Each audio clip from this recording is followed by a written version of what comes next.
Baler, the sun begins to spread light to the land, reflecting brightly on the beach's sand. A captivating modern paradise, an enchantment that is right before your eyes.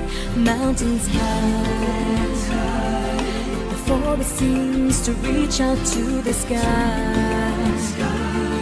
Just watch the birds of every color fly and marvel from such a lost sight, as this living nature sparkles through the light. This is Baler, and this is where freedom was fought by men who stood their ground with greatness. A chance to see our history, like we're going back to what it used to be. In Baler, Aurora, the greatness of its past stood for its beauty, amidst events that pass now and again. It's your best time to stand, a tale so rich in splendor, from a province that's a breath away from heaven. Off the shore, you'll find all of the colors in fishes and the plants and many more. And back into the land, the mountains, the exotic life that thrives the forest floor. This is Baler, and here is where the sun begins to shine and spread light to the whole land. Yes, it's Baler, the weather's fair, and the atmosphere of friendship fills the air. In Baler, Aurora, the greatness of its past stood for its beauty, amidst events that pass now and again. It's your best time to stand, a town so rich in splendor.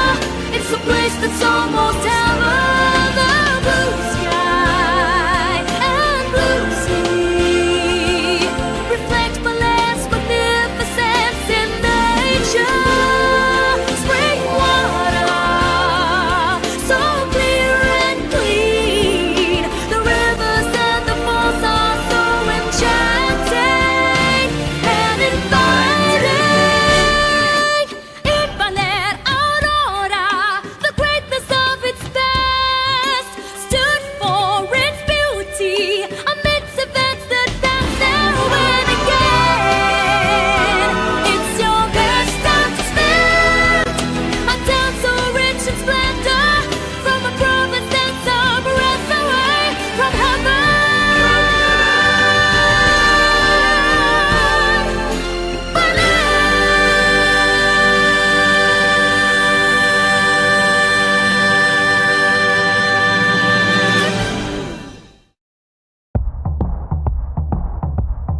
todo dia perco meu horário.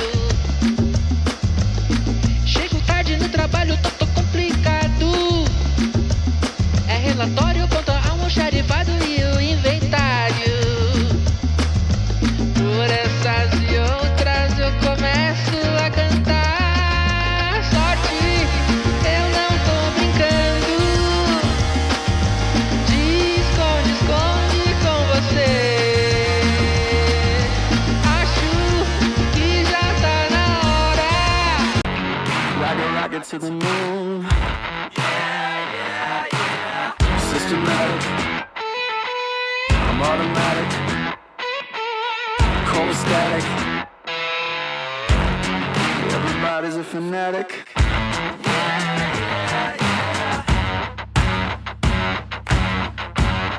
There's poison in my blood.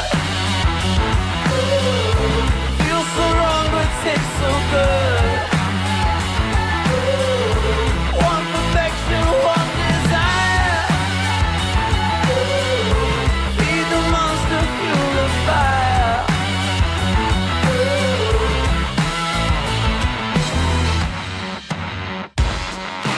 Seven-seater jet plane, hot in the sky. Everybody's looking at us, all know why. Systematic, I'm automatic.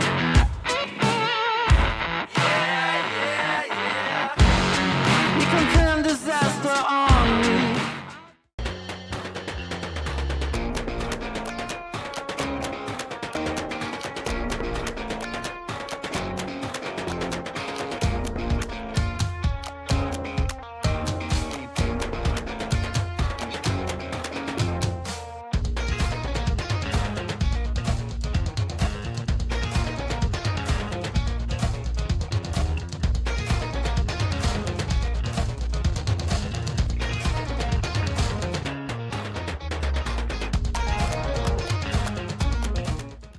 The WSL Baler Pro 2024 is sanctioned by the World Surf League and organised by United Philippine Surfing Association in collaboration with the Municipal Government of Baler and the Association of Surf Riders in Aurora, Inc.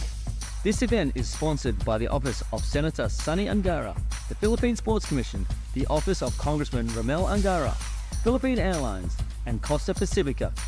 This event is also recognised by the Philippine Olympic Committee and the Philippine Sports Commission. All right, 2 minutes to start. Finals day down here at the Baler International Pro. I have acting contest director John Carby for the call. What's it look like out there, John? It's good. We called it off yesterday. It was one of those days where it never quite got into gear yesterday. We watched and we waited, hoping for that forecast to sort of pick up, and it never happened. So we woke up this morning, we got the sun out, blue skies, pristine conditions out there. It couldn't have gone better. So great morning to start this finals of the shortboard women. So we're absolutely stoked down here on the beach. The athletes are stoked. It's looking up to be a good day. So it'll be shortboard women's semi-finals, then the men's quarter-finals for the shortboard will go up, and then we'll be going back and forth all the way through to the finals, and then longboarding to conclude the day? Yep, absolutely. And at any point we can call the event on hold or off even, because we still have a play day tomorrow. So we're in a really good position. The forecast, everything's lined up again. So yeah, it's all looking good. So shortboards into the longboard, and at any point we can sort of off and sort of move into that more favourable tide tomorrow if it looks not so good for the longboarders. And as we look at the conditions today, a little bigger than what we saw yesterday, a little more consistent. We had a very high low tide, so it wasn't a super drained out one. So it's going to stay pretty much the same for the next 6 hours. We're not going to see a drastic change in wave conditions, which is a good sign. It's very consistent, the wind's offshore, and we do have these localised weather patterns here. But as we can see out there right now, it's pumping, so we're going to go on. Let's go live for the call. Thank you so much, Matt, and thank you, John. I'm True Starling, joined in with Jerry Deegan. Hi, Good True. morning. This is a call. It's finals day. We've got the women's semi-finals starting off. I've been waiting for this day for 5 days, but really it's been months in the making. Yeah. So, yeah, a full-on finals day. It's nice to have the super quality surfers all out there in the one go, and I said, yeah, really looking forward to it. Yeah, it's going to be a fun day. This first heat, we have Nanaho Suzuki and Sarah Wakita out for semi-final number 1, followed by Amuro Suzuki and Minami Nonaka. That's going to be a great semi-final for semi-final 2, and then we'll go into the men's semi-finals, and then women's final for the shortboard, and men's finals for the QS 3000, and then we'll roll through to semis and finals of the LQS after that. Perfect. These two surfers, both Challenger Series surfers, so they've seen each other many times, and it's a kind of a 50-50 bet, this one, I think. They're just about to start, I think. Did I just hear it in the background? Yeah. Okay, so here we are, day 6, finals day. Hopefully, that was messy. That was pretty messy start for day 1. I mean, I'm hoping there's no repercussions there at all. It seemed like Nanaho spun around in front of Sarah, but was Sarah just pushing a little too... Wow. I have a feeling the judges are going to let that go. I mean, Sarah kind of paddled in behind her. Yeah, so Sarah's tried to paddle around and Nanaho's just... Yeah, I don't know what's happened there. Well, I'm sure we'll get an update in regards to, what's going on. Any penalty there. I'm desperately hoping there's no penalty. And it was just one of those things that happened, Someone's trying to get priority. I mean, obviously, Sarah saw that it was a left. She tried to get around, but Nanaho couldn't go anywhere. I mean, So I'm hoping nothing happens from that, and it's just a fresh, no priority, no waves ridden, no anything else. So, yeah. So they've given priority to blue, so that's what they've done. They haven't taken anything from anybody. That was pretty interesting. So they're assuming Nanaho. I don't know that one at all, to be honest. Yeah. Anyway, it's a really good start from Sarah, up and riding, and Nanaho's in the background going left. Sarah's just ripping it down through the inside. They're really nice, small, but lined up waves. Look at that. Like, that's an incredible peak going both left and right and lining up pretty much all the way. So Sarah's going to finish that off on the inside really nicely, as does Nanaho. So that's a pretty even start. Yep. And again, it's funny, that little interfering thing. I think about those things for a while and think, what in heaven's name happened there? But hopefully, we haven't heard any call that anything's wrong. So we'll just wait for these first 2 scores to come in true. Yeah, we'll see with 23 minutes to go. Very early start to this heat with Nanaho and Sarah. Nanaho is sitting at 3rd or 4th on the rankings, and Sarah's actually leading it. She's been super consistent. She's 4th on the rankings. Thank you, Jerry. And Sarah, she's had a bunch of consistent results. Win over in Taiwan, and then a bunch of seconds and a couple of thirds, I think, as well. Second in LU, first in Taiwan, and I think she also may have got a second in Siargao, maybe. Siargao seems so long ago I now, know. But yeah, she's always at the pointy end. She's been coming for a long time. So Nanaho was ranked number 1 last year, and Sarah was ranked number 1 the year before. Wow. So, I mean, those two have been at it. They're 20 years and 21 years old respectively. So for 3 or 4 years they've both been at it, and they're both getting incredible results. So hopefully at this stage, and it looks pretty good, they can move on. There's other events, obviously. We've got the co-sanctioned Australian events, but they can move on through and get back on the Challenger Series. Yep, absolutely. So 6.75 for that first wave of Sarah, a 5.25 for first of Nanaho. Sarah up and riding again, nice opening carve, driving through it. She waits for this one to stand up as she tags it for a finish, but doesn't get a finish, unfortunately incomplete for Sarah, but a quick backup for that 6.75. Yeah, look, it's just getting used to the wave, getting the feel of the power out there, because there isn't a lot, and I guess that's what I'm saying, the lack of power. It's pretty small, but it's an awful lot better than yesterday. My concern about the fact that it's a sunny day is that the wind may puff up a little early, and the organisers or John and Jet and those guys have the ability, to knock it on the head at any stage. So, and I think that's probably why they're going to zip through the shortboard, and then if they feel like the wind's not going to be cooperative, then they can restart tomorrow morning and do the longboards. I'd love to get through it all today. You know, have a beer and not have to wake up at 5 o'clock tomorrow morning. Yes. We saw yesterday we were supposed to run the shortboard semi-finals and finals yesterday, but the conditions went a little bit weird. I ended up actually having a surf, and I'm glad that we're on today because it was very tricky yesterday. There was definitely still waves. That bank was there, the definition of it, but yeah, it was tricky and it was hard to get going. So I think what we've woken up to this morning is a great comparison to what we saw yesterday. Look, to be my room, I know where your room, my room's a little bit close to the surf, and every morning I've been able to hear the surf. This morning I couldn't. And the reason was not that it was even smaller, it was that the wind was actually offshore. Now, it's been kind of glassy every day, but not really offshore. This morning, when I looked out, it was actually offshore. And so, funnily enough, I'm really quite close, but it was the first day, and I lay in bed thinking, oh no, what's going on? Yeah. But stuck my head out and was pretty happy that it was probably a little bigger than yesterday and certainly super clean. Yeah, absolutely. Well, 4 for that last wave of Sarah. And here she is. She's just staying busy. Unfortunately, coming unstuck on that one. Maybe taking Marama's approach. If it's a beach, be busy. Yeah, look, I think when there's two of you out there and you're under priority and it looks like there's something coming in, why not go? And they're groms, you know. They want to just catch waves anyway. It's hard for them to not catch a wave. Yes. So, you know, that's kind of the plan, I guess, for her, and she's proven that already. That's the third wave in 5 minutes. So, yeah, stay busy. Stay busy. I don't think it's going to hurt anyone. And we talked about it the other day. In the 4-person heat, it was difficult for the judges. But in a 2-person heat, you know, they're not going to miss any of your waves. They're not going to have to do a bunch of replays to see things. You're not going to annoy the judges. So, you know, exactly. I think going for it is not a bad idea. Yeah, that's Amuro Suzuki on screen. Oh, I wonder if a bottle's full or empty. I guess it's full. A bit of weight there to stretch out the arm muscles and the shoulders as well.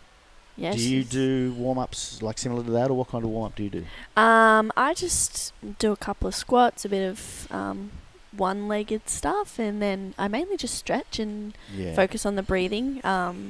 Maybe I need to tap into Amuro's pre-game or pre-heat routine. It certainly doesn't hurt to do a bunch of stretching before you get out there. A couple of mates,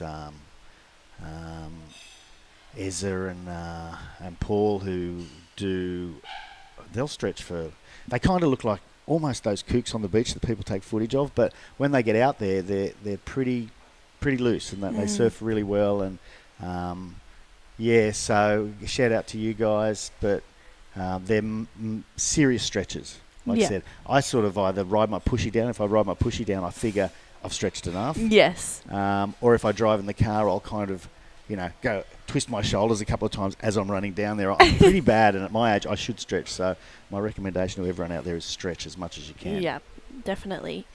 Prolongs and prevents injury. It's the word that I'm looking for, and it's important to do, especially before heats as well, because you kind of just don't even think about anything out there. It's 25 minutes to just focus on surfing and catching waves. So Amuro, she's getting in the zone for that next heat. I'm sure Minami is doing the same thing. 6.75 for Sarah Wakita, and a 4 has her in the lead. Nanaho needs a 5.51. And this year she's actually not had a win yet. Really? Okay. Well, she's certainly still up the pointy, and it's certainly still going to garner some pretty nice points here for her campaign. And there's Sarah up again. That was a decent looking set, but I think Nanaho was maybe a bit deep for that for the right-hander, and maybe she didn't see anything in the left. That was a nicely ridden wave. No downtime.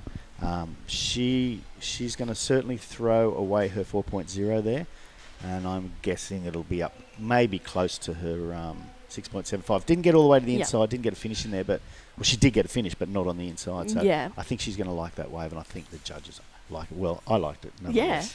No, it was a good wave. It was a little bit bigger as well, and she was able to drive off the bottom a bit harder. I liken Sarah's surfing to Coco Ho. She's really small, but she uses her technique to her advantage, and being of a short stature myself as well, it's important to do that because we don't have that muscle to kind of throw heaps of spray. Sure. So technique definitely helps with that. And 8.25 for that last wave of Sarah. Oh, it was even better than I thought. Yeah. So, if we can get a replay of that, it'd be lovely. But, there was no downtime of any description.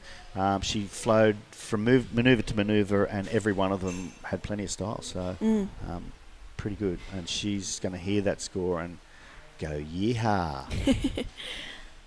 Yeah, 8.25. That's a great score. Great way to start off, or kind of be almost midway through this semi-final. We'll have 30-minute finals, which will be exciting. That extra 5 minutes will be a blessing, I'm sure, for the competitors out there.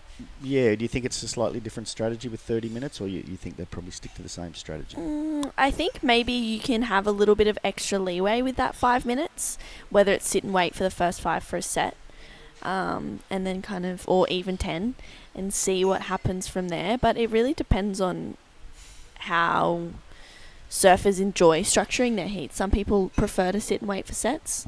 Others, like Sarah, like to be busy. Yeah, and Sarah has been busy. She just scored another one. That's 5 waves to Nanaho's 1 wave. Well, here comes number 6. So she's just going to pump there and see what happens. No, she's just... It doesn't hurt to get on them. You know, you never know whether that section's going to line up. It might turn into something fantastic on the inside. Yeah.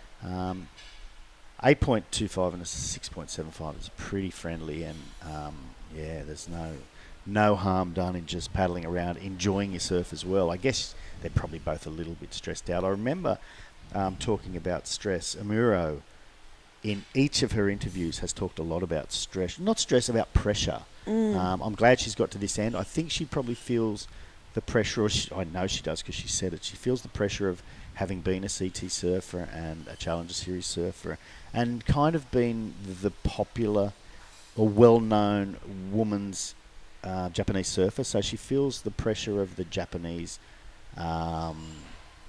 fans, I guess, because she is the one that has been right up there. And she has mentioned it in at least 2 of her interviews, post-heat interviews. And I just found it interesting that she feels it and she expresses it. Yeah, Amuro definitely wears her heart on her sleeve, and I think she's kind of paved the way for a lot of the Japanese female surfers. She's got a bronze medal from the Tokyo Olympics as well, so she's holding that. Was the first Japanese female surfer to qualify for the CT, and that's a lot. And I can't imagine that the pressure Amuro is feeling, but I think it fuels her a little bit. I think, she talks about it, but she doesn't let it rule her her performance. Yeah, no, well, she's performed just beautifully so far this event. She's 6th on the rankings, so she's just outside. This result will certainly help her out, and I guess she talks about it a bit because she did mention that she just had some pretty ugly results last year, and maybe it was the one down year for us. So hopefully she can come out and fire in the next heat. Yeah, well, she's only been in 3 events this whole year, and she's made semis and above pretty much the whole time. So it's definitely a great way to start the year. The Asia Series, they count top 5 best results. So the next 2 events after this will be Avoca and Newcastle. And wow, Sarah going this one. Nanaho chooses not to go at Sarah, getting a nice connection, driving through this one. Staying close to that power source. You can see her gaining speed, and she tags it for a finish. Getting that wave under Nanaho's priority as well. Yeah, I'm wondering if Nanaho, she just looked a little deep there and maybe figured the points weren't there. And Sarah waited. Actually, to give her more credit, she had a really late takeoff there as well and still managed to keep the speed up and get around that little section. So she is just killing it at the moment, and that's going to be close maybe to her 6.75. Here we go. This will be the previous wave. This is the 8.25, I believe. Just getting around the section, killing it. Another, nice top turns off the top, and bam. So she didn't stop for a second there. She linked those 4 maneuvers to get first little foam climb, then 2 nice sort of turn back. That was the late takeoff on the last one. The camera's just seeing that Nanaho was a little bit too deep, I guess.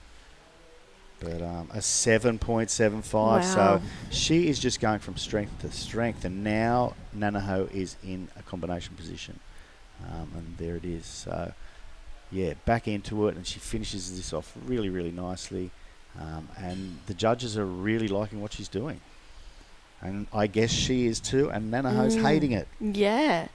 Do you watch if you're in a comp, do you watch what the other surfers are doing?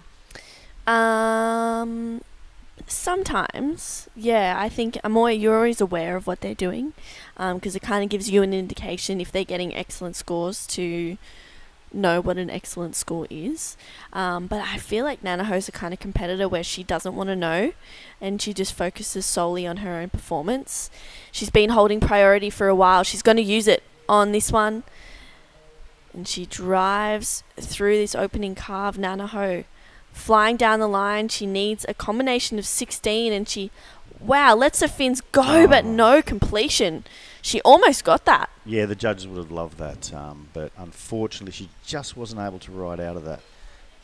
Yeah, that's a shame because it was a decent wave. She was a little deep. You know, she took off sort of in the white water, got a bit of a chip in or a push in almost. Not much in that manoeuvre, so it was all in this last manoeuvre. She loaded up and sadly just didn't get it back around, just didn't get the nose back around. It looked like a weight where it was a little on the back of the board and she just couldn't ride out of that. Yeah, that would have been a pretty good score if she could have made that. Probably breaking that combination. She needs 16.0 with just under 10 minutes to go. I mean, we saw Sarah get a bunch of waves in the first 10 minutes, so that is definitely an option for Nanaho to do. She let a heap of waves go. A lot of Sarah's best scores were actually under Nanaho's priority. Exactly right. Yeah, and I think I don't know that was a Hail Mary. She looked like she nearly pulled it off, and I think we don't see a lot of reverses from the girls, so the judges would have really liked that. But what I'm seeing is Sarah just flowing her manoeuvres together, not going berserk on the last manoeuvre, but being really in control. So I'm wondering if Nanaho should be thinking, okay, they're scoring a lot for what Sarah's doing now. Yeah. As opposed to the Hail Mary. Although, given saying that, she'd only done one average manoeuvre on that wave, so she really needed to do something. Yeah, she needed to go for it to make something out of nothing. Now Sarah holds a priority and the lead, an 8.25 and a 7.75. Semi-final 2 is going to be a good one as well. Amura Suzuki and Minami Nonaka. Yeah, in 8.5 minutes. I know we do this a bit during the day, but we really need to give love to our sponsors. So I'll just quickly run through them at the moment. The Tingog Party List, ASRAI, which is the local board riders association, UPSA, the United Philippine Surfing Association, the Department of Tourism, Region 3. We're in Region 3 up here on the eastern side of Luzon. And the director, Richard Danos, thank you very much to the Department of Tourism, who do a lot of work in all the events. The Philippine Sports Commission, and of course the Olympic Committee. We just discussed Amuro's bronze medal there. Obviously that was the Japanese Olympic Commission.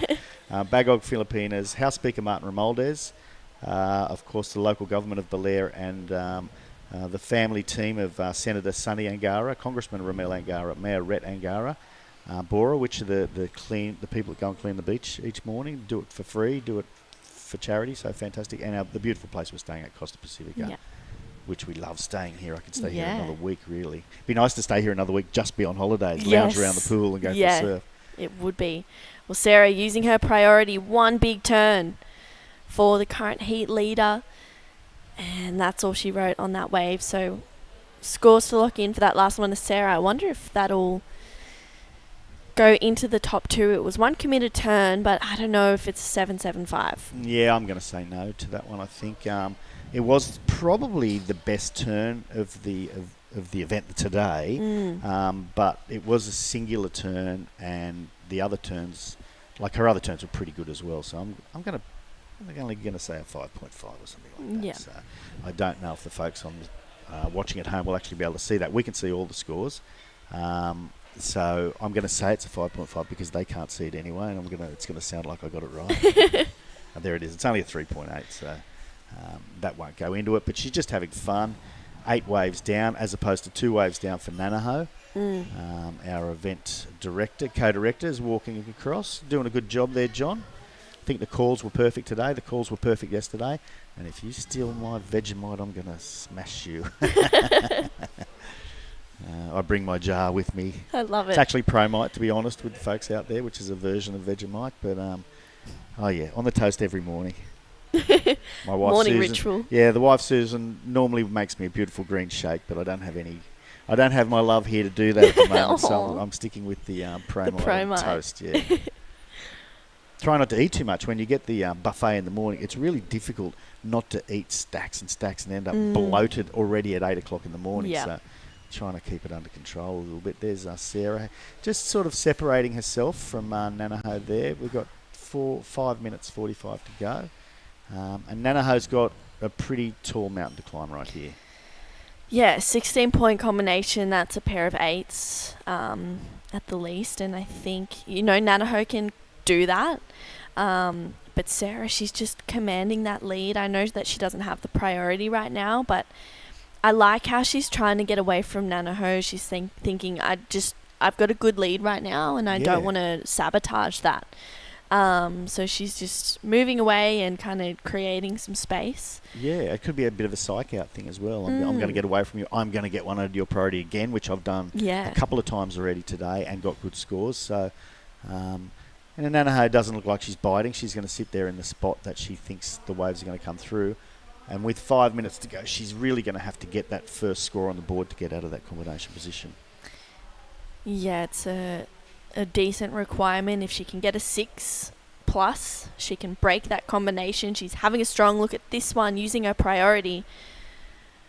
Gaining some speed, goes straight up. Nice connection there for Nanaho. Up and into that one, driving through.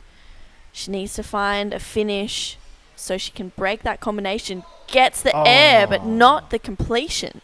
Oh, that's heartbreaking. Had she pulled that off, she was definitely into the 8s.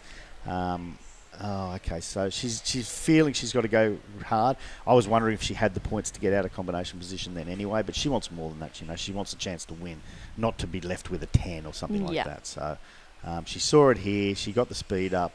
She hit it really nicely, and I thought she was going to do it just there. I guess maybe there's not enough power in the wave. Maybe it was small, but she looked in control, and she knew for the last couple of seconds of that wave exactly what she was going to do, and unfortunately she wasn't able to pull it off. Yeah, she's still got a better second score in the last one, but sadly not enough to get out of combination. Yeah, she's one of those surfers where she can pull those so easily. Those air reverses seem like she just kind of landed on top of the wave rather than in front of it.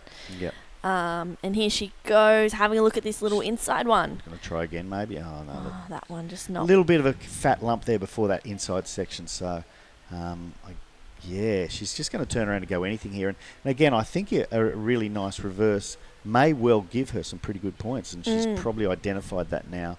I don't know if she's now ruining the fact that the 2 she tried. She didn't make, because she did get a 4.65 in the last. Had she just finished the wave off with a really strong hack, maybe there would have been another 3 or so points there. I mean, I don't know, but look, I don't know. I always feel bad for every athlete that doesn't get through. Yeah. At least she's made it through to here. It's a tough old day if you get knocked out in the first round. Yeah, she's one of those super consistent surfers. She's made quarters and semis more often than not this year. I just know that she's looking for a win. But Sarah, she's just dominating this whole heat right now. Nice opening carve. Drives through for another one. She's got a nice wall ahead of her. Loads up. Wow. Nice connection for Sarah there. Yeah, that was a double whammy. She did not want Nanaho to get that wave wide, because she's been watching what Nanaho's been doing. And that was just a really well-ridden, tradesman-like wave, that one. And I think it may go close to her 7.75. May not quite be there, but she kept Nanaho off the wave and finished it really nice. Here she is again. Really nice wrap there. A couple of pumps in another one. And she just sets up that inside. And she hit this pretty hard, and it was a sucky little section. Really in control.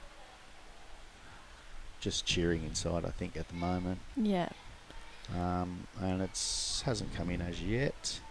I think that could be close to her 7. I think it was really well ridden. There's no flaws there. 3 really nice moves. Judges are considering it, and with 1 minute 26, I'm gonna say that's pretty much all over for Nanaho, because I don't know that she could get to get that at least an 8 or a 7 or something. She's going to have to do a reverse or have a really long wave, and a long wave is not going to allow her to get back out the back. So I think that'll be pretty close to a wrap on semi-final number 1, and we'll be seeing Sarah go through to the final once again. Yeah, once again. This last score of Sarah is still yet to lock in. Nanaho holds a priority. I'm sure she just wants to break combination right now with 45 seconds to go, because it doesn't seem like she'll be able to get 2 waves, especially 2 good ones. No, and she's just going to paddle for anything here. I think she's got no choice. Mm. And there's a little one there. See what she can do. I mean, I'm calling she's going to go for the reverse again. She's certainly going to take that wave with 30 seconds to go. Yeah, here she is. See if she can just... Okay, so she's going to go to the inside, identify the section, get some speed up. Oh, no, she's not going to go for it yet. Maybe she will still. Come on. You can do it this time. Oh. No, unfortunately, 3 unfinished ones. Probably didn't have enough speed there, but she knew what she had to do. And, Yep. you know, with 5 seconds to go, that'll be it. Yeah, and the wave came through as an 8.4, as the best wave. You were exactly right there, True. So that was an amazing result from Sarah. An 8.4 and an 8.25 to just zoom into the final. Yeah, an amazing heat from Sarah. Nanaho putting up a good fight, but just couldn't find one in the end. Don't go anywhere. We'll be right back for semi-final number 2. Amuro Suzuki takes on Minami Nonaka.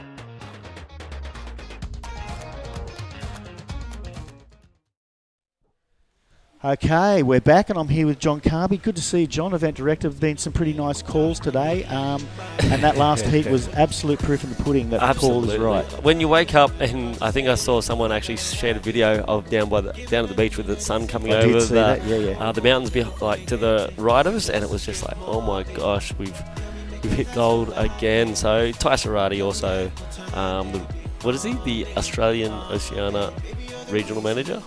You're better at that than me. Tour director. Tour manager, sorry. Tour manager, yeah. So, tour coordinator was Bonnie McLeod, who we were with in La Union. You would have been in a lot of trouble if we had run yesterday and we woke up to this. Yeah, but he's also got a lot of experience in this. He sort of helps us directors out. He's got a lot of knowledge and just like sort of following in his like advice yesterday was... I do the same in Shargo. Yeah. When Ty's talking, we listen and it helps the Ty rips actually in the surf. It does. And also shout out to Will Hayden Smith, also the next level up. So Will did that for quite some time. Yeah, Will, a lot of fun. We had some great fun in Shargo over the years. So. Yep. And I know he watches this, so big shout out to Will Hayden Smith. He's got one of the best names too.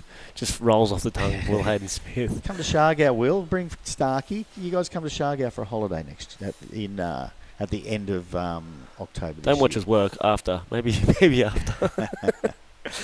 But shout out to those guys. And just a high regards to Ty Sarati for what he does, and also Bonnie McLeod for what she did in La Union. Absolutely. Without them. And all of WSL, I mean, all through the world, they're just, busting guts to do loads and loads of events. And they want more too. So any region out there who loves what they're seeing on the screen, shout out, reach out. Cronulla. Let's do one in Cronulla.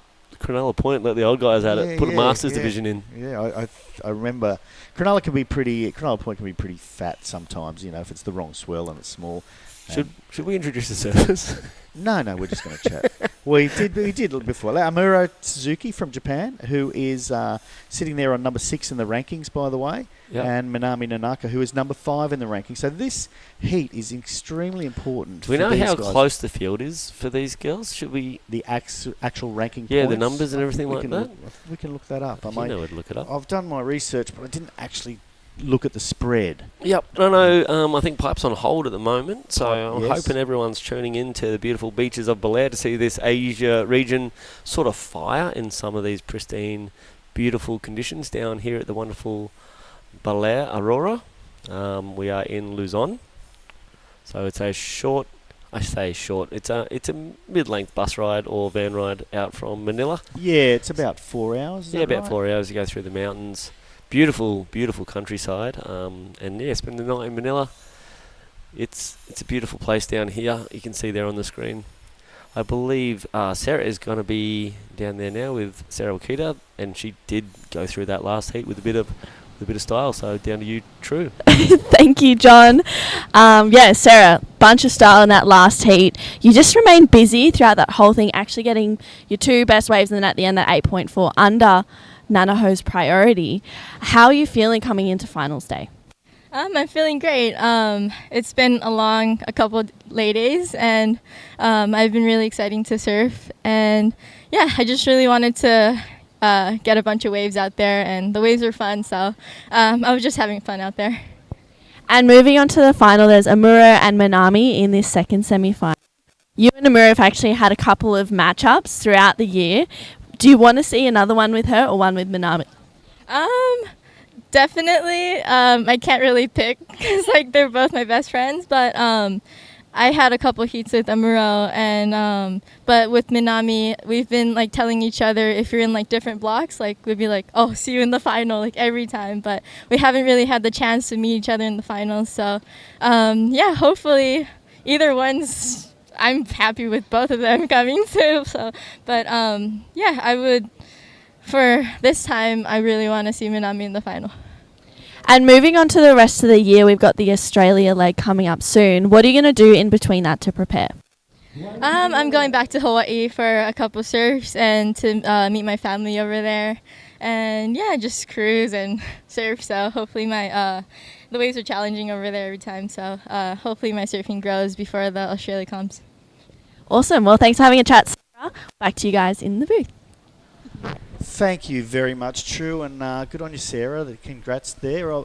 We've been told by our producer that the stats were on the screen while we were frantically going through our phones looking at them. And there they are right there. So thank you for that, Sam, and the team in there. So we've got Amuro. She's sitting on 6th, 8,700, and Minami is right above her there. So she's about 1,000, 1,200 behind. So a win here from Amuro to get to the top will be 3,000 points. I can't second. Sarah and Anon are in a pretty commanding position. I believe we're looking pretty intently at the top 3.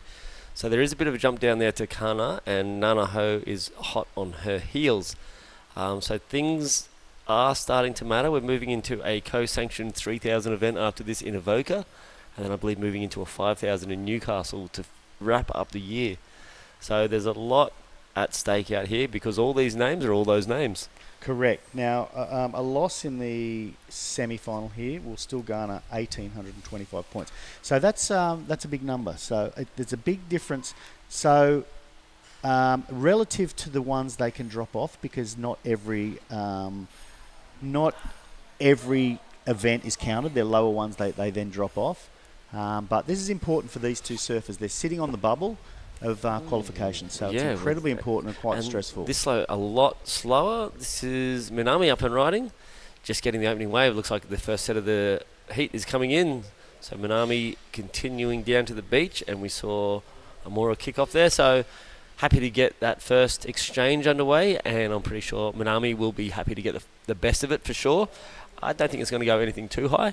Few nice little wraps in there. Jerry, you want to talk us through it? Yeah. It was a bit of a semi-hiccup on this first turn. She gets there and kind of loses balance a little, falls back a bit, and then finishes off really nicely. So even a little late maybe there, the finish. So I'm hoping for her sake that won't be in her top waves by the end of the top 2 waves by the end of the heat, because I don't know that's going to be much more than a 5 or something, let's say. And again, I haven't predicted 1 right yet today. I predicted 3 wrong in the last heat, but it's hard though. In the mornings it's hard because the judges are the ones setting the scale out there. Yes. They know the quality of the surfers as we do, but they can see the scoring potential a lot better than what we can in this small sort of screenshot that we have. Yep. How's that for an excuse? Thanks, mate. 5.25, so I wasn't too far off. Yeah, I think she had a little hiccup on that first, and they don't like that. It just it slows the flow. Yeah, she did maintain speed, but you could definitely see that it wasn't as crisp, I'm sure, as she would like. So Anyway, 2 nice turns. Not a bad start. If it was in the next heat, it wouldn't help. So they know what they've got to do now. I mean, this is the semi-final. We're not in the round of 20 or the round of 24. No. Whatever. This is the semis, and they can't. There can be no hiccups. They need to. No safe surfing, no hiccups. No, exactly. And I've got to say, in that last heat, Nanaho did not surf safely at all. She went for it. Unfortunately, she wasn't able to pull it off, but she certainly didn't surf safe, so she went down proud. And here we go, Amuro. Okay, she's going to just cut back into it. Hope it lines up on the inside. Bit of bounce.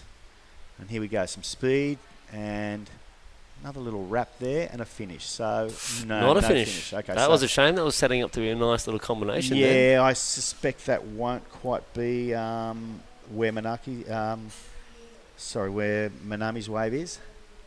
So we'll find out that shortly. And, it's very easy paddle back out there, John. There's no duck diving. There's nothing going on. So it's not taking more than about 30 to 40 seconds really to paddle back out there, which makes it easy for them. Yeah, it's good that they're going to be in the position for the waves every time. Yeah, because we had the previous event at La Union for the shortboards. It could have been a solid 5-minute paddle out. And for me, you I got wasn't the record.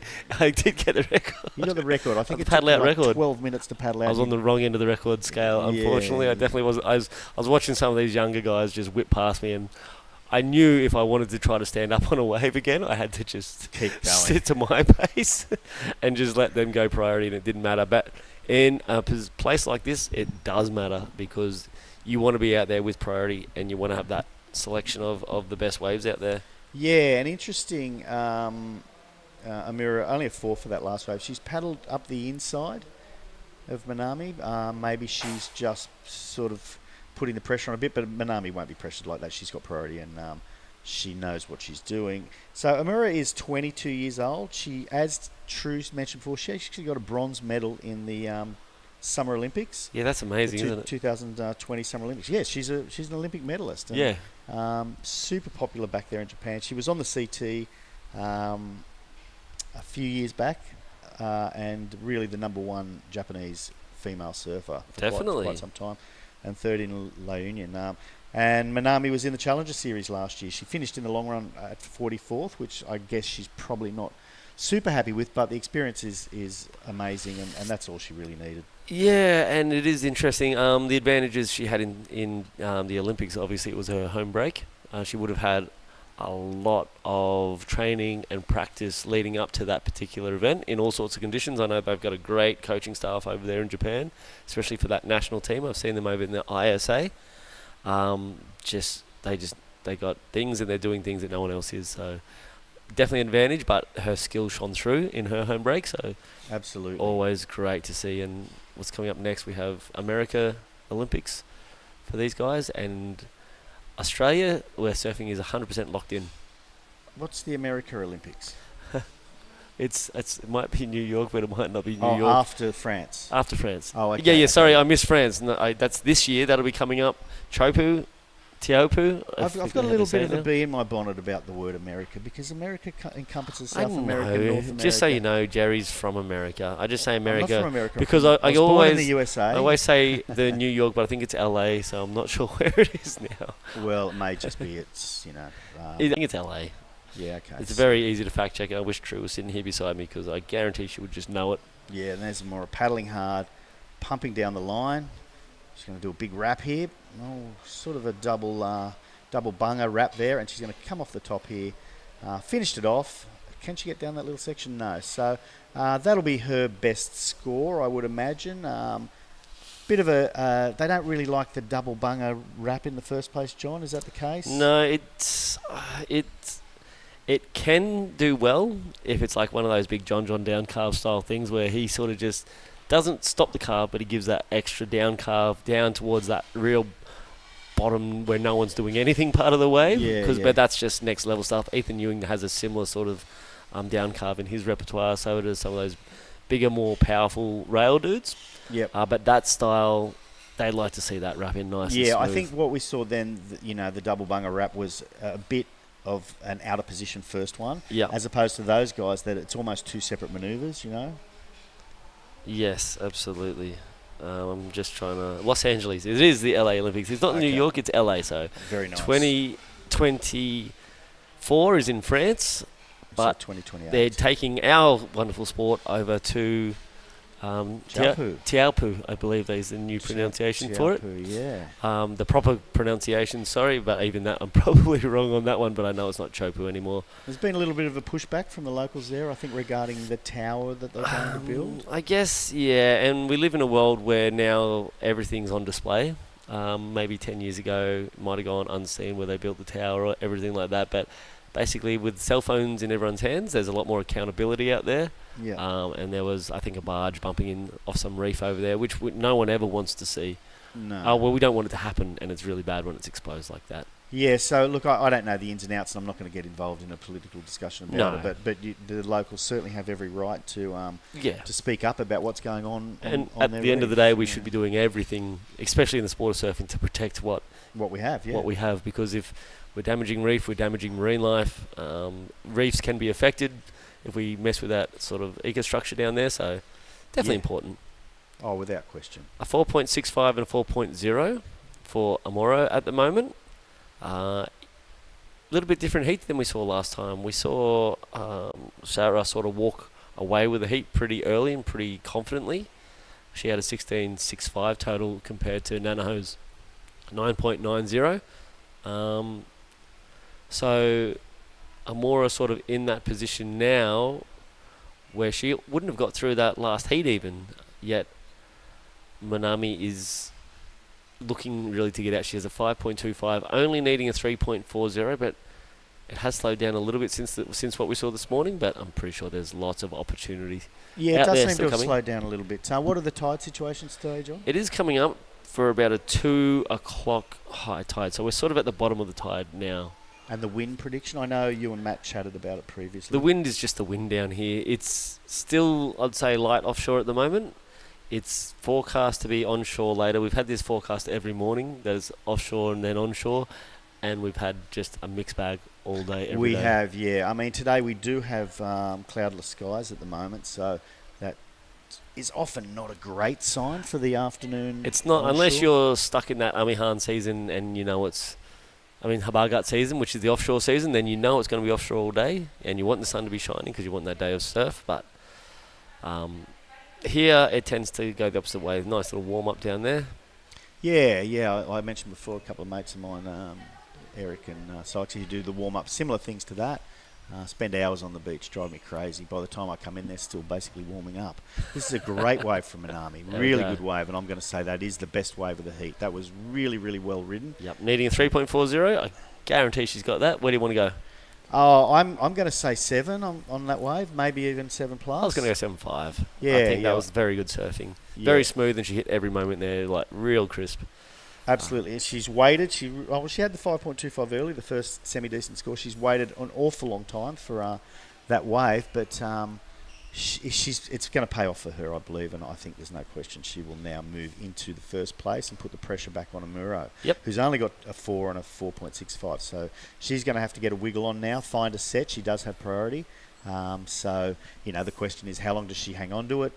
With 8 minutes to go, and now she's going to need a score, I would hang on for a little while to get a decent wave because the judges are scoring the bigger waves better than they are the smaller waves. Yeah, I think that's just the way they're running down a lot better. We were both off 6.80. You're way closer than me. Oh, yes. So originally I think I said 7. You said 7. And I went to 7.5. Okay, so that was a good result for her. She really needed it. And now Amora needs a 7.4, which would be easily the best score of this heat, but certainly not the best score we've seen so far. We had Sarah in the last heat get 2.8, so they're out there, the waves are there, and the judges are prepared to score them. Yeah, absolutely. And you see there a 6.80 didn't blow out the scoreline by any means, but I'd be happy to get a 6.80 in any conditions, let alone this sort of stuff. 100%. Well, that said, beach break specialist for sure. Yeah, and again, like in La Union, we keep harping back to that, but that we were just there a week and a half ago, and those watching, I hope you watched that as well, because some pretty good waves. But the Japanese women dominating. I say that they are probably... You were just talking about Amora. She is a veteran. She's an Olympian. She's a CT. She's Challenger Series. She's been all over it. Yep. And the rest of these women in Japan are probably the strongest field in almost any nation. They are Absolutely. You know, if it was a tag team thing, you know, maybe with like 6 of your best surfers, Yeah. they could probably smash any nation. Yeah, I absolutely. mean, we didn't get too many Indonesian women this time. No. So that was not entirely sure why. Maybe they didn't figure they were up high enough on the rankings at the time, because I know last year in the reunion we got the Indonesian women, and certainly in Siargao. But that we didn't get so many, or hardly any really. I hope a bunch of the girls come from Indonesia for Siargao at the end of the year. And I'd like to say hello to Tippy and Tim, who are stalwarts on the Asian tour. I believe Tim might be hanging around. Who is that? That is Rinta. Rinta, having a bit of fun. Smiling. Oh, look at that! Look at that for a warm up. He never stops smiling, Rinta, and he's one of those guys that every time he walks past you, you know, I guess. So he's just opening up his hip there. He's just doing stuff in his hip that I've never seen before. He's got some moves, and like, you know what I mean. That's maybe a bit of a. My hip would crack off if I did that. I think. I say hello to my brother who has had a new hip. John, I hope you're watching. From your wheelchair. Yeah, by the sounds of it's things. funny, you know. We talk about stretching, and I talked about my mates that stretch and whatever. The problem when you get towards my age is you can hurt yourself stretching. So, you know, it's a bit of a catch-22. You risk it out of the water. You want to get in the water. At least you can come in and say, I hurt myself surfing. Yeah. Not hurt myself on the beach on the way to go for a surf. Hurt myself vaguely turning. But these guys, obviously at their level, stretching is important for them. They're trying to, also you see that's just getting everything loosened up for when he hits the water. Surfing is an anaerobic sport, I believe, so generally your heart rate's not going through the roof, and your body core temperature's not really getting raised at any point because the water's cooling you as you go. But we also... so you got to make sure your body is limber and ready to roll. So these guys do their warm-up, and there's been a little... So momentum change. Here goes Amoro. Really well controlled. I don't know if the judge is going to see enough there. So she needs to get to that inside. Hopefully she'll find a bit of green water. She'll be able to finish it off. It doesn't look like Two hits look like they were both a few fractions of a second too behind. late. Yeah, she I just got thought so, yeah. a little bit stuck in both of those turns. Usually when you set that first turn, it really gets you in that bad rhythm for the rest of the wave. And here comes Minami up, just having a look at that one. Yeah, that was a bit of a shame. She was a little bit behind on both of those turns. The judges will identify that without question. So we got 4.65. And penalise her there. Look at this, no leash for our next competitor. No, it's not. Yeah, it's Hiroto, right? Yeah. No leash, so very interesting from him. Yeah, Hiroto Ohara is also a well-accomplished surfer. So why do you think he's not going to wear a leash, Jerry? Oh, look, he maybe doesn't want to stand on it. I don't think he's too worried about losing his board in little waves like this, and I don't think he's overly worried about the drag. I mean, maybe that adds I think that's 0.5%. But I reckon that's 100% his decision out there. And because it's so gutless and small, I mean... So you say the drag's minimum? I'm saying... For me, it is. Yeah, yeah. I'm going to say, so there is... Generally, free surfing, you're going to ride a thicker leg rope. Competition leg ropes are the smaller one. I think they go from about 6 millimeters down to about 4 millimeters, which you wouldn't take out in anything too big. Just to reduce the drag, so I think it does matter a little bit, or it's a great marketing campaign from all our leash providers. Yeah. And then there's guys who won't wear a leash. And I do feel it does free you up a little bit. You have no chance of a tangle. But for me, there's no way I'm not going out there with a leash. Yeah, look, and in reality, it's not that far to get in if you lose your board. Yeah. And there we have Rinto with a leash. Yep. So, and I'm noticing that the airs are coming on the inside section anyway, and that's where they're more than likely going to lose their board. So here goes Amira again. So hopefully she can make amends. Again, a little bit late to the party here. And is it worth hanging on there? She's identified something there. She's going to get across there. And hopefully she can finish this wave off on the inside. Looking for an exclamation at some point on this wave.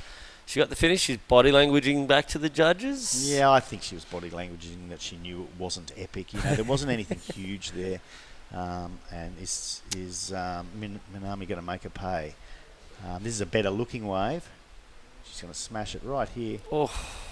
And she did not Incomplete ride out again, of that. so well, Amira can get out there before, get priority, and build on what she So that's not in yet. So Amura's wave's not in. She needs to get a 7.4. And she did, Manami did have a sly look down the beach to see where Amura was sitting. I think Amura will probably improve on her previous scores. Whether she gets all the way up to a 7.4. Well, if she gets above her 4.65, then her requirement does drop. So yeah, and she'll be hopefully out there first with priority with a minute to go. So, there's a lot at stake here, and she's racing back out there. She knows what she has to do. I know that might be one of our next competitors. I don't know who's who at the moment. Yeah, I think that's one of our next competitors out the back there. We've got Amura there in the red. We had Manami in the blue on the other side. She was on the right-hander, although looks like she might be out there already. It's hard to tell from this distance yeah, and with these eyeballs. So it's only a 5.10 from Amura. There was nothing huge there, and the judges did see that. So she needs a 6.95 with 1 minute, and she's not quite out there yet. So it's going to be a tall order. Yep. For So her. she did make it a little bit easier for herself, but nothing substantially. No, she needs to get out there and turn around whatever comes her way and go big. Go big or go home. In reality, Literally. Yeah. So with 40 seconds, you can see a couple of lumps out the back there. I'm pretty sure Manami's not going to give her anything if she doesn't have to, and Manami did get out there and get priority, so that's going to make it even harder. Manami's a long way over on the right-hander, and she's going to turn around and stroke for this one. And why wouldn't she with 20 seconds to go? I wonder if Amura can take it on the left down the line. Nice wrap there. Lost a bit of speed there. Got to bounce to get back into the power source. And she's found it. Up and down. And a really nice finish. Really nice sort of wafting finish there. That was pretty good. So with that wave, I think I know who's going to be joining Sarah Wakita in that final. Yeah, and I can't see that Amuro got a wave there at the end. So I gather they'll probably judge that one relatively quickly, knowing that it's not going to affect anything in the end. And we'll see Amura. But that said, they want to get it right because they want to show look at this, her it's coming in as as a huge score. Yep, they want to show her that was excellent surfing. So it was excellent, 8.25. I think a lot of those points were on that very last manoeuvre there, John. Yep. Yeah, that was Amura's just having I think it's over there. So congratulations, Manami. You will be moving through. Amura, you can finals are set, Jerry. Go and have a shake and chill for a while, and we'll be back shortly after this break. Yeah.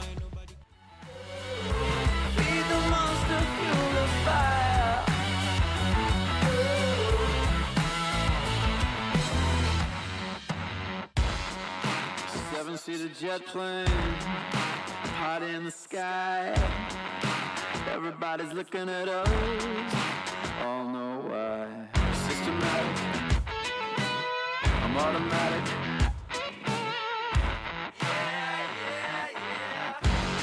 You can turn disaster on me.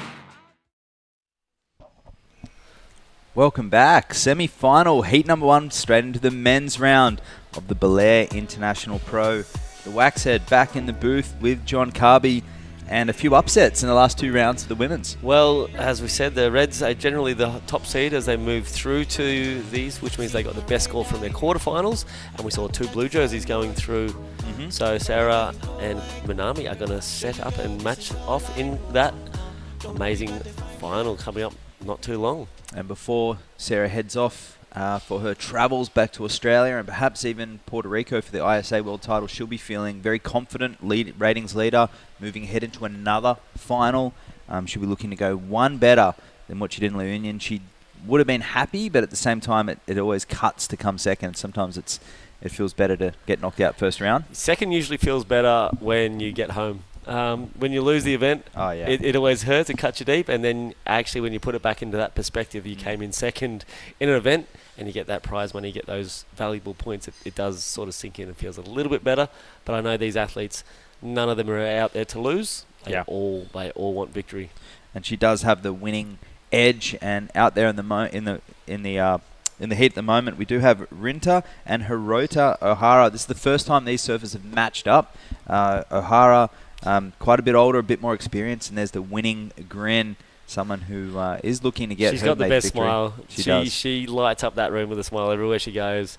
It's like watching, I think it's Rinta. Rinta's got the same sort of thing. He Yeah. just smiles and everybody smiles around him. It's awesome. Marama Tukong has a similar little thing going on with him. He just smiles and you can't help but smile with him. So Rinta was hanging out with Minami before that heat as well. Yep. And they were just in the same sort of camp, and you would have to say that Rinta will be looking to do the same thing to Ohara, but Hiroto is a dynamite performer. He's from Chiba, Japan, where a lot of these surfers are from.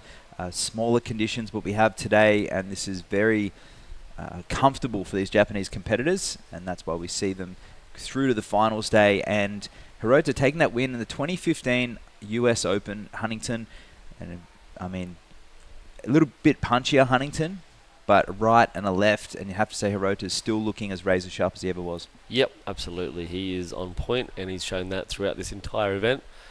From the round of 32 onwards, it's just been, without a doubt, he was going through most of these heats, so nothing too close to him, so it was really good. I'd like to thank the Ting Og Party List for making this happen.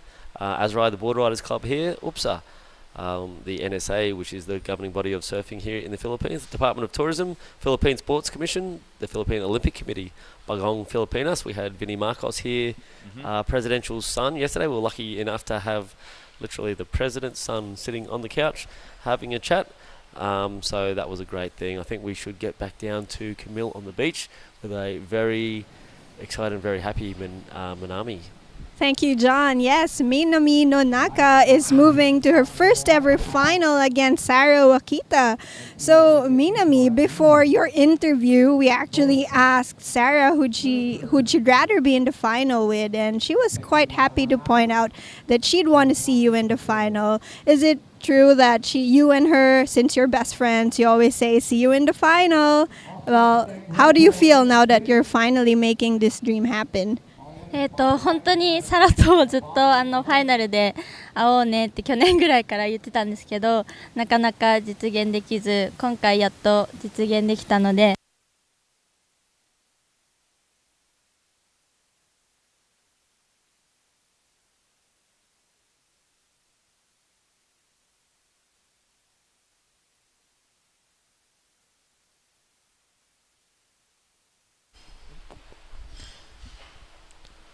Technical glitch there on our beach interview. We will get back down to them when we just sort out this little audio glitch. But yeah, shout out to all our Japanese crew watching at the moment. I'm sure you are many because you guys are dominating these finals. We do have Ketut coming up in the next heat, which is our Indonesian representative. But yeah, all Japanese affair out there throughout that women's division and into this first heat of the men's. And out there, yeah, we were saying with Rinta and Hirota, the first matchup, Hirota competing in that Olympic Games over there in Tokyo, that would have been a fantastic achievement for him just to get there and qualify for that. But down in 11th right now on the rankings, this is a really crucial result for him with the potential to bag 3,000 points and skyrocket as he moves over to Australia to try and get back onto that Challenger Series. Yep, so we're talking about Evoca coming up next, and then it'll be Newcastle. So a 3,000 into a 5,000. That 5,000 will be hot because that is a lot of points, especially coming out of a region like this. That said, there's a lot more Asian region events now, so the points are getting a little bit closer to what the Australians are as well, which is epic. Yeah, and I mean, this is a terrific warm-up. They did have the Urban Surf, the Australians had the Urban Surf QS event last week, and they'll have a couple of 1,000s as well at Port Stephens to get their feet in the wax and get their fins set for the year. Down there at the beautiful Barubi Beach, right? Barubi Beach, yep, exactly. And here goes O'Hara, second wave of the exchange. And you can see him just powering through that one there. You see low center of gravity, no downtime on this wave, and just juicing everything for that last section there. So 3-turn combo and explosive, fast, electric surfing for O'Hara in an otherwise weak wave. And we're going to go re-catch up with Camille down on the glass with Minami. Okay, yes, we lost our mic for a second there, but we are back again with Minami, and we were talking about how you were so diligent with your practice, like almost every day, every afternoon, you'd be practicing down here at the beach, and looks like it paid off. How do you feel about making it through your heat and your practice paying off? 本当に毎日練習してどこがいいか引きと上げの時にどこで割れるかとか毎日練習してたので今日はそれがなんだろう報われてよかったです。Okay, so the 3,000 points will really catapult you up into the rankings. You and Amuro are actually number 5 and number 6. What are your plans after this leg? Are you going to compete in Australia? Where will you go? オーストラリアも参戦する予定なのでこのまま頑張ります。Okay, so congratulations again to you, and hopefully, yeah, we'll get to interview you one more time. Okay, back to the live action. Thank you, Camille. Great insight there from Nunaka as she moves forward into the final, and a 6.5 rewarded there for O'Hara for the electric surfing. What did you make of that, John? It was nice. 6.50. He went as high as 7 and as low as 6 across the judges. He just flowed really well through that wave. This is going to be his backup, and obviously he's going to do better than what he did. He's gonna. That's so Aussie. He's going to want to do better than what he did on that first wave. He's going to want to. Tell you what, no leash as well, smart man, and the reason for that is the drag. Yep. And I was just about to comment on the ability for O'Hara and these competitors actually during this event to maximize their speed on such small high-performance rockets out there. There's very little flat areas on these boards, and the ability for these surfers to utilize the fins, utilize the rails, and all the different design features in such a small canvas is so incredible, and the leash is just that extra little bit to slow you down. Yep, absolutely. The longboarders tend to use the board to maintain and guide and slow and go with the speed. Shortboarders, most of the speed and thrust comes from those fins on those 3 fins on the bottom. That's why they were named the thrusters, because that's where you get your power from, that's where you get your speed from. And these boards are designed to literally take up this sort of surf. Yeah. These Japanese guys do it better than most because this is what they have a lot of in Japan. There's beach breaks around Japan everywhere, and they know how to get those fins moving in a really smooth, flowy way. And the key aspect with the thruster when it came onto the radar of surfers, it had been around in different variations since the very late 1960s, early 70s. There had been 2+1, 1+2 setups, bonzes, tiny little side fins, but 3 equal-sized fins was Simon Anderson's brainchild, and the ability was your top turn was no longer dictated to how good your bottom turn was. With a single fin, your top turn was really just a measure of how strong your bottom turn was. And if you didn't have a big, long, arcing bottom turn, your cutback would be the same. So you see Hirota is able to generate speed from that thruster. He's thrusting through the turning radius. It's cutting the radius in half. And he's able to surf different parts of the wave because of that high-performance thruster setup. And that's what revolutionized professional surfing in that early 1980s. Yep. So when he's weaving down the wave like that, he's literally driving those fins into the water, and that's sort of grabbing and propelling him forward with his body momentum. So really cool to see the way he's doing it out there, because it looks good and it looks smooth, and there's a lot going on that people don't understand, and that's why design and board shapes, it is important. Yeah, and the twin fin out there would work as well. But with the twin fin, and if you don't have the trailer in there, it's very difficult on waves like this to get drive. You'll get release, and at times you'll get a toe and heel carve, and some surfers will really be able to set the line on their twin fin and feel reactive and fast and fluid. But it's Hirota with the thruster who's able to drive, hit it in the lip, and be able to maintain that control. Most people would opt for a twin fin, I would say, in a free surf situation. If you had a high-performance thruster or a twin fin, or a single fin longboard, the latter two options would be more practical for 99.9% of the people.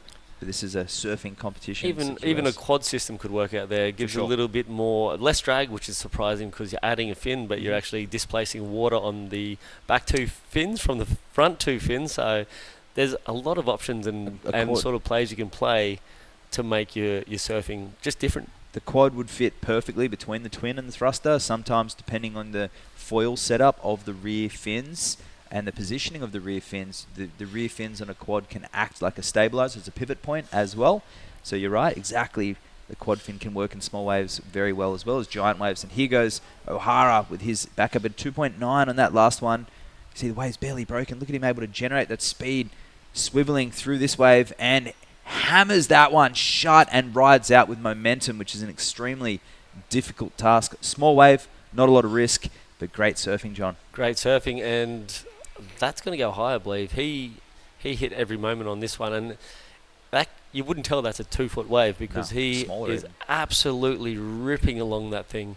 Yeah, when I say 2 foot, I mean 2 foot face. That is barely waist high, and he absolutely blasted. I like the speed they done that replay had. It definitely wasn't slow motion, but that is smooth, fast surfing on a wave I don't think I'd even be able to stand up on. Yeah, that's going to be... I mean, as in terms of a backup, that's definitely going to make Rinta second guess his chances out there right now. So Rinta also razor sharp. I think a little more solid in his approach, a little bit more power in his approach. So he'll be waiting for the best set waves in this heat, and he's made his impressions felt right now with 12 minutes remaining. He sat there for more than half the heat waiting for those set waves, and he's going to have to right now because I think that score is going to be it's going to be in combination. Absolutely, right now. and you can see that Hiroto loves these conditions. Yeah, and he's not just like going out there without the leg rope, catching his 4 or 5 waves that he has now. He's literally just he's in his comfortable zone, loving it. And there's the beautiful Baler. We're in the Aurora province, Sabang Beach. Look at those valleys, and that's why we're getting those localized weather conditions, because we're in basically a massive low-lying riverbed, and there's rivers right through here. There's an estuary behind the event site over to the left-hand side of the screen as well, and some farmland out behind there. Driving down the mountains, it was an amazing contrast of landscapes where you had the rainforest, you had the farmlands, and then you had some subtropical highways. It reminded me a little bit of northern New South Wales, bits of Hawaii, and little bits of El Salvador as well. An incredible setup down here at Baler. That is beautiful. Sunny too. Yeah, sunny too. I was happy to see the sun out. Hiroto is staying very busy out there. There's a few windshield wiper turns there. The judges aren't going to love them. That's more of a... I don't know. I think he's just feeling it. That's his first left for the morning, but that's 6 waves he's going.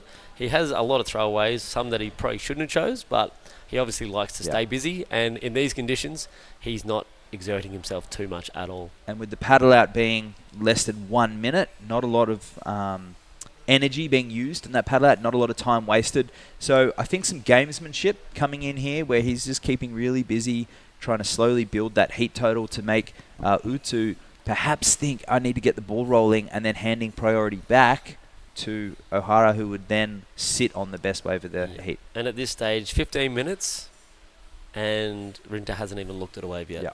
So he's playing the I need to be on the biggest wave, as what he saw in that last 2 heats. He watched the girls, and it was the bigger waves who got the bigger scores for sure. He's just been watching Hiroto, though, slowly build a pretty confident total with an 11.5, with still got a score to drop. I don't think that's going to go, but then again, I could be wrong, and it looks like this number coming in may just edge it above that previous 5. Yeah, I mean, it was a combination of maneuvers. They were windscreen wiper turns, but the scale adjusting, but it has got a little smaller. We did see this morning some sets out there, and it was kind of pumping. You can see the city centre of Baler. There's a beautiful museum down there and a fantastic shrine to Apocalypse Now in the municipal square. Looks like a nice cemetery there in the town centre. That's a big part of Philippine towns, actually. They got a lot of cemeteries. They have a day here where they go, all the family will go down and visit their deceased and spend a day with them. They'll take snacks down and sit by the graves of their loved ones, and it's called All Souls Day. So there's a lot of cool culture stuff. But there's Ketut Agus from Indonesia. He'll love this too. He surfs everything. He loves life. He loves Halfway Beach, Kuta. And let's see what board he's on right now. I'm having a look. He's a CI team manager, a team rider. He's running an Almeric, and he's opted for the classic round tail. He's been on these all week, and that's the CI Pro. And I really like, he's got a bit of volume forward over the chest, and and a little flatter entry rocker as well. So interesting for the round tail. a swallowtail out there would make complete sense as well. But riding what he brought and feeling comfortable on those boards, as he should. Nice and wide during that chest, like you said. It sort of really balloons out Yep. just under that midsection where he's got to need to maintain all that speed. So And you can leverage that round tail a little bit different to the Swallow too, where we saw O'Hara really do a tail slide on the end section for his previous 5. That on the round tail is almost impossible to do without losing momentum, but you can really leverage that round tail. If you do get a little bowl, you can lean on it and displace a lot of water, which is Agus's go-to maneuver. And a round tail as well, when you do push it to its maximum point, they do slide, but generally speaking, it's a power surfer's tail. and also good for the barrel because you have a little bit of an extended rail line, which is going to help you hold onto that wall basically when you're trying to pull into those critical barrel sections. So there's our local media team. They've been doing a fantastic job all week. Some great imagery coming from this event, and this is probably the most photogenic day, apart from the wave size, definitely in terms of the conditions. it is. That sort of mirrors that video that we see. Yes, in the ads, ads, the breaks. Yes, that beautiful, and I'm sure all of you love that. You know all the lyrics by now. I love that song. True, she is a huge fan of that song. Every time that song's on, her face is smiling. A passionate ballad. It is, and she seems to love it. Big shout out to the House Speaker, Martin Romualdez. Vinny, as I was saying last time, the presidential son was in here, and he was singing him praises for what he does for surfing. So 100% a great supporter of surfing. Thank you to the Honourable Speaker of the House, Martin Romualdez, the local government of Baler, to Senator Sonny Ungara, Congressman Ramel Ungara, Mayor Rhett Ungara, and the Department of 3 Regional Director Richard Dianos, the Broha, that was the beach cleanup crew we saw the other day, doing great things down here, and of course, not least, the Costa Pacifica, having a great time down here. Can't wait for breakfast after this heat. Utu using his priority. First wave of his exchange and a little foot slip off there and a couple little snaps to get this thing started, and you can really sense the energy lacking on this wave, and he needs to get rolling with 5 minutes 50 remaining. He's not feeling it, but he goes complete. And you can see there he sat there for 20 minutes almost. Yep. He's not going to love that. Nope. There's a bit of debate at the moment with Toledo. He was out there on his heat beginning, and he waited the same thing about 20 minutes before he dropped to 0.5. So it happens to the best of them in the big stuff. It happens to the best of them in this regional small stuff.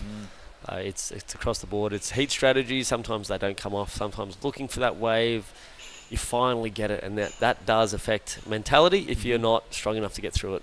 And there's Azuchi. There's Joe paddling out for his heat coming up next. He's got the leg rope. He's got a little square tail.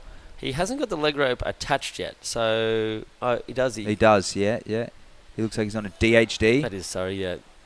A generic square tail, and opting for the kind of not even accomplished, actually. Looks like a general slightly thicker leash. He's got the Almeric fins, which is a lot of these surfers like to run. They don't have a lot of rake. They're relatively upright. The idea of that is that they release really well, but they still have a nice fluid drive. So Slater won multiple world titles on a similar fin template like that, if it works for him. Well, if you're going to look at someone, that's definitely one of the guys you want to look at. Well, I should say, they do have rake, but it's the trailing, it's the leading edge that isn't as chunky. It's actually tapered a lot. The tip is tapered on the Almeric AM fin. So there's been a big fin revolution, I guess, since we got to FCS version and these changeable fins. Basically, it's opened up what you can do with fins and what it means to surfing, because you can literally take a test piece of 20 fins and go and see what they mean and how they change surfing, which is cool. And you travel a lot, and you're over there in Siargao. And what fins do you prefer in your boards, and do you recommend? I'm very simple. I'm just a rake fin, just straight up rake fin. I'm even medium, which I'm at my size and weight, I'm recommended to go into the large scale. But I like the looseness of a smaller fin. And for me, it's sort of 3 surfs. You can adjust your surfing to fit your fins, and it just sort of evens out. So I'm just a standard rake fin. I'm not anything special. I'm happy with what I know and what I grew up on, basically. Glass-ons, FCS, or futures? I was in the FCS2 camp, but then I moved into future boxes. Okay. I have a friend back home who's just he's a FCS2 man. He actually changed to a board plug system in his board to get his FCS2s. But yeah, for me, I'm a futures boy. All right, and I'm an FCS boy, and O'Hara out there right now. Look forward to seeing what he is, because he's a heat leader. That's what we know he is. Less than 3 minutes remaining, and the surfer in blue with the blue trunks, which is usually by no coincidence these surfers have been known to match their board shorts to their rash vest colour, especially in different conditions. If you have rain or it's super glary, makes complete sense. That's awesome. I'm pretty sure he would have a clothing sponsor of some sort behind him also. So he's a Hurley guy, so I'm sure he's got about 68 board shorts in his cupboard. He's probably got a gold pair that one day he's going to aspire to put on. Yeah, that US Open win that he had over there in Huntington in 2015, he most likely was wearing a wetsuit. Although coming from Japan, very similar climate. The outside can be quite warm, but the water can be a little bit chilly as well. I'm going to get that research for you and let you know what trunks he was wearing and what colour if he was. 2 minutes remaining. Uto needing a 7.9. He does have priority, but he's going to need the best wave of the heat, and he's been looking for that elusive bomb. He has, and strategy is important. Yeah. And I would commend Rinta for sticking to his strategy and not mixing it up, because 100% he would be kicking himself if he missed that for sure next set because he decided to change strategy. So for me, showing that there's a good strategy is planning to win, and holding the strategy is a long-term success game that a lot of people might not understand, because there'll be a lot of, why didn't you catch waves? Why didn't you catch waves? For me, I commend him for holding on to a strategy that he's probably proven time and time again. And you as a coach have got that advice coaching the Philippine shortboard team, and myself as a coach, one of my biggest points that I would give a surfer after a heat, win or lose, is did you give yourself the best opportunities? And that would be one of them, sticking to that plan. If you go and start playing to O'Hara's game plan and he gets the sets, you didn't give yourself that opportunity. You didn't sit on the priority. You gave it away when you know, and he's done that. He's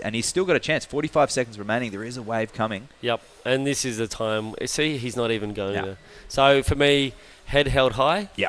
He's held a strategy. He's in the semi-finals. It's worked up until this point, and he sat there and he made a conscious decision on the beach on what waves he's going to be on, and he didn't waver from that. So it's a commendable loss, and the next one that will more than likely give him a victory. That's right, and still he's going to take quite a lot of points from this, and he'll be, currently in second.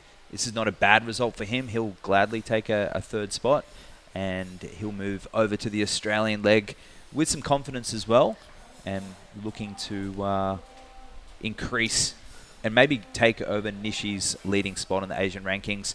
So that concludes men's semi-final number 1. It is Hiroto Ohara moving up the rankings and moving into the final with a 12.15 total, keeping very busy against Rinta Utu, who really stayed staunch on his decision to wait for the sets, and they didn't come.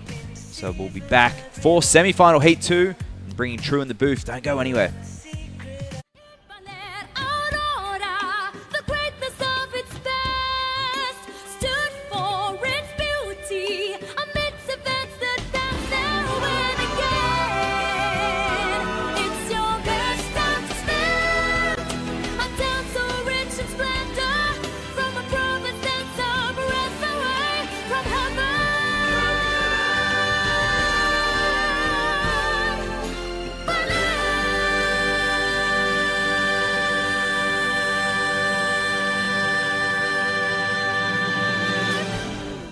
WSL Baler Pro 2024 is sanctioned by the World Surf League and organized by United Philippine Surfing Association in collaboration with the municipal government of Baler and the Association of Surf Riders in Aurora, Inc.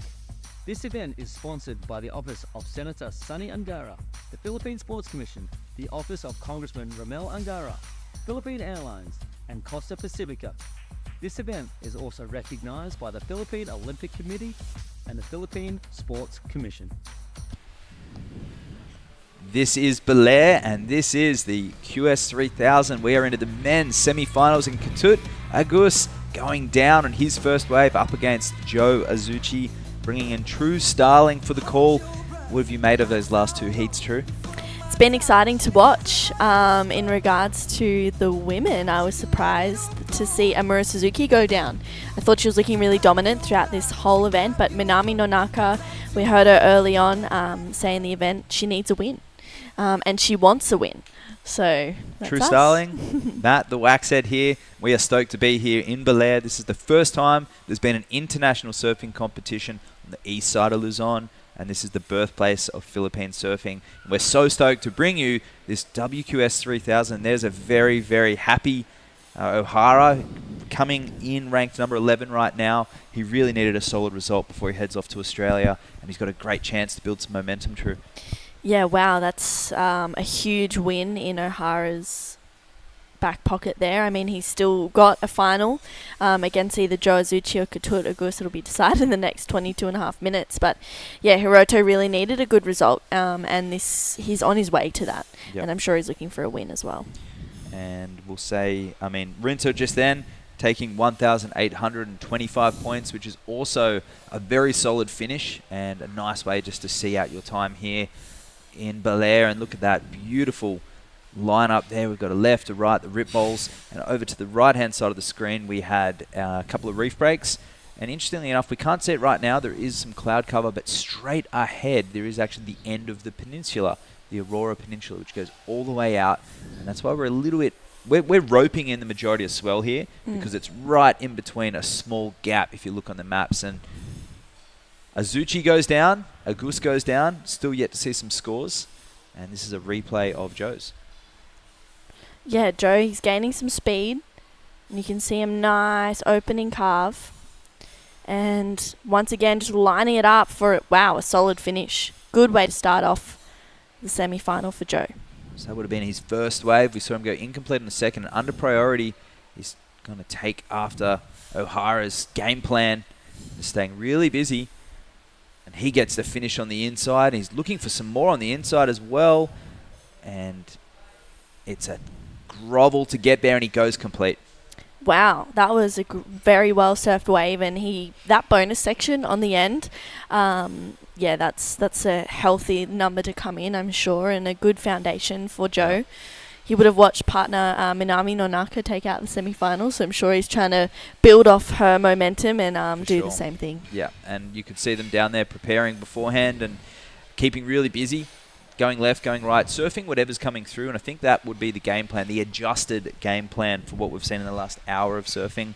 In that last heat, it was really interesting to watch Rinta stay really true to his game plan, which John and I were commending, saying from a coach perspective, to give yourself that best opportunity, you can't change when you're going out there to get the best set waves, and you've been holding priority that whole of heat. There is still a chance in 3-4 minutes you can easily get a two-wave combination and climb out of priority, but combination. But in that case, it didn't work out. It was O'Hara who got the win. But Augusta 275 and an 8 for Azuchi on that opening right-hander, and that'll feel fantastic with still another score to lock in for that left.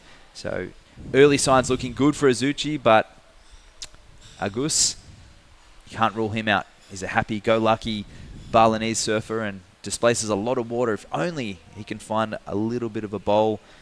And someone who found his slice of the cake out there right then was Hiroto O'Hara. Take it away on the glass with Camille. Thank you, Waxhead. Yes, big smiles indeed with Hiroto O'Hara, who is now a finalist for our men's QS here in Baler. So we noticed before you headed out there that you did not wear a leash. You chose to ditch the leg rope today. Can you tell us as to your thought process on this? Well, I mean, today just wave small, and if you wear the leash, you feel something, heavier, and that's why I just want to go fast as I can. So I just took my leash and went surf. You look very composed, like you didn't seem nervous at all. And I think that you've had some very tough competition to practice on in your career, like in the 2020 Olympics in the quarterfinal. You were actually up against the gold medalist, Italo Ferreira. So tell me, do you still get the nerves, or after Italo, you're just all calm and smooth sailing? I mean, I love the pressure. I mean, I love the nervous like feeling, but well, I don't think there's not too many people better than like Italo or whatever, like those guys. So I few times I'm competing with them, and definitely when I surf in like QS or CS, I'm not too much focus on like other competitor. Like I just focus on myself and just whatever I can do, and then we'll see. Okay, that's wonderful. Thank you for that insight. And yes, indeed, to be a great athlete, you not only need physical stamina, but also for the mind. So thank you for exhibiting that for us today. Do you want to say anything else before you head off to your finals? まずセミファイナル勝ててよかったです。皆さん応援ありがとうございます。まあ前回の試合は全然いい結果じゃなかったんで、とりあえずここでしっかり優勝して、CS 出れるように頑張りたいんで、まずこの決勝一つ、勝ち上がって、優勝することを目標としているので、皆さん、残り応援よろしくお願いします。Okay, thank you so much. Good luck. And all right, back to the live action. A very light-hearted and very motivated Hiroto there. I'm not sensing any pressure, and often you see at the pointy end of an event a little bit of stern face, people playing their cards close to their chest, but Hiroto looking very comfortable. Yeah, he does. He looks really comfortable. He looks happy to be here as well. He looks like he's, enjoying his time, and I'm excited. I feel like the men's final is going to be really exciting to watch. Joe or Katut will either meet up against Hiroto, and Joe up and riding right now, backing up that 8. It's just one-way traffic at the moment for Azuchi.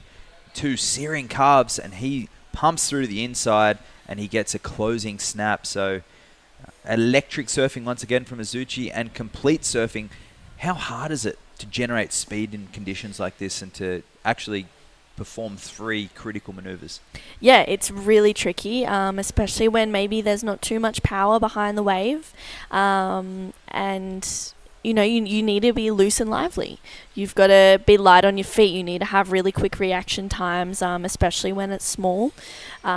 I'm sure that the competitors have, some really good boards under their feet, and if you've got a good small wave board, that takes a lot of the pressure away from you. But yeah, being, 2 things that spring to mind right now is loose and lively. And I think that that's the approach that Joe has right now.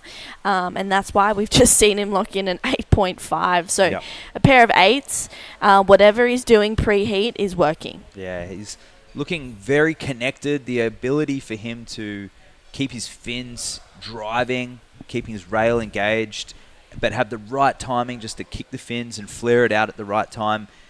It's incredible that he's able to utilize his body, and that small trim section on that board.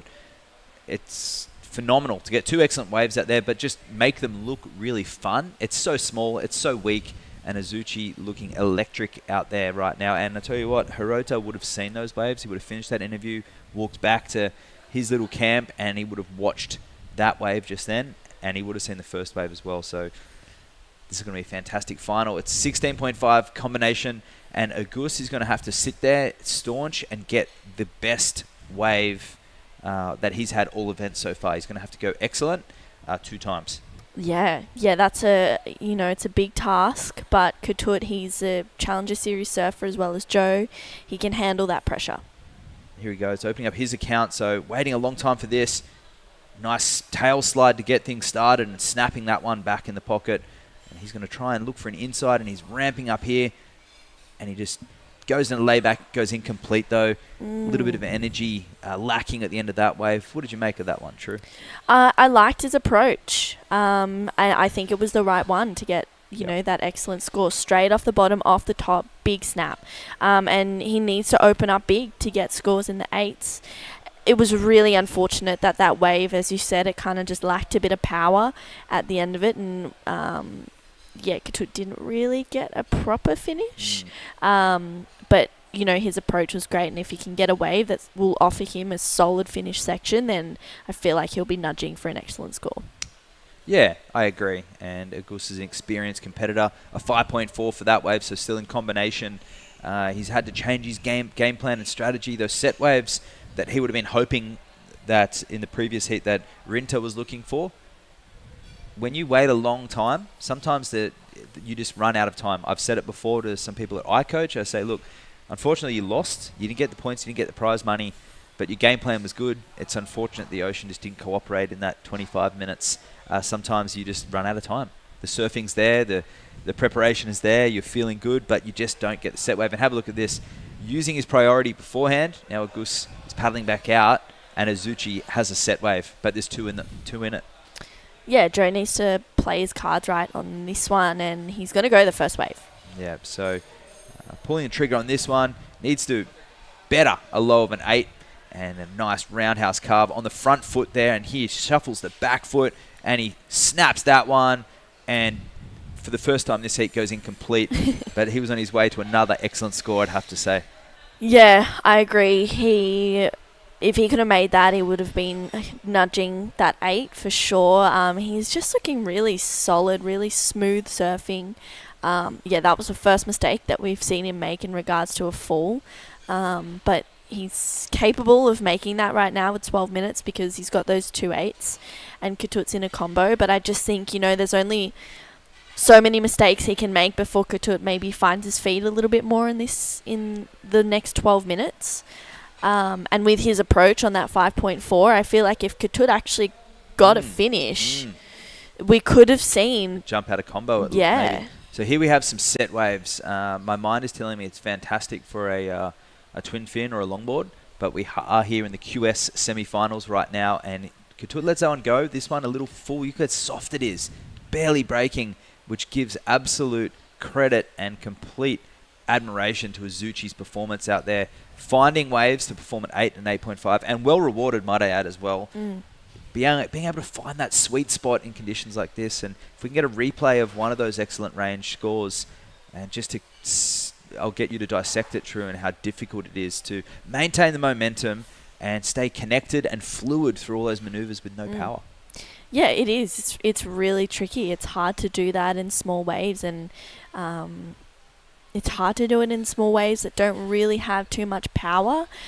We saw yesterday that, you know, after the men's quarterfinals for the LQS, the conditions really deteriorated. I actually went for a surf and it was so hard out there, and I'm glad that we're on here today because it looks better, it's cleaner, seems like it's got a little bit more power than what it does yesterday, so I think it was a good call. And I know the athletes may have had a little bit of input on that as well. And taking a look back at that 8.5 and the 8, we'll get that replay very shortly. The ability for Azuchi to just maintain that flow and get enough speed to perform critical maneuvers in what little lip there is. It's a different type of professional surfing to what we're seeing. We're not seeing any surfing today at the Lexus Pipe Pro. It was on hold for several hours, and on the opposite end of the scale, they called it off. It was a little bit too windy and wild. Mixture of swells, northwest and a bit of west-northwest mixing in there. So not a lot of quality waves. There's some dangerous big bowls, but this is a different type of competitive surfing and actually more relatable to a lot of people. Yeah, it is. There's a lot of times when it's small, especially for a QS, and Ketut, he's found one that's got a nice wall. Snaps that one and kicks out the back fins again on that round tail, leveraging all of his power. And here he has an inside bowl and hammers that one shut as well. So arguably the biggest end turn that we've seen in this heat so far. We'll have to see where that goes to the judges, displacing a lot of water, True. Yeah, and this is what I was talking about before. Ketut, he's got that approach. He's got that, if there's a lip, hit it. He has that, real off the bottom, off the top surfing. I love those first 2 turns, just slicing it and real, that second one, kicking it, as you said. But yeah, that finish was a solid finish, throwing so much spray. I feel like we'll see him out of combination on that, and maybe could be pushing for excellent. I really liked that wave. I think on first impression, it should go close to being excellent. Really noting his board, 7.15 logs in. One judge as low as a 6.5, another 7.5. So a conventional approach to surfing there with the Gus, now getting a 9.35. It would have been nice for that to go a little higher to make that 9.35 requirement a little less, but kicking the back fin. Let's have a look at this, True.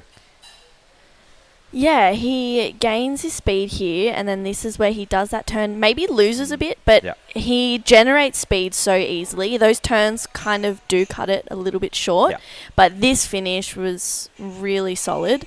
I mean, I really liked the wave. A 7.15 is a great score, and I'm sure he's happy to have that in his scoreline.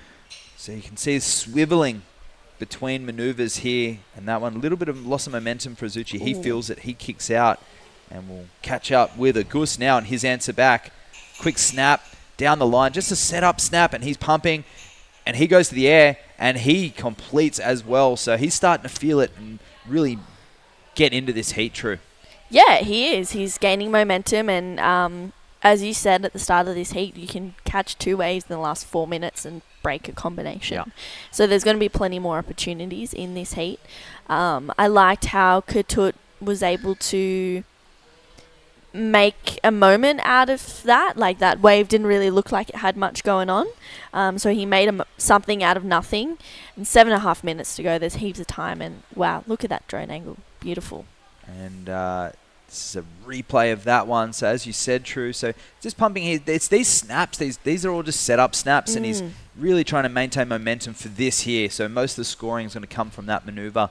And, I mean, that's what has been impressive for Agus throughout this event, displacing all that water, but the waves are small. So we'll see where it locks in a 6.10, so doesn't improve his requirement of 9.35. And one thing I like about this beach, although they do have that promenade built along the shoreline, which we see being so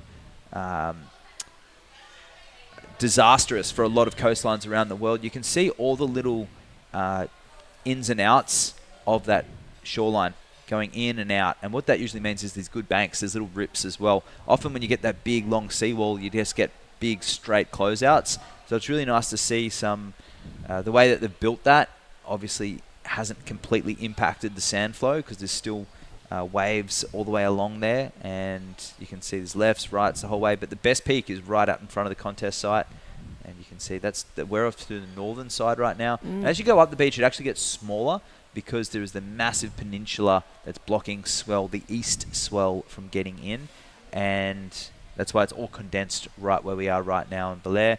And as we make way up the beach, you can sort of see just to the end of the screen, it's where all the vegetation starts, the promenade finishes, and that's where the tourist village of Baler goes into just pure bushland. Yeah, I have walked along that beach a couple of times since being here, and there's banks all the way up.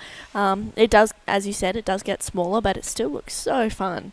And there's little waves that you can find to yourself for sure. Very few sharks as well, which is always nice to know. When you're on a big empty beach like that in Australia, you start to think of not necessarily surfers as being the problem, other elements, and this is the beautiful town of Baler. You can see straight ahead next to that fishing boat. See in the far distance, if you squint your eyes, that's the end of the peninsula, and that goes all the way around from to the north and ends there. So that's why the east swell is getting roped into here, and we would like to thank the Department of Tourism. This is the Region 3 and their director, Richard Danos, for having us here. Mayor Rhett Angara.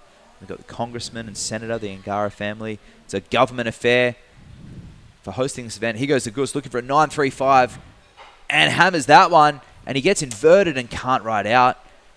And behind him, and starting to play a little bit of gamesmanship, Azuchi noting that Agus went down, so he's going to try and hold priority, True. Yeah, I think that was smart for Joe to kick out of that one. Couture, that was really unfortunate. I thought that, could have been a good score. I just feel like Joe's waves, he's had a bit more flow than Katut. He's kind of linked his turns up, whereas Katut's that slash that he does, it's a great turn, but maybe just losing a bit of flow because he kind of gets stuck. But he definitely makes up for it by the end section because he absolutely hammers it and he leaves nothing in the tank. A 9.35, it's a pretty big requirement, and I'm sure that Katut is, kind of thinking back and going, okay, what do I need to do to get a 9? Let's go excellent surfing. And that's just pushing boundaries, and that's what Katut's doing. A 13.25 heat total is still a really respectable number, and it's going to be difficult to get that 9.35. So I'm feeling at this point he still thinks he could do it in maybe 2. And I know a lot of the Indonesians are on the edge of their seat right now tuning in. Tim Hain over there in La Union, and our good friend Tippy Jabrick. He's a warm and I guess a likeable character there from Bali, and they've got a lot to do with the regional tour, ASC, and those guys doing a tremendous job in Indonesia and surrounding islands around Bali. And over here, we'd like to thank the Tingog Party List, and we had House Speaker Martin Romualdez and Bagong Pilipinas, the Philippine Olympic Committee and Sports Commission, and UPSA, the United Philippine Surfing Association, which is the equivalent of the ASC over there in Indonesia as well. And they're doing a great job. 2 years in the making. They have had their national events here, but the first time there's been an international surfing competition on the east coast of Luzon, which is the main island of the Philippines. We're 4 hours from Manila, and look at that gorgeous, untouched coastline. You think of Manila, well, I think of Manila, and I also think of Taiwan, and I think of industrial build-up. I think of a lot of different cities, and I don't think of this tropical paradise on Luzon at least, but there's so much of it. And here goes Agus going down. 2 minutes 20 remaining. Yeah, that was unfortunate. I liked the approach. I liked how he went for it straight off. And if he could have made that, it almost looked like there was another section at the end of that wave as well.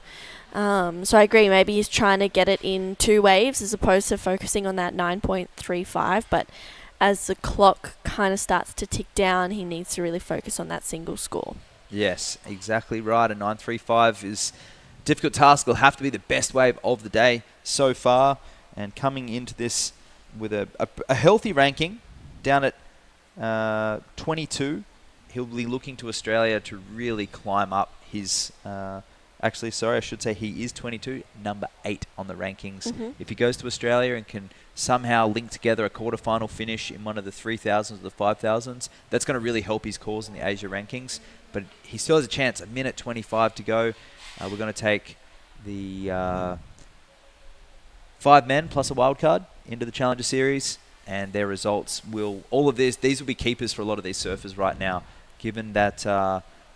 coming into this, number 8, I'd say that's on the cusp, even though we're taking 6. I mean, this is a great result for Katut, but knowing there's 2 really strong events there in Australia, semi-final finish, not bad. Better to get to the final though, True.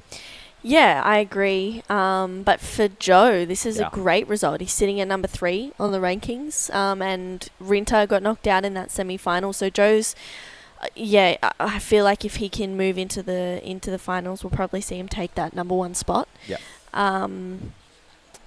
That's a great result. But Katut, he's pushing for that, and he doesn't want to go down without a fight. Sure. So there's an extra 500 points just to make it to the finals from the semis, and of course if you win at the 3,000. So Agus just going for it now, a little shove it on the inside, and that beautiful purple sprayed Merrick. Looks unscathed, and he'll be a little frustrated with that performance, but still 13.25 heat total. It looks like Azuchi, the Japanese competitor, coming in ranked 3rd right now on the rankings. Nice opening carve. Look at him just setting those fins, connected. Economy of movement is a way to sum up his surfing in this heat. So Joe Azuchi finishing right on the hooter. A very consummate performance there, and he'll be taking a lot of momentum moving into the final, where we'll see Hiroto Ohara. Don't go anywhere, because we have the women's QS final coming up next.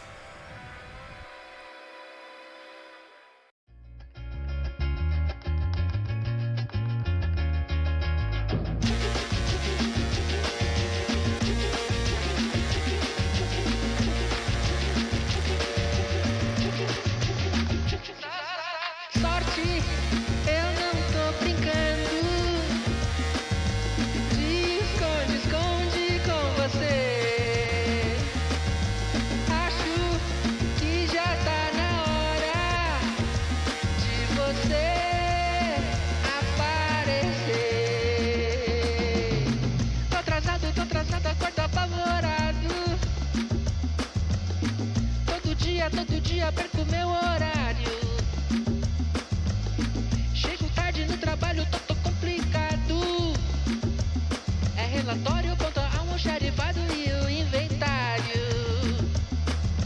Por essas e outras eu começo a cantar. Sorte, eu não tô brincando. De esconde com você. Acho que já tá na hora. Welcome back to the Baler International Pro. We have the women's final out there. Sarah Wakita and Minami Nonaka both already catching waves in the first minute of this final. And True Styling joined in the booth with Jerry Deegan. Thanks, Morning. True. Good morning, and really happy to be back here with you. This is a replay of Sarah's first wave. A little wrap back into the power source there. She's going to pump and finish it off. Okay, I think that's just going to be a mid-range score for her. But yeah, happy to be here. I was a little late. I'm short of breath. Here's Minami's wave, and I'll explain that in a minute. So she's pumping down the line. Nice little wrap there. Little whitewater climb, and again, that's not going to be something I imagine that's in her score at the end.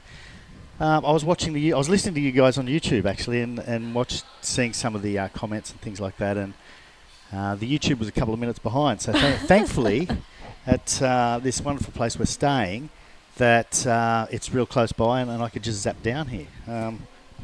So yeah, no, that's sorry about that. I hope I didn't scare you at all. You didn't have to sit here by yourself for hours. That's okay. I knew you would have come at some point. Oh yeah, wouldn't let you down again. Like I said, I was watching it, and there was a couple of comments there that I did notice. And here we have Minami again up and riding. Gonna smash that right there. She's gonna just get on the inside, and finish it off nicely. Okay, that might be a little better than her first wave. And again, we've gone through it a few times, but there was one of the comments that I noticed there, and I'll tell you who it was. I didn't bring my glasses, so it's not very clever. So Player Chan said, do any of these surfers continue on to higher contests? And we know the answer is yes. The top 5 in this particular series, which is the Asian region QS, the top 5 will move on to the Challenger Series. So Player Chan, yes, absolutely. And you'll notice by the quality of these surfers, they certainly deserve to be moving up into a higher. And obviously their goal is to go even higher than that and get to the CT. But it's a real hard, tall order, really difficult for them to get all the way there. But this is the pathway that leads them there. Yeah, it sure is. It's the moments like these in the finals where you can really, secure yourself a spot. Which Sarah right now, first wave 5.75, she's doing that. Minami's first wave at 4.5. She has another one to lock in. That was Joe Azuchi on screen just before. He had a great semi-final, 16.5 combination. It was We've had a really couple of great. them in the semis already, haven't we? And they've just left the door shut tight, semi-early in the piece. So congratulations to Joe. And commiserations to Ketut, the last Indonesian left standing. So we have, that's what we have. We've just heard the lovely Sam in my voice, or in my ears, saying we'll have a look at this wave first. This is Sarah Watika, getting through on the inside, off the top. I said Watika again, didn't I? Wakita. I'm glad you had a little chuckle there, so I realised what I did. So that was Sarah Wakita. I'm sorry about that, Sarah. I keep doing it to you. I'm obviously a bit dyslexic. We have Camille on the glass with Joe, the winner of our last semi-final. And True, yes, Joe Azuchi, you are moving on to the finals against Hiroto. Have you surfed against Hiroto before? そうですね、ヒロト君サーフィンうまいんで、このまま自分のサーフィンして勝ちます。はい。And what do you think? How do you feel out there? Do you think you can win this thing? そうですね、何が綺麗で、ターンがしやすいんで、このまま自分のサーフィンして優勝を狙います。So Hiroto chose to go without a leash. If you notice that during the semifinals, he didn't wear a leg rope because he said it's to lessen the drag, it's to make things lighter out there. What about you? Did you think of anything like this, or you're okay with your leash? そうですね、とりあえず自分のサーフィンして優勝を目指して頑張ります。はい。And for the women's finals, we have Sarah Wakita and Minami Nonaka out there. Are you rooting for any one of them? そうですね、まあどっちが勝ってもおかしくないサーファーなんで、まあ頑張ってほしいですね。はい。Sarah or Minami? 南 maybe. Okay, let's go Minami and let's go Joe. You have one more heat to go. Perhaps it's the most important one for today. So good luck, and yeah, back to the commentary. Thank you, Camille. Yeah, Joe and Minami are actually they're dating. Oh, nice. Yeah, so no. That's exactly why he wants Minami to win. So of he's course. probably a bit more biased on that part, which I love the support that he has for his girlfriend, and vice versa as well. Minami watches all of Joe's heats. Yeah, he didn't hesitate then when he was asked to. No, yeah, he Minami, He'd straight be in a away. lot of trouble either way. Yes, yes. But Sarah Wakita locking in a 6.5 on her last wave, so Minami needing a 6.75 right now to go to first, and both, it's interesting to note, both Sarah and Minami got 8.25s in the semi-final. Ah, okay. And I know that Sam at some stage will show us a graphic of the highest scores on the women's side. I think there was an 8.75 at one stage. 8.25's pretty much up there as well. So we'll put him on the spot right there. We did before, and then we turned away and didn't look when he put the graphic up there. Sorry about that, Sam. Yeah, well, that's fair enough. But I think you're... Anyway, either way. So the women's final, here we are. And enjoying it. 23 minutes to go. This was a 30-minute final. So, yeah, I'm looking forward to the next 23 minutes. Yeah, it's gonna be a good final. Bit of downtime right now. The waves aren't coming through. They're having a little bit of a breather, but 30-minute finals, that extra 5 minutes is a huge deal. And yes, Sarah had a paddle. that She one. didn't have priority, so it doesn't really matter too much, I guess. 5 extra minutes makes a big difference. I mean, we're basically just past the start of the 25, and already in that first 5 minutes, you know, they've both had 2 decent scores. So it does make a difference. Gives them a lot of more relaxation time now. I wonder if that's a little bit of wind blowing up. You can see the line across the right-hand side at the back of your screen. I hope it's not. But at this stage, it's still pretty glassy and really quite surfable. My friends from Mauritius who are watching it have sent in and asked me to say hello to Jean-Louis and Oceane and their mum Sam. So I think it's a fair bit earlier in the day there. So thanks for watching, guys, and I hope you're really enjoying it, as myself and True Starling are. Yeah, we sure are. It's been a great week, and it's exciting to be having finals day right now.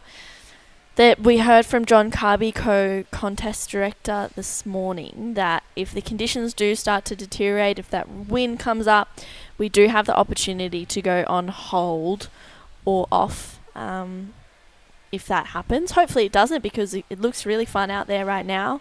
And I'm hoping that it just keeps getting better throughout the day. But if not, we do have the opportunity, because tomorrow is also within the waiting period as well. Yeah, absolutely. And that's the whole reason we have 7 days, because, you know, sometimes you have a lot more competitors and you actually have to run no matter what. We've had the luxury here of having enough time to have both the shortboard and the longboard and not hundreds of competitors.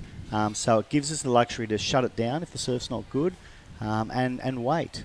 You know, the issue is, and as an event director in one of the other places, I get scared waiting for the last day, because you can wake up and anything can happen. So I'm a big fan of when there's waves, we run. But, you know, so far what we've seen is glassy conditions basically every morning. So I guess you can make the assumption, and you know what they say when you assume, but I guess you can make the assumption that it would be glassy again in the morning. But I think at this stage, if it stays similar to this, I guess we'll motor straight on into the longboarding. Yeah, I'd say so. We'll have semi-finals for the LQS and then move on through to the finals, which are going to be super exciting. A couple of the semi-final matchups for the men, we've got J.R. Escalon and Danny Widianto, and Sarah in and out. And then we'll see Taka Inui and Kai Hamase as well for the men's LQS. And the women's, we'll see Natsumi Teoka and Hiroka Yoshikawa. and then Daisy Valdez and Kaede Inui as well. Okay, so it's nice to know that at this stage in the longboarding, it's not dominated by all Japanese. You've got Indonesian and Philippines still there too. Yep. And there was Sarah having another quick little look there at that wave. She's not interested. She's in the lead. She's got second priority, so, you know, whatever she can take, she'll take. Looking forward to the next 20 minutes here. It's been a bit of a slow period right now. I think, not sure where a list of people to thank are, but certainly the Department of Tourism Region 3, we appreciate your love, and all those that have, Speaker Ramaldez, and all those that have been part and parcel of making this thing happen, UPSA and everyone. It's been pretty flawless, you know, where we're staying, the organisation, the food. For a first-time event, they've all got to be pretty proud of themselves. Yeah, it's been an amazing event. We've had fun waves. It's been pretty clean the whole time. I think there was a few worried people, considering that we thought we were going to get wind. Me. Yeah, the whole time that we were here. But we've been so lucky in the sense that we've had the mornings and it's been really glassy like this right now. And Minami looking for a 6.75. Nice opening carve straight off the bat. She's trying to gain some speed, tags that section, driving down the line, and that wave doesn't offer much more, so she has to kick out. Yeah, I don't think she's going to get that 6.75. Had there been a finishing manoeuvre there, she had already sort of built up certainly a few points there. So here is a little replay of it. Small wave. I like this first turn, straight back into it. A couple of pumps here. A little tag there, but yeah, nothing left on the inside. She realised that and thought, I'm out of here. Yeah, it was worth going, worth rolling the dice on, but just didn't quite live up to Minami's expectation. And she did give away priority, but again, it doesn't seem to be a major issue with these two-person heats until kind of the end. You know, when there's a bit of a cat and mouse game and trying to hold them off any chance of getting one. Here's a little sucky one. Is she going to go it? No, she's not. Yes. So as we mentioned before, Sarah's 21 years old, and she lives at Sunset Beach in Hawaii. She's not. She's Japanese, obviously, but she lives in Sunset, and she's a fantastic surfer. She was ranked number 1 in 21-22, made it to the Challenger Series, and she's ranked number 1 as we sit here now. And the fact that she's in the final pretty much guarantees her that she's going to stay number 1. Well, that's not fair because there's the 2 Australian events, which are the co-sanctioned. She'll stay number 1 until then. And I imagine she will dash to Australia to try to hold her position there because she'd be kind of mad not to. She's got a lot to gain by getting the number 1 position, Yeah, it's a huge thing. The women is top 4 plus a wild card. The men's top 5 and a wild card. So 6 athletes for the men and 5 for the women. Have you got any idea how they choose the wild card? No, I don't. Minami has a paddle here. So she's up and riding. Nice little wrap there, real stylish. Here's some power and some speed for her. She's going to get that little section. It is going to link up. Oh, that was a fantastic job there from Minami. And out the back, Sarah's looking to do the same thing at least, if not better. And she finishes nicely as well. Can we see a paddle battle here? I'm not sure where Minami is. Sarah's stroking pretty hard. I think myself, Minami probably got slightly better value out of that wave than Sarah, but we didn't see all of Sarah. And it's not going to be a paddle battle, I think, as Minami's 20 metres ahead. Yeah. And she's not about to slow down anytime soon. Yeah, she's not wanting to give Sarah that priority. It's pretty coming down to it. It's sitting in second. It's somewhat important, but there's still 15.5 minutes. So right now it's anyone's game, and we've got scores for Sarah and Minami to lock in. This is Minami's one under priority. Nice opening carve.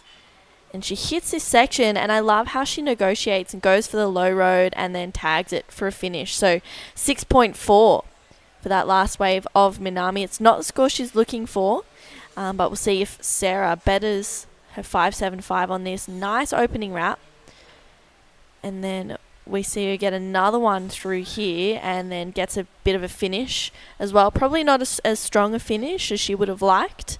But this is live action. Sarah in and out of that one. Looks like Minami was finishing one off the inside as well. Yeah, exactly, during the replays there. So I know our guys have have got it all covered. I guess we'll see a replay of that Manami's next wave. So there's still, the judges are out there. They've got 2 waves to come in for Sarah and 1 for Manami. So we'll see. Here we go. Well done, guys. This is Manami taking off. What's a bit choppy on the footage there. Nice little off the top there. She's looking for that inside road again, and she's found it. And let's smash it right here. Okay, nice finish. Probably one less manoeuvre than her previous wave, so may come in just under. But hopefully it can. There's Sarah's wave. And she wanted in and out of there quickly. I guess she saw Manami, knew there wasn't any value, and thought, let's get out the back and get priority, which she has actually done. So that was a 5.5 from Sarah on that previous one, and a 6.4 for the previous one of Manami, the one we liked. Oh, did you already say that? Yeah, but okay. That's fine. I actually looked down there and was wondering if that was the last one, and I thought that was a pretty good result. Okay, so we're still waiting on one more on Manami, which probably won't, as you mentioned, go up into that 6.4. Yeah, she needs a 5.86, so I'm wondering if that'll challenge for that. But Manami, she's staying busy. Up and riding on this one. Gaining some speed. It starts to wall up. Tags it for that connection there, and then gets another one for a finish. So Manami's going to have 2 scores to lock in. She's challenging for that 5.86 to take the lead off Sarah, who holds a priority. We'll see where these scores lock in with just over 13 minutes. Yeah, I like that. That was a nice wave. The one before was nice. I think they're going to be around the mark, whether they're actually there or not. I certainly don't know. Seems like the waves at the moment aren't heading all the way to the inside as much as they were when we first started watching this morning. And the scores are being reflected in that. We had a lot of 8s and things this morning, and these girls, although they're surfing as well as they can, it seems to be shutting down a little earlier and not giving them that 3rd or 4th manoeuvre, which is what we saw earlier this morning. Yeah, which is a bit unfortunate. That previous to last wave of Manami, a 4.95. She's got another one to lock in as well. And look at the wind out the back there. I mean, that's the first time I've seen that. It seems to be maybe coming from the right to the left, which would be a bit of a southerly. Normally we see a straight line coming straight in. So, and it is. You can see from the ruffle on the wave there, the wind's a little bit south, which is not what we've had at this stage. You know, I'd be happy for a little south wind, a light south wind to stick up there, because that's going to ruffle the waves far less than the straight on shore. So, yeah, that's interesting. And now you can see from that shot that right on the very edge there, you can see the wind hasn't quite hit, but basically the whole screen, that south wind seems to have hit without being too strong. I don't see any white caps or anything like that, so I'm not going to stress out as yet. Here's a replay of Manami's wave. Yeah. This must be the 5.95. Yeah, so she goes into first off this wave. And she's happy about that. Boom. Yeah, that was a nice re-entry at the end. They got right up over the white water, super in control. And she got paid off for that one, leaving Sarah with only an 5.85. Now, she got a couple of 8s earlier in the day, so she's well and truly capable. And there's that wind again. It's moving from right to left. So on the left there, it's super duper glassy. On the right, it's ruffled up where that wind's hit it. And yeah, it's a bit unusual. Like I said, I've called it a couple of times, the wind coming straight in. Sarah's up again. Sarah needs a 5.85, and she's not going to get it there, True. No, she used her priority on that one as well. So Manami gains first priority and the lead, a 6.4 and a 5.95. Sarah has a 6.5 and a 5.75. She needs a 5.85 to go to first right now, which she's capable of doing. That is Hiroto Ohara. He's coming up in that next final for the men against Joe Azuchi, which is going to be a pretty good final. Do you think Joe's relaxing and meditating, or he's on the beach screaming and yelling for Manami? I'd say relaxing, I reckon, or maybe a bit of both. Yeah. Yeah, it'd be nice in their household or their hotel area in the morning, if or this afternoon, if they both go home with the trophy. And I think we're having a presentation tomorrow evening. Yeah. Where we'll see all the winners collect their trophies and get a lot of love. So I think that's 6 or 6:30 or something tomorrow evening. Yeah, it'll be here at Costa Pacifica, which is exciting. And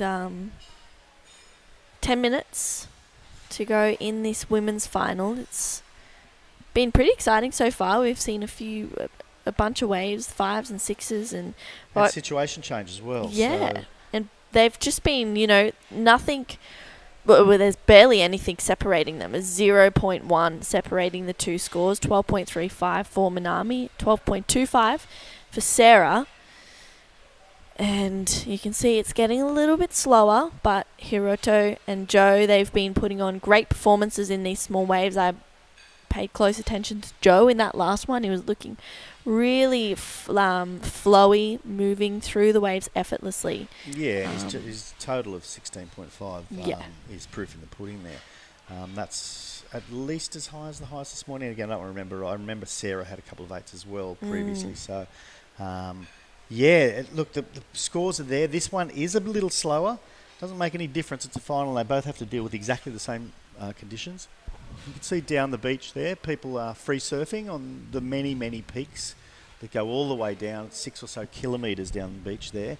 I haven't managed to walk that far. Probably did about 600 or 700 metres. Turned around and came back.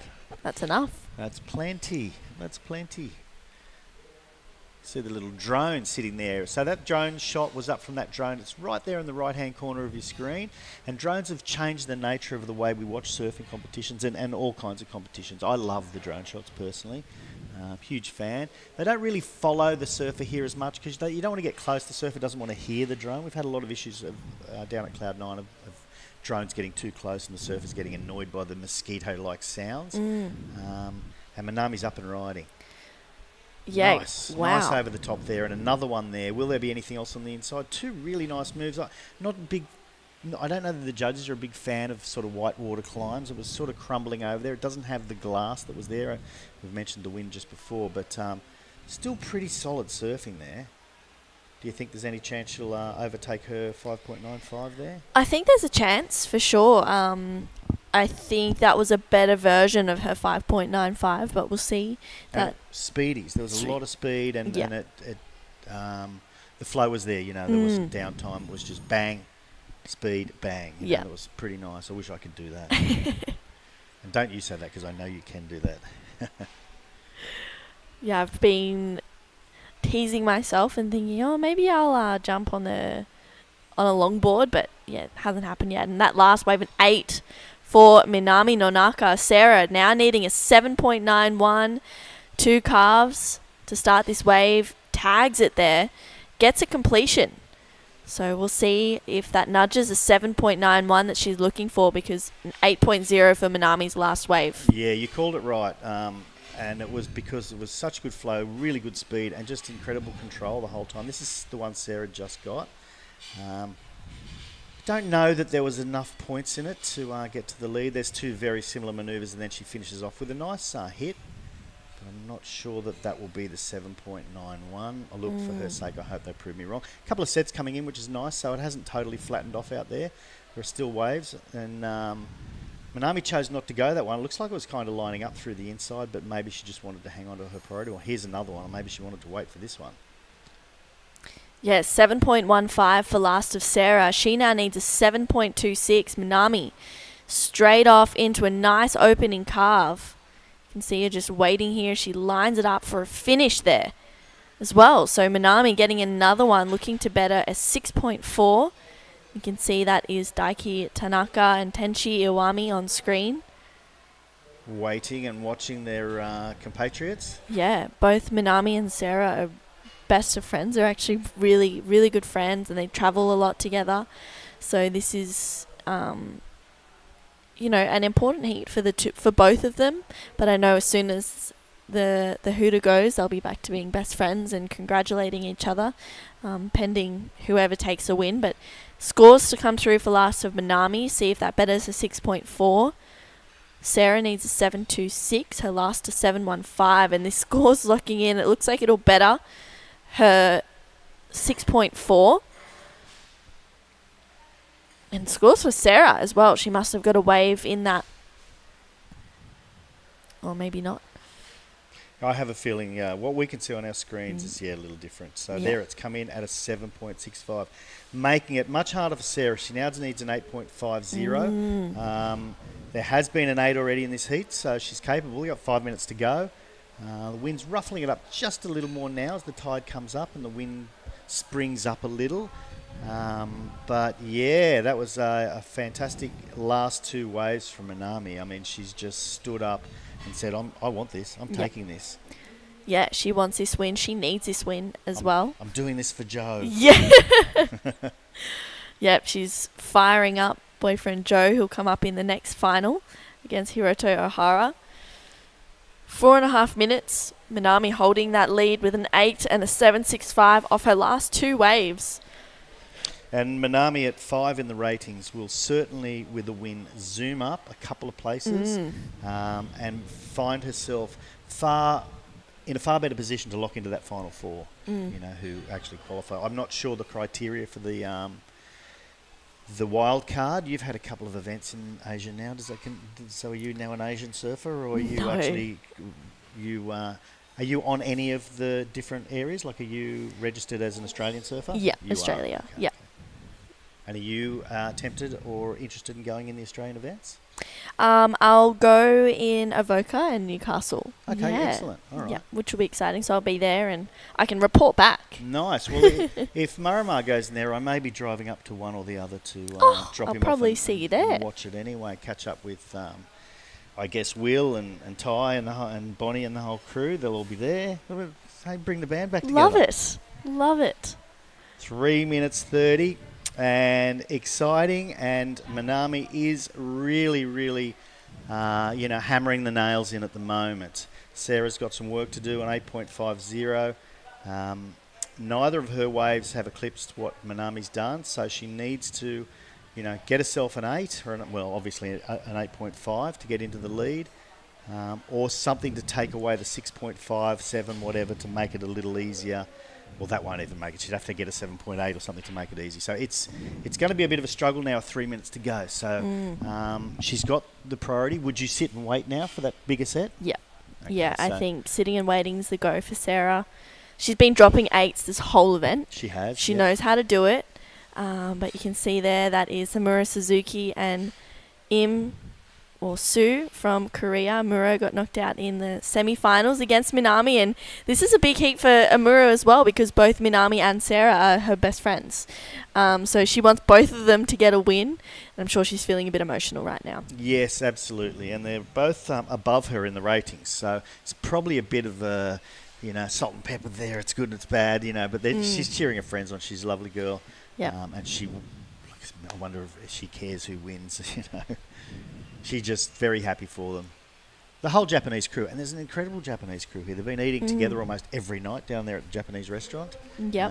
And super friendly, every single one of them. Yeah, the restaurant. I went there for dinner last night, had some udon and some edamame, and was one... Which is exactly what you had the last time you were there? Yeah. I was very happy walking home. Very nice. Did you stop and get an ice cream at 7-Eleven? No. Walked along the beach. And Sarah Wakita using her priority with 1:35 to go. Needing an 8.5. Nice slice in the pocket. A bit of a smaller wave driving through this one. She needs to do something big to get that excellent score. She tags it. Doesn't get a finish though. Wow, 1:20. She needs to quickly race out the back. You can see a smile. She's thinking, Yeah, she knows she just probably let her last hurrah go. She can get back out there in time, but without priority, it's...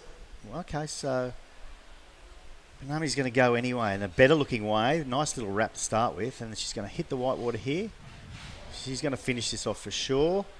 I wouldn't say conservatively. She just hit that hard. Yep. 52 seconds remaining. Sarah needs to zap out there if she wants any chance of taking home the big trophy.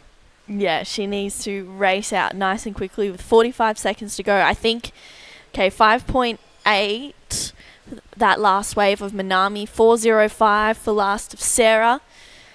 Neither going into the top two. Sarah still needing an 8.5 with 30 seconds to go. You can see Minami, the win is just there. Yep. Sarah gains priority. Is there going to be a wave coming through? My heart is racing out of my chest right now. She knows she's got to take this one, as she does. Okay, Wow. It's her last chance. Up and round. She's going to have a little section here. She needs to do something massive if she's going to win. and she knows it wasn't enough. Yeah. With 4 seconds to go, that's the end of it, and our winner is going to be Minami Nonaka. So a huge congratulations to her. Last little hoorah there, and a bit of a laugh. I guess they'll have a hug and they're great friends. Wow. And there we have. What do you think of all that? I love it. You can see Sarah celebrating for Minami, and she's probably thinking, what just happened? And I'm sure there's a bit of emotion coming from Minami right now. Sarah just as stoked for second place, and we saw Amuro on the beach feeling super excited as well. And look at Sarah, she's just got the biggest smile, competing against one of her best friends, and seeing her take a win is huge. 3,000 points. I mean, that's going to be incredibly helpful as well. So congratulations, Minami. You rock. You rule. You're the winner. Yep. Don't go anywhere. We'll be right back with the men's final. Hiroto Ohara and Joe Azuchi right after this quick break.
Welcome back. That's the emotions on the shore there with our women's QS winner here of the Baler International Pro, Minami Nonaka, taking out the win from Sarah Wakita. Second again, Sarah, but still another final. And in this, Hiroto Ohara and Joe Azuchi meeting up, the two electric fast Japanese surfers. And those two are looking razor sharp on the shore. And off to a quick start was Azuchi. This score not locked in yet. Yep, so just getting to work on this one. Nice, flowy Joe Azuchi. I've loved the way he's surfed out throughout this. I was talking to you earlier, the Wax had about his campaign. When he knocked out Marima, I knew he was on his way. This is his style of surfing, and he rips in this. So I'm stoked that Joe's in the final. Also with Hiroto, he's been dynamic throughout this entire event. I'm pretty stoked for Minami in that last one. She is the first champion of the Baler WSL International, so she's going to go down in history. Yeah. Wow, and sending a fan of spray to the sky is Azuchi, who is on the front foot here, and just we've seen a little bit of a ruffle in the wind come up right now, and Ohara, he makes his way through the inside and didn't put a foot wrong in his semi-finals, and he hammers this one, and he rides out with control as well. So Hiroto has Japanese surfers generally rail to rail. They don't take to the air too much. Hiroto sort of breaks those boundaries, and he loves sending it. He's a little bit more loose in his sending it. He's not that disciplined. He's also really fun to watch. So we're going to see Joe Azuchi, who's a really technical rail to rail guy, and then we're going to see Hiroto obviously throwing out everything that he can in his tool bag. Well, the judges will take their time, process those scores. We do see a few more waves rolling in the horizon. Just seeing if Blue takes this one, which is Joe, and he pulls off that. So in that break, we're going to go down and catch up with Nonaka, who's sitting there with Camille. Take it away. Yes, we ran all the way down to the beach to greet the first champion of the day, Minami. Congratulations. Take it away. Thank you. I just so happy now, and I just want to say thank you for my family and friends, sponsor, everyone. I'm so happy. And it's just testament that you can't write anyone off just yet, even though Sarah commanded the lead for the first 20 minutes of that heat. In the final 10 minutes, you were able to just find your spark out there, and you got the excellent scores. And yes, anything else you want to say? すごく緊張したんですけど、いい波をどんどん乗っていこうと思ってプライオリティなかったんですけど、乗っていったら8点、7点と出せたので、それがハマってよかったです。Okay, one more question. Now that it's done, now that it's over, what are you looking forward to doing? So we'll wait for the scores. We have a い few. っぱい食べて、好きなものでちょっと休みたいです。How are you going to celebrate? 25 minutes. みんなでご飯食べたいです。Okay, congratulations again, and let's go back. Men's finals underway. And elated Minami there with Camille on the beach smiling, and you can just see the joy coming out. She takes that win, and that'll be fantastic for her ratings campaign. And it was really nice to see Amuro Suzuki, who's just sitting one spot back in 6th, with just so much congratulations for Nanaka there, as she's basically going to leapfrog up into the ratings top 3. Wow, so things definitely heating up as they move towards. There's that camaraderie that we love, and it could have been... There's Amuro there. Yeah, so for them at this point it doesn't matter. They love to celebrate together. And Chad up there. And Natsumi there as well, coming up next in the women's semi. Yep, so there's a lot of camaraderie, and that's what this sport is like. It's tough out there. The heats, you don't have many friends, but as soon as that hooter goes, those 2 sirens that we have to show the end of a heat, the end of a final, all of a sudden they're best friends again, and they're celebrating each other's victory. So for me, that's what the sport's about. I know no matter what happens out in the water, I've got friends, not even necessarily friends, people watching each other's backs to make sure there's no incidents, and sort of that's the joy side of it. Yeah. When something amazing happens, and like I said, taking out, becoming the first champion down here in Baler, she's going to go down in history. So super exciting, and this is our sport. How good is it? Love it. And we love to see it here. The story's being told. It's the first time we've had that international event on the east coast of Luzon and Baler. It was the birthplace of surfing. It feels so right to bring an international event here to the Department of Tourism, Region 3. Thank you for having us. And, of course, the Congressman, Senator and Mayor, the Angara family. And Azuchi with a 6.75, but O'Hara opened up with a 9-point ride. So chasing a 6.76. And he goes incomplete, so he's going to need to really... He will have heard that 9-point ride from O'Hara, knowing he's just got the 4.5 backup, and thinking, I really need something big here. 22 minutes is 30-minute final. Hopefully we end up with a replay of that 9.0 from Hiroto, because that's obviously going to be a great wave.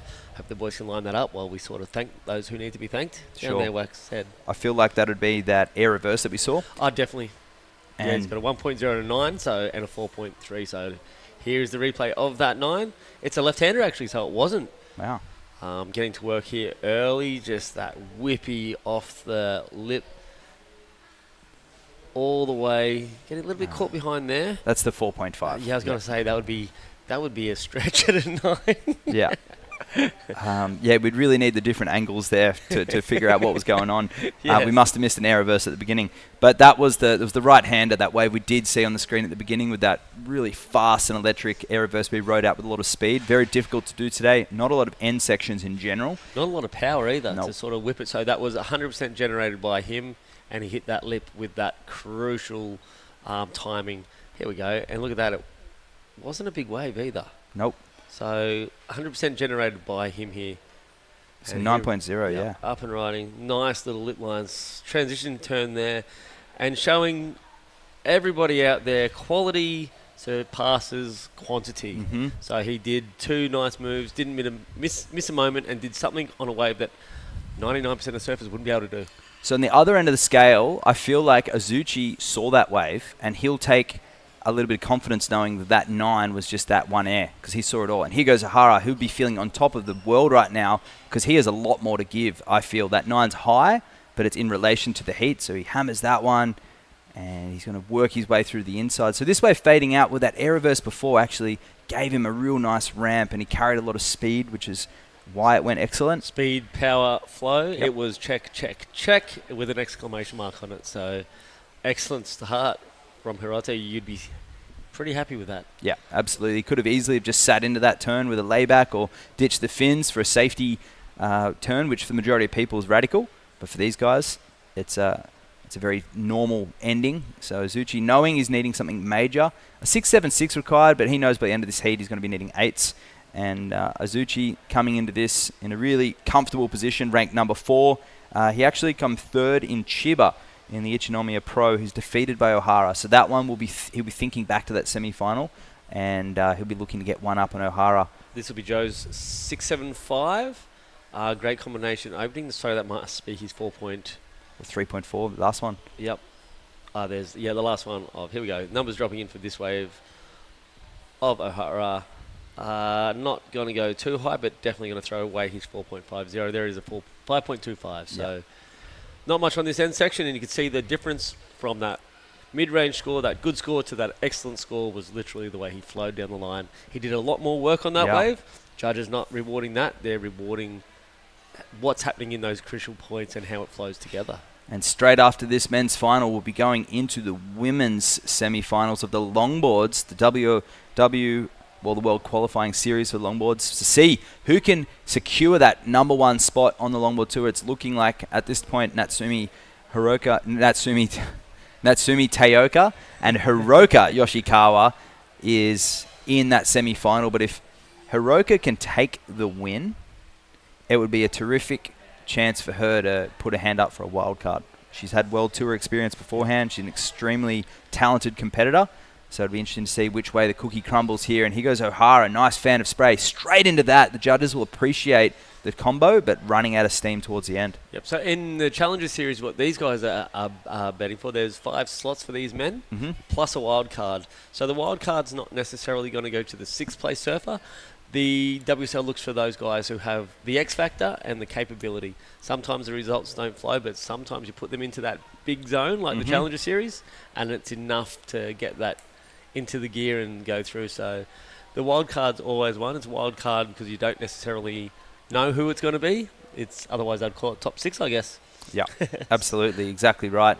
18 minutes remaining, and these guys, Azuchi has a chance to make history here too. But Ohara looking the goods, a 9 and a 5.25, the experienced Japanese competitor. Back in 2015, his claim to fame, and he was shotgun all around the world, where he won at that time the richest surfing competition ever. It was the US Open, and his famous words, what was he going to do with the money?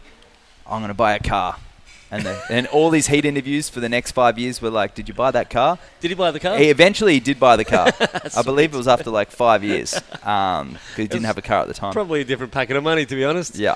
But good on him. And it's one of those things that was the prime of surfing. The prize money down there was absolutely ridiculous. Do you know what it was? I believe it was $200,000. Incredible. What are you going to do with it? And buy a car is where he landed 5 years later. That's a good deposit on a house. Yeah, absolutely. So US dollars too. Yeah. Surfing careers, that would have been absolutely a house anywhere in the world at that stage. And he also had the sponsor of Hurley as well, so they were the presenting sponsor back then. And pretty sure it was 200,000, but it was a lot. I'm sure people confirm it now, but back then it was just phenomenal for what was a QS event as well. So that was a QS 10,000, one of the prime events that they used to have. Of course, now we have the Challenger Series. These surfers vying for the opportunity to represent their region on the Challenger Series. So there'll be 5 men and a wild card who'll be chosen, and they'll have that opportunity to clinch a spot on the championship tour. So theoretically, these surfers have an opportunity to line up for Pipeline Lexus Pro next year. And do you know what I want to say? I want to say, look out, world.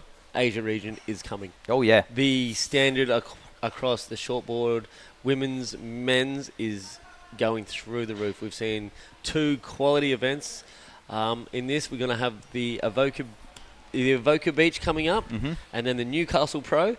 Keep your eye on these Asian surfers, because they're starting to really make a dent in the surfing, not just this region, Oceania region also, and I think we're going to see more and more drop into that Challenger Series over the years, and also into the CT to follow. Who we got in there now? We have Rio Wader. Was a recent dent in the in the CT, and he re-qualified on his very first year. So the dream run, first year on the Challenger Series, first run on the CT, and backs it up with another crack at it this year. And Amuro was Suzuki in the women's side was unfortunately part of that mid-season cut in 2020. It was that mixture COVID year. She'll be looking to jump back on there as well, and seasoned experience better. And looking like the older statesman of the Japanese surfers at 22 years of age, she's still got... Incredible, right? If we look at Steph and Carissa, who are 12 to 15 years her senior. And they're both taking a break this year, which opens up the door for all these younger competitors to take the lead and showcase. And people are rightfully upset or confused, but you have to think 12 to 15 years Amuro senior. And there's also women who are on that Challenger Series who are 15, 14 years of age as well, like Erin Brooks. And 14 minutes and 30 seconds remaining. Hirota looking to drop a 5.25. Quick, electric, fast surfing, which is synonymous with these Japanese surfers. And the Philippine Olympic Committee and the Philippine Sporting Commission doing a terrific job, along with the United Philippine Surfing Association, which we call UPSA. UPSA, yep, it's abbreviation. Filipinos love the acronyms. Yep. And UPSA is another one, United Philippine Surfers Association or Surfing Association. And that is the organisation in collaboration with the WSL who have allowed these events to happen. So a two-event tour back-to-back, La Union last week, the 3000, and here in Baler, the International Pro here, which is also the QS 3000, the longboard qualifying tour, which I think is working terrific on those down days, and it's been a really nice compliment to see both forms of surfing. And it's a beautiful way to, because a lot of people will tune in to watch the longboarding, which may not necessarily have been very popular amongst and when you start to appreciate longboarding, you really can start to appreciate longboarding. It adds another dimension to surfing as Hiroto gets to work again. He just flows so well down the line. That's how he could have opened up. That's what we were talking about earlier. That would have been the turn a lot of competitors would have gone to, but Hiroto, knowing that this is a final, he left nothing on that opening wave. Yeah. And this is going to be, I think, a great backup, even though it was a safer version of that opening ride. Exactly right. We talked about the 9 and why he got it. He didn't play it safe. He went for the air reverse, and he rode out with a lot of speed and flow and took a risk on a set wave. Yep, and it's great to go down as a hero or zero, basically. It's a final. You're either going in first or you're going in second. There's no point to leave anything in the bank. And if anyone wants to tune in, anyone who's tuning in from Manila right now or anywhere on the island, you can make the closing ceremony, which will be held tomorrow.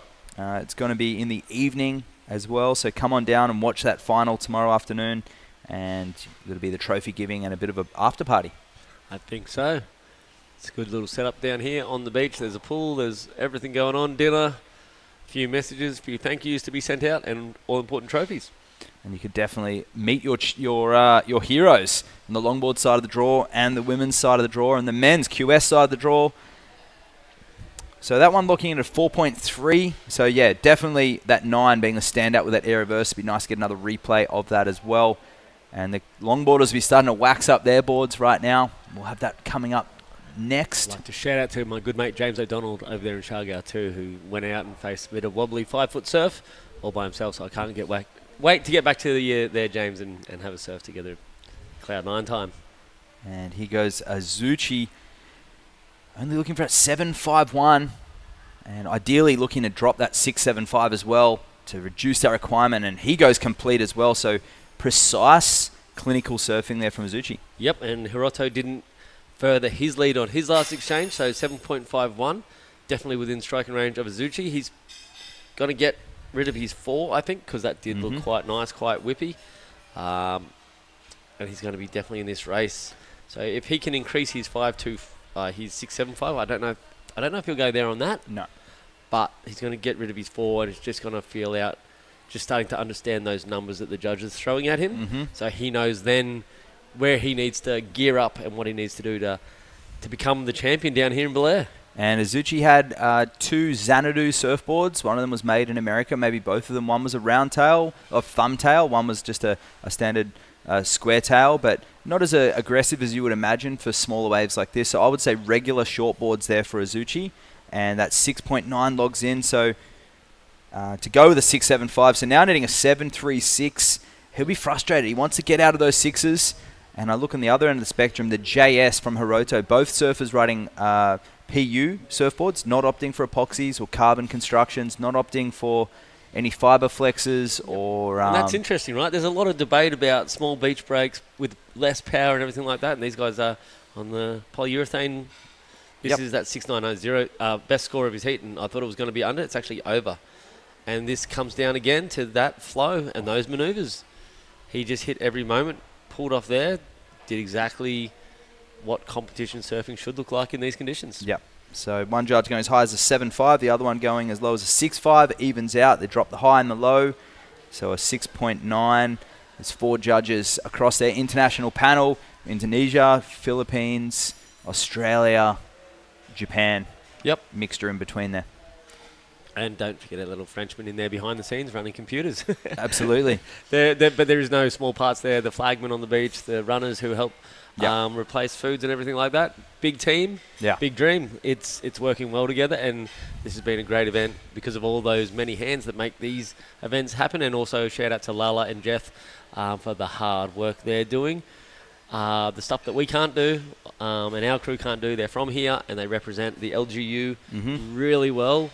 And their community and the Philippines. So big shout out to Jeff and Lala for what they've done for us. And I have a feeling this event going successful, that we could be here next year. I hope I'm part of the fold because it's been really entertaining to tell the story of this area. We met the local legends, the dukes of this area the other day. We went up to just above Kubli, which is a fantastic restaurant about 300 meters from the contest site, and we caught up with the local boys there, and we had Rick and we had Noel and one of the other fellows whose name escapes me right now, but they shaped their boards through the late 70s. But when they first started surfing in 1976, they were borrowing one board between about 8 or 9 of them. They were swapping in and out, paddling out here at the beach break or off there at Cemento, Cobra Reef, and there was a great 2-minute video that explained their surf history here, and they were a result of some American people who were placed here for them, some Americans that were here for the military purposes, and they did bring surfboards over to Baler and found the waves. Yeah, and why wouldn't you when you come to a tropical island and you don't bring a surfboard? If you've got that inclination in your hobbies, then this is a place, Candyland. And here goes, and bit of backwash involved in that one, so Joe kicking out of that. Not much happening. A little bit of wind fluffing up. Hopefully it won't get too much stronger than this. It's literally blowing in at about probably 5 knots at the moment, straight on shore, so can be helpful, giving a little bit of texture to the water, not affecting the conditions too much at all. 7 minutes and 20 seconds on the clock. Joe doing enough with that 6.90 just to make that requirement a little bit smaller, but still needs to get into that 7.36 range. So he's got to up it just one more gear to get into that 7 range, and I'm sure he'll given the opportunity, he is going to send it. We will have high tide coming up at 2:30 today, 5.5, but only 2 feet between the low and the high. So it did say on our early morning call today, we likely won't see too much difference in the waves, just a little bit of that texture. Yeah. The sun's out, and I love, as you look straight up to the screen, you can see the end of the Aurora Peninsula there, and it spreads all the way around. You can see that little It does. There's there. a little breakaway up there as well, so a little island off it, and we're seeing the tip end of that. So beautiful landscape. That's the best thing about this, and I'm stoked on finals day as Hiroto up and riding.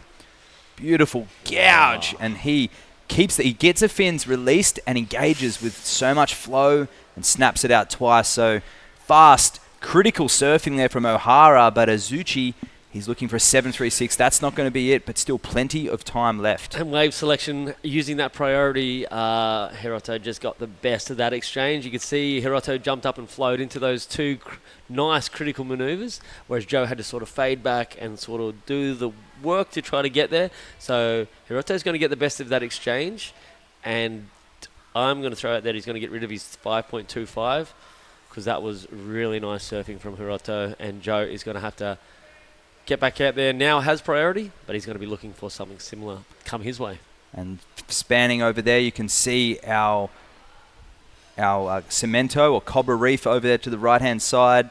And somebody who has no reason to go surf any other waves in the area is Hirota Ohara, who just locked in at 8.25. So to back up that 9-point ride, he has now put Joe Azuchi into a combination situation. And it was with surfing like this, where he gets into the lip, gouges that fin setup, and he ditches it again on the end section. Critical, precise surfing and small Beautiful. wave. I love that gouge because that took power. And usually when you throw power, you sacrifice a bit of speed. He didn't miss a beat, and he dug that rail straight back out and flowed down the line. So when you're putting a turn like that, you're risking all your speed, which will in turn affect your flow, and it will affect everything. So those quality surfers will do those maneuvers without missing a beat and hit that next section, as you saw Hiroto do there, and it was just like excellent. And it reflected. The rhythm that he carries through those maneuvers, he does surf progressive. He goes for a major maneuver, ditches the fin, slides them ever so slightly, pulls it back and carries with momentum down the line. And it's that rhythm, that flow, that tempo that is making him look so good this morning. He is surfing like a sashimi chef. He is just, the blade, which is his surfboard, is just slicing through these waves so effortlessly. And we've barely seen him fall off all day. It is O'Hara's day today, and it's looking like at this point he will go down in history as the first champion here on the east coast of the Philippines of Luzon, as the Baler International Champion. In the male division. Yeah, that's right. So yeah, pretty exciting. And that's one of these things, exciting thing about this Asian region. We get to do new events and make new history everywhere we walk. So second time it was in La Union, but last year was history making in LU. Now we're making history in Baler. Siargao has a history of running the longest event, so a shout out to the Congressman Bingo, Babes, who was here for what you guys have developed down there, because you guys have paved the way for the rest of this stuff. So it's been a long, hard fight here in the Philippines. Jerry Deegan being a part of that, who's on this commentary box. The reason he is because of the work he's put in when no one was looking at it and no one was singing out his praises except himself. And here he is. He's got some good supporters on the YouTube channel too that are backing him up, singing his praises. He paid him off pretty good, I think. Of course, Jerry's one of our favourites from Cronulla, and Jerry doesn't pay anyone off. Well. Everyone knows Jerry's not going to pay anyone off for anything. So there'll be some backhanded compliments coming up next for the longboarding with Hiroka Yoshikawa paddling out there. It's an all-Japanese affair in that women's semi-final number 1 with ratings leader Natsumi taking on Hiroka, who didn't compete in the first event of the tour over in Korea, but she's here to make amends, making a final over in La Union. Yep. And if with 2 out of 3 events counting, she has a really good opportunity to take down Natsumi and also be equal ratings leader. Yep, so the shortboarders, they carry their top 4 results across the board. Our longboarders will throw away their 1 poor result. No matter on how it flows for the rest of the year, most likely we'll end on 3 events. Hopefully 1 more will pop up. So keep tuned to the longboarding schedule because anything can happen at any stage. Make sure you're in those LQS chat groups on WhatsApp from WSL because anything can happen. Joe. And Azuchi here looking for a combo to get out of 2 minutes remaining. It's got to come down to a 2-wave total and a nice float down the line, and that won't be it. You can see the Japanese contingent on the beach lining the shore. Wonderful. Absolutely wonderful. Sitting there just watching their 2 friends go at it. There's Amuro and Nanaka down there, the champion, and she's just being comforted there from Amuro there in the white singlet. And there's Kajiro Nishi on the left-hand side as well, current ratings leader on the men's side of the draw. This is fantastic. They would have a lot of respect there for Hiroto, who has done phenomenal things for Japanese surfing, and he's been the leader for them for the last 10 years as well. Yeah, Hiroto, I believe he was in Siargao, and he was lighting up that lineup too. So on a bigger, heavier reef break, he was absolutely taking to it. It was sensational. Yeah. It's been a good campaign out throughout Asia. There's a few events in Japan, then Indonesia, and now we're here in the Philippines. And it's good to see in these regional tours, you'll see Japan, stick with Japan. Everyone will mix greatly, and then we get to that Challenger Series level, and then you'll see the Asia region unite together. It's really fun to see. And then you get to that next level up, and there's a lot of individual stuff going on there. A few packs, obviously, with the Aussies and the Americans and the Hawaiians and the Brazilians. but it definitely changes the game when you hit to that top level. And the ocean going flat, 30 seconds remaining, and it's looking like Hiroto Ohara is going to be the champion, but never say never. And the beautiful camera angles showing the small, clean waves there of Sabang Beach in Baler. And a big thank you to the Department of Tourism for having us here, and Congressman Ramel Angara, Senator Sonny Angara, House Speaker Martin Romualdez, and the Mayor Red Angara, Richard Danos, the Regional Director of Department of Tourism, doing a great job for having us here. And there he is, the embracing. That's what I love. I love it no matter what happens in sport. This is how you react to a win. This is how you react to a loss. Just be professional and show your look at the guys on the beach. They're stoked. They're going home pretty well with that Japanese flag above their head, going home from this event over to Australia and saying, here we come. And Hirota came in as ranked 11th. And Azuchi looking really good, ranked number 4. So great result for both surfers. And we'll see Hiroto climb up the rankings as he moves into Australia for the final 2 legs of this Asia Regional Tour. Stay tuned. We're going to have the women's longboard LQS semi-finals coming up next.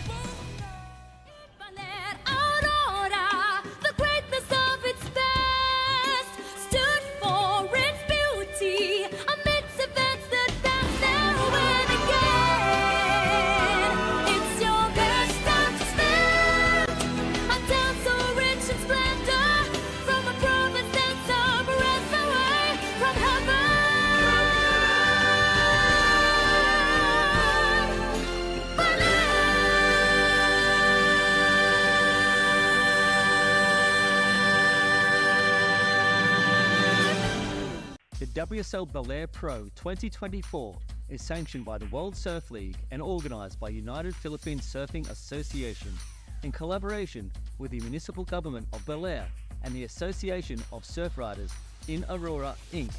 This event is sponsored by the Office of Senator Sonny Angara, the Philippine Sports Commission, the Office of Congressman Ramel Angara, Philippine Airlines, and Costa Pacifica. This event is also recognized by the Philippine Olympic Committee and the Philippine Sports Commission.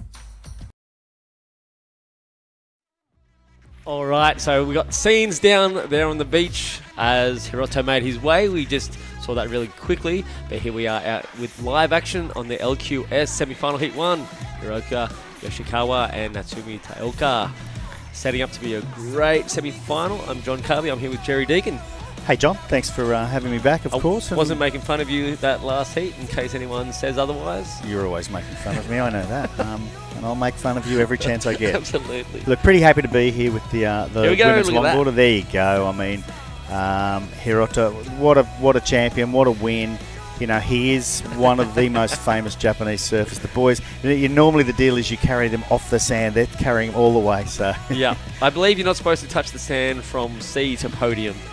Here we go from sea to interview. So okay, so I can't wait to hear what he's got to say. Very, very happy. So good on you guys. This is good. Oh, what a team. The Japanese team are just unbeatable, unstoppable. We do have, I believe, a Filipina coming up shortly.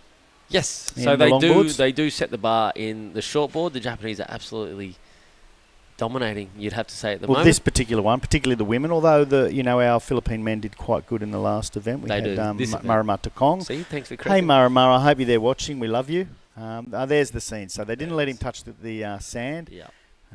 It's always exciting to see that. So from sand to podium is the chair, and this is cool to watch. Look at that. Unreal. We've got the media down there going absolutely berserk. And you can see Camille there in the blue just behind there. So I believe we're going to head straight to her, and she's going to have a chat with Hiroto. Okay, thank you, Jerry. Here is the champion for the men's QS 3000 for the first time ever here in Baler. Yes, got to put that cap on.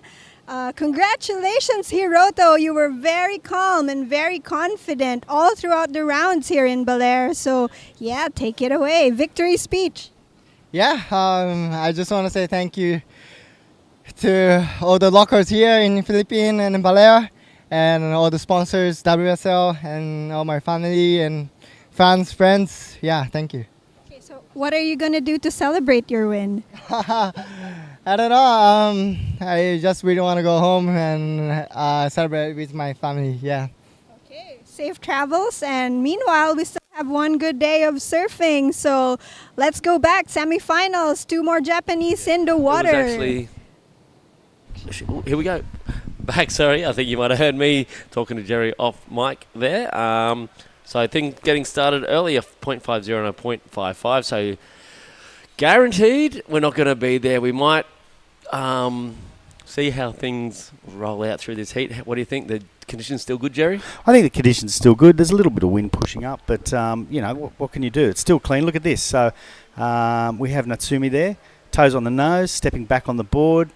Just to get a balance back. She's found a bit of green water. She's back there with a quick tan, a little bit shaky, and she hasn't finished it off. She's just cracked her elbow on the board there. I see that usually when you're falling off a longboard, it's harder to get away from that longboard because there is a lot of board.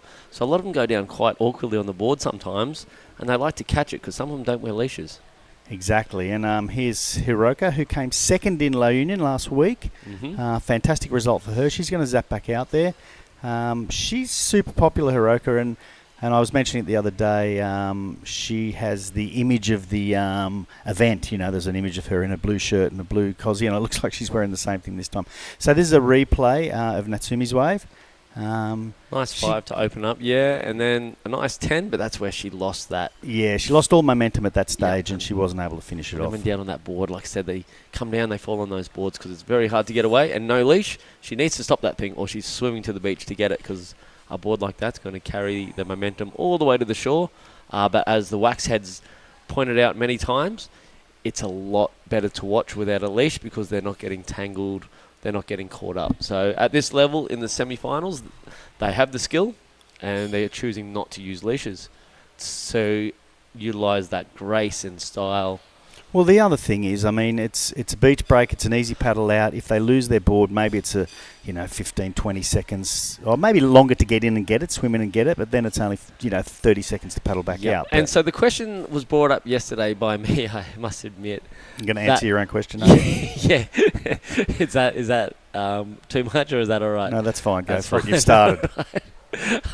So the question was, if they lose their board and it gets in the way of the next competitor on the next ride, is it an interference against that surfer who loses their board? Good question. Yeah. Good question. Who asked that question?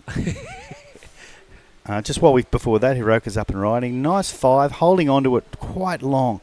Judges really like that. She's back there, another little tap into the inside. She's came off the white water there. She hasn't given up. She's looking for a bit more green water, and she's found it. Another little tap. I don't think she's going to get paid for that last one. But that first 5 was pretty nice, John. And here we go with Natsumi also having a dig. There you go. So she's going to run up the front of the board too. Similar. So she got to the 10. Pretty nice stuff. The waves shut down on her just a little bit. Is she going to get round it? It's hard to tell with that very tight camera angle. There she is back. She stepped straight off the back. So she put her foot down. It slid down to the arch of her foot, and the heel came just straight off the front there, and she went over the handlebars there.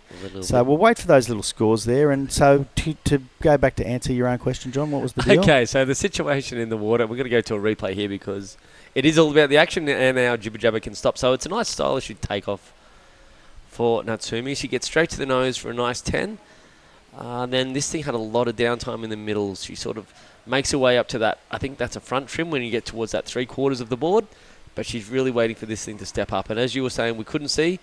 She was getting to that work on the inside, and she literally just, what Jerry said, got that arch on there and didn't quite grab it into the wax and maybe a little bit far forward on her nose ride. Very, very technical part is nose riding because, as you saw there, if you're 1 inch away from where you should be, you're going to slip off like that. But what I was saying, when you have no leg rope, you're going to lose your board. What happens if your board then impedes the surfer on the next wave? Because in my mind, it's a real risk. It's a real thing that could happen. It did happen yesterday in the heat on the end of Tucker's heat, the male longboarder who'll be coming up. And live action, we have Hiroka up and riding a nice, well-held 5 into a nice bit of rail work. We haven't seen many waves give this opportunity in this heat yet. So Hiroka giving up a nice combination from rail to nose. These girls are going to catch everything in the ocean by the looks of it. Yeah, they're super busy, aren't they? So nice 5 from Natsumi. Steps right back. Nice little cutty back into the power and up again. Slowed down the wave then, so she had to move back. She's going to zip forward. No, she's going to come off the white water. See if there's something else there. She sees something, and there's more points for her. Pretty nice wave, John. That is a nice ride. That's still going too. Is this worth going all the way in? She's not going to get the completion, so once again, we've seen that a lot. I've had that discussion many times with the wax head, and it seems like, when there's no more potential, maybe get out the back there. But these people love surfing. Yeah, but so when we are getting advice, we're throwing it to the wax head with his longboard stuff because he knows the sport so well, right? Exactly. And he knows, and it's like you say, there's no potential there. It's hard though. Like you said, they love surfing. They love surfing. They want another nose ride. Who wants to get off if you don't have to get off? They want another nose ride. They want to send it. Yeah, absolutely. So, Hiroka, a 6.0 from her second to last wave with one scorcher drop, which I believe is going to go quite well as well because she did a great combination of nose riding and turns. Yep, and I noticed we discussed it yesterday. Hiroka's on a different board than what she rode in La Union. I don't know the reasons, but I do know one was blue and this one's green. So you know colours. That's pretty good, Jerry. I'm glad you're there. That's about where I am with the longboards. Imagine if I was colourblind. I know nothing about what I'm talking about. Well, one of our beach commentators is actually colourblind.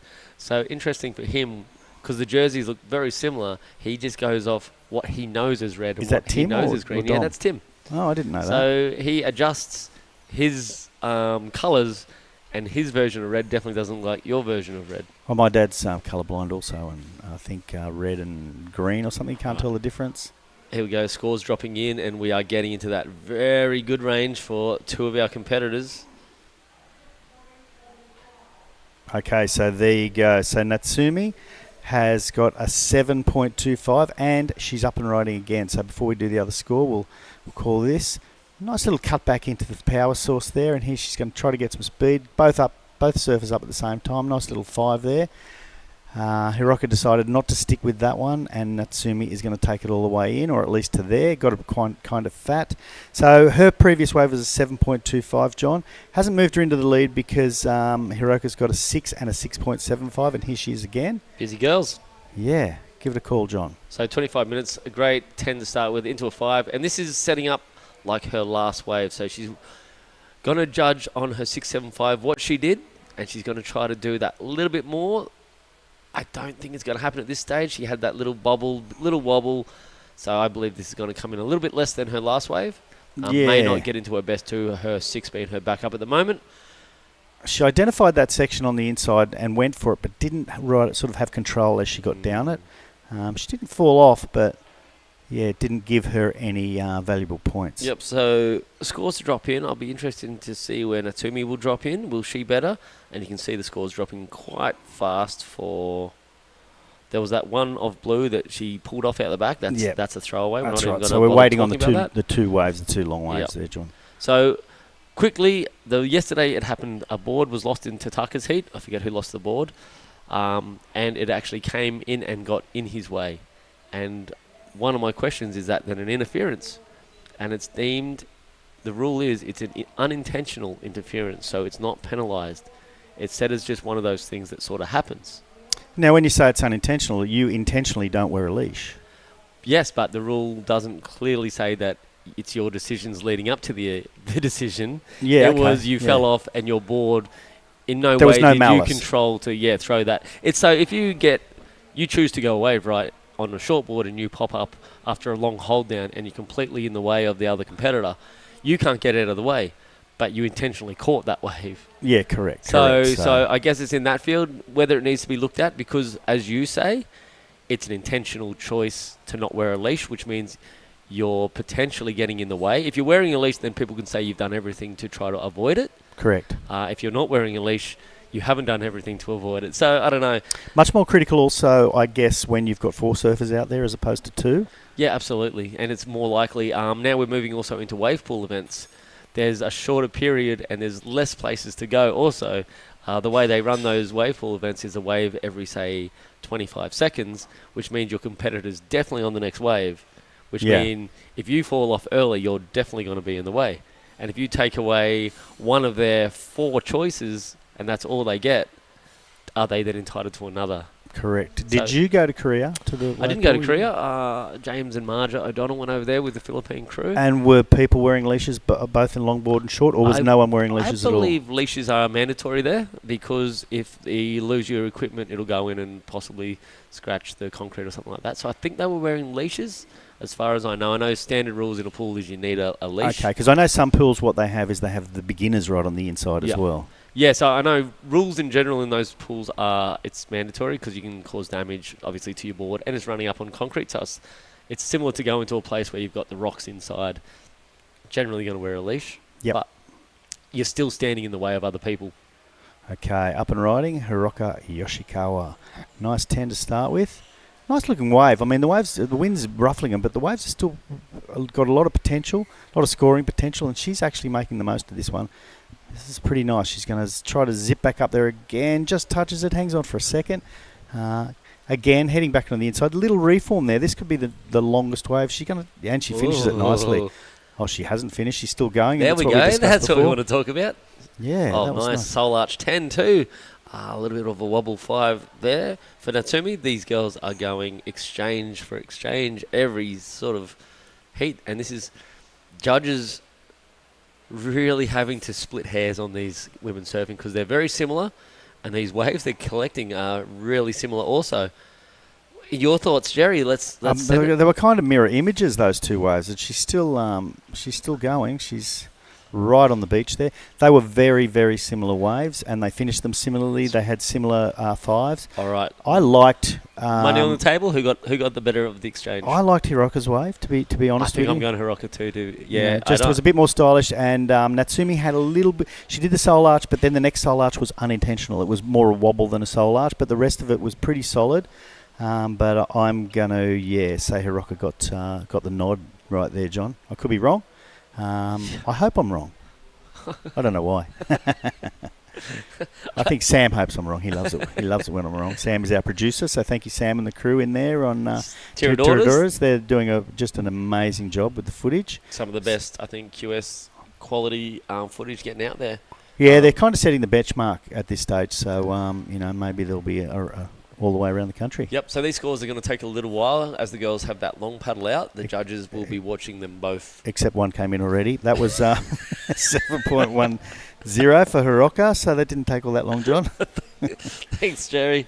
But they definitely were looking at it. Now they're looking at Natsumi's. And they're going to compare them. I'm going to ask something here, and I'm not going to know if the boys can do it, the split screen replay, because they were very similar waves. I don't know if that's too much to ask. I don't want to put the guys on the spot. And so maybe if they can line that up, and we can, we've got the wax head out there roaming around. So let's head off to Matt. So as Red locks in a 7.70 back in first place. There's a few waves there. To explain what these surfers are riding, they're looking to get into the pocket on the nose, the tail, most important part of where the nose ride is. The judges are looking at where they're in relation to the pocket.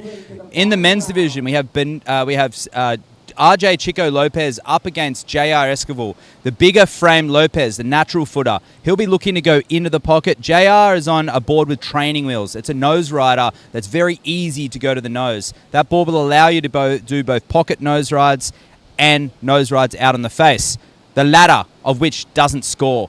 So we'll have to wait and see who gets the better of those exchanges coming up in semi-final number 1. But as we get into this board and have a look, this one is Chico Lopez. It's a Padrone board, but it's an Australian-style board. Wide point in the centre. A bit of roll and a bit of belly back here. A single fin, of course, with soft rails, no edge. And this board is very similar to what was at the tail end of Revolution in the 60s. 1960.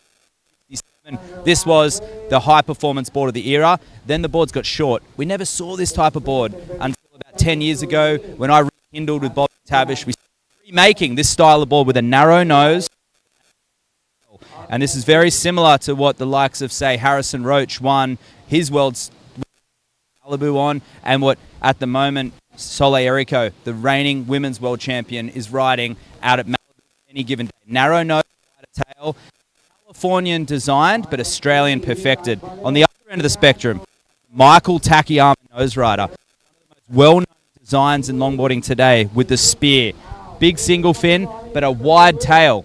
And very parallel towards the end of the tail. This board is like a Cadillac for a surfer. It nose rides, it turns, makes everything really smooth. This board, very difficult, but the advantages is that Chico's through to the semi-finals. He beat Danny Widianto through critical nose rides. The board doesn't allow you to cheat, so if he's on fire, he could very well take out J.R. Escalon, the pride of the Philippines. The Michael Takayama, a fantastic board. The Australian style board, fantastic board. Differences, outlines, rockers, rails, and that's what longboarding is about. Each to your own style, different flavors. Let's get back to live action. Hiroka and Natsumi.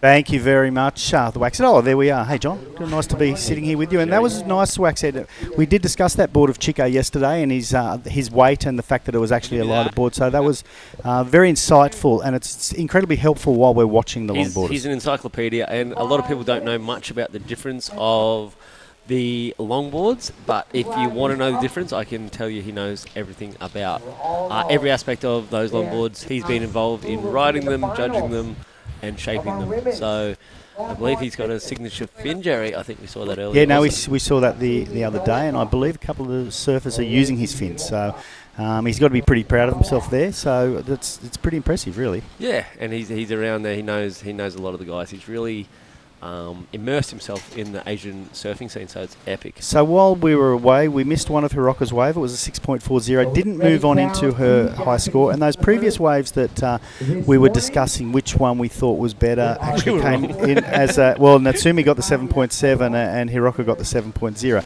And what it did was it turned the heat around. So Natsumi is actually leading now with a 7.7 and a 7.25.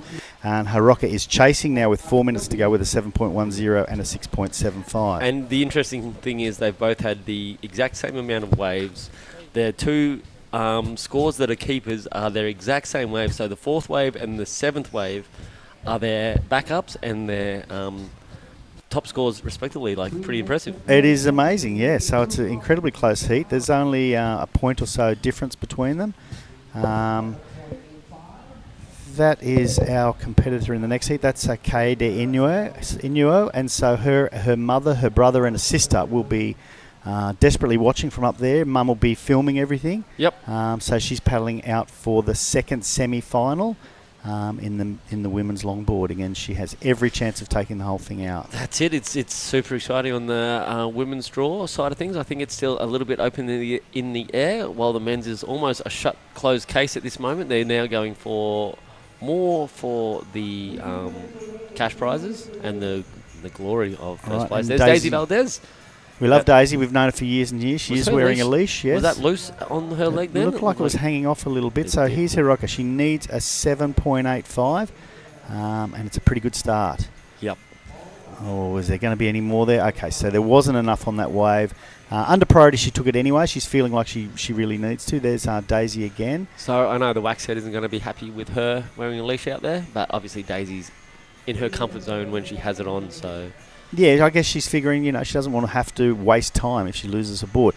And that frees you up, I guess, to be a little more radical. So it's a playoff as to whether it drags in the water and it slows you down, or you're going to step on it, or if you feel like you're saving a lot of time, if you can be more radical. And Daisy's quite small, so not large, long arms to swim back to the beach. And she's also quite short, so she's not going to be able to stand up and run to the beach. So maybe all these little bits of things come into play when you go and leash, no leash. Look, she's incredibly experienced and she knows what she's doing. So yeah, I'm not going to second-guess Daisy, that's for sure. No, the leash is there because she figures it's an advantage for her. If it was a disadvantage, Daisy's well aware of what to do here. So nothing's changed with 1 minute 46 to go. Hiroka still needs a 7.85 to move into the lead. She has second priority. She's going to hope for a set with at least 2 decent waves, because there's no question that Natsumi is not going to let her take a first decent wave. No, and as we've seen throughout this heat, until this last dying few seconds, it's literally been a 2-wave set, and these girls have been almost on the first one, on the second one, on the first one, on the second one, about 4 times through this heat. Correct, and she'll spin around and go almost anything now, and I think Natsumi may well block her out. No, she hasn't. And we've seen these numbers dropping in. Didn't go that Hiroka now. Her wave count's going up and above because she's desperately searching for that 7.85, and she's under priority. So she's trying to find anything and everything on the inside. Yeah, and I think Natsumi's seen the wave out the back. She's definitely going for it. 48 seconds. There is 2 waves, so this is really interesting. Will she go the first one, or will she try to bluff her way? No, she's paddled for it, so she's committed now, regardless of what happens. So she's actually going left, which is interesting. Straight to the nose. Nice little wall on the left, back to the nose. She's hanging on to a bit of a soul arch 5 there as well, and Hiroka's taken off out the back. So, okay, interesting. This is the last hurrah. And I'm going to keep my eyes on Hiroka. At the moment, I don't think Natsumi's done anything, and at the moment, it doesn't look like this is going to be enough either. So no, I think she's the way those 7s dropped in before, they were very flowy and very stylish, but Hiroka is going to be left wanting, and she knows it. She's just going through the motions. Having a little fun right at the end there. So, yeah, I mean, I think we can call that. Look at that smile. She's always so happy. Yeah, I think we can call that wasn't an 7.85. She knows it. We know it. Congratulations to Natsumi. Commiserations to Hiroka, who's still got a fantastic result, and one that will go in the books. So, yeah, I mean, that means Natsumi will be moving through to the final to surf either Daisy or Kaida Inoue. So we'll head off, John, for a break, and we'll be back shortly.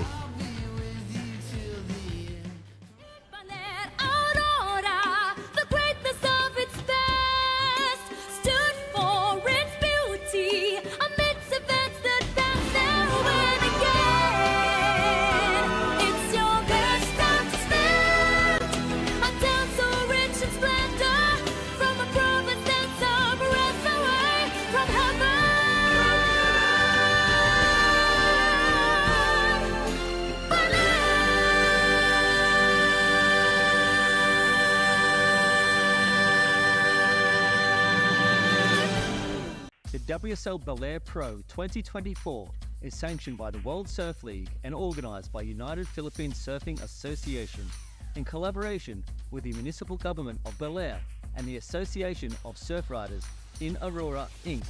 This event is sponsored by the Office of Senator Sonny Angara, the Philippine Sports Commission, the Office of Congressman Ramel Angara, Philippine Airlines, and Costa Pacifica.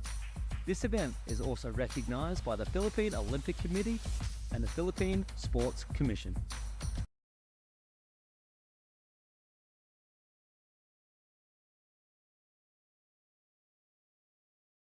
Straight into a wave with Daisy Valdez from Leeuwen. Nice looking wave, decent size wave.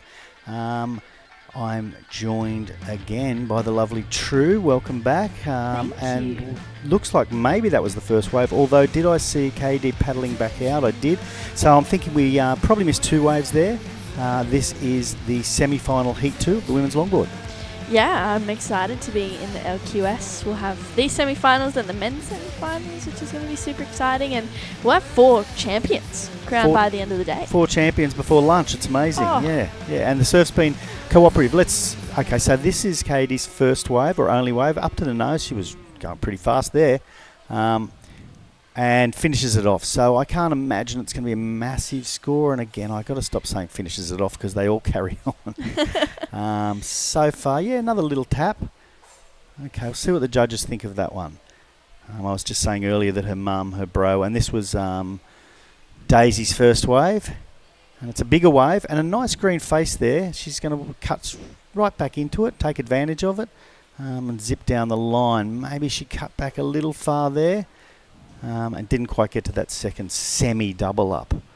So I was just saying before the Inoues, mum and sis and bro will be on the beach there just cheering her on. She's the last one standing, is that correct? Yeah, she is. Kaede. Actually, I think Taka is in the semis for the men. Let's have a look. I'm pretty sure. I should have known that before I made any comment, right? Bit of wind now, fluffing up there. That's sort of southerly's turned a little straighter, and Take is still in there. So how proud must Mum be to have 2 surfers still in the draw during the semi-finals? Yeah. I mean, that's what mothers' dreams are made of. Yeah, it's a huge accomplishment. Kaede getting the better of the first two, 4.8. Daisy with a 4. Pretty evenly. Yeah, absolutely. And again, we say sometimes the same things very often, and that's because we're, talking through a lot of heats. But they'll both be hoping that those scores are not there at the end of the heat. But that wind's ruffling up a bit more. It started from the south. It's a bit more straight on, I would say, sort of southeast or east now. But it's not too drastic. It's still not affecting the waves a great deal. Hasn't got the beauty of what it had this morning with those, really glassy lines. Yeah, it was really nice. I think that wave that we saw Daisy on was probably the bigger one that I've seen come through on screen. But yeah, I agree. It was definitely the biggest wave I've seen in quite a while. Maybe the wind's going to push the swell in a little bit more, which can happen with a little onshore. There's swell out there, and offshore will hold the swell out a little bit, and onshore will push the swell in a little more. Katie has priority, and she is going to pull the trigger here. Yeah, straight to the nose. She gets around this section. Nice carve, opening up her arms as she walks back up to the nose. Really concise steps, but doesn't get a finish for Kaede. No, it was a little bit of a difficult section, that one. So Kaede's the older sister. Her younger sister, I think, was only 15 or something like that. Yeah, so how cool. And, what kind of memories do you have when you've travelled the world with your mum and your bro and your sis, chasing waves? That's what dreams are made of, Yeah, it sure is. And I'm sure they're all a very tight-knit family as well. They support each other. They're there surfing with each other, always smiling and laughing. So it's super cool to see. But it looks like we have one very happy Natsumi Teoka moving on through to the finals. She's down there with Camille. Thank you, True. Yes, and that was another exciting and intense heat where we saw a couple of lead changes between the two ladies. So Natsumi, you were telling me you and Hiroka have been competing against each other for 15 years. So how do you like this little rivalry with Hiroka? I know Hiroka always the lighting is really good. She always go high score, so I just focus on my lighting. I'm not gonna thinking about anyone. I just wanna focus on what should I do. And that perhaps is the best strategy. Now, let's talk about La Union a little bit, where Hiroka won that one over you, and quite unfortunately, you had to be rushed to the hospital. How's your foot now? Yeah, I'm okay. Unfortunately, I lost last competition in La Union. I was so disappointed, but I did mental training a little bit, so I just switch. I just focus on next competition. So now my foot is getting better and better. It's a little bit hard, but I took a painkiller, so it's okay. I hear it was 7 sea urchins spines that were taken out. I went to a hospital and there was 7 sea urchin, but they couldn't pick it up all of it. So I still have 1, but I'm okay. Okay, maybe it's kind of like a lucky charm, I guess. Okay, so always trying to turn a negative or challenging situation into a positive and victorious one. And I believe that's a champion mindset you have, Natsumi. Congratulations. Would you like to say anything else before I send you to the finals? 日本で応援してくださってる皆さんいつもありがとうございます。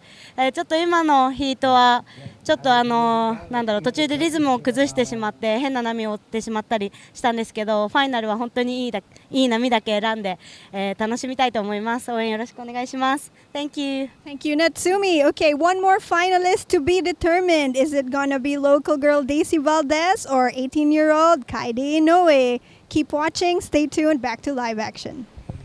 Good question, Camille. Very, very good question. What about sea urchins? Not much fun, are they? No, they're not. I remember coming in from the surf one day and getting one underneath my toenail, and it went all the way through. Oh. And about 10 years later, it popped out. Oh.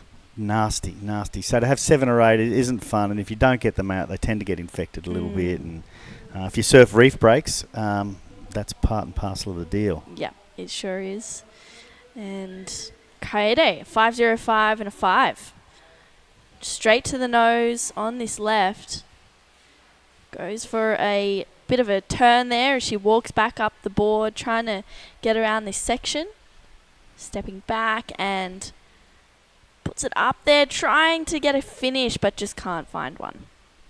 No, I tend to think that might not go towards her eventual score. Maybe just under the 5 mark like a first wave. I may be proven wrong there. Daisy, during the break, had a wave that she didn't manage to hold on to. So she's only holding on to a 4 and a 2.10. She's certainly capable of good to excellent scores. So she just needs a wave to motor in her way. And I did see one during the break, and I think it was Kata's 5.05 that was also one of the bigger sets while the interview was on. So maybe with a bit of luck, there'll be a little push for the finals here, and we'll see some decent waves for the men's semis and the women's final and the men's final. Yeah, it's going to be exciting and a good rest of the day. It feels like, it's only 10:40. We still have so much time. We've got about another 2 hours, I'd say a bit more, less, of surfing, which is exciting. We saw Minami Nonaka take out the QS 3000 for the women, and Hiroto Ohara put on a dominating performance for the men. They would be celebrating already. Yes. Just, I think their interviews were really nice with Camille. I reckon they're down the road cracking a beer already. Celebrating. Or champagne, maybe. Yes. Champagne and orange juice. Yeah. Yeah, I think, no one's prepared to say that on the glass, but I'm sure. I'm sure if we walked down the beach, we'd see them down there at Bays Inn, maybe, cracking a amber fluid.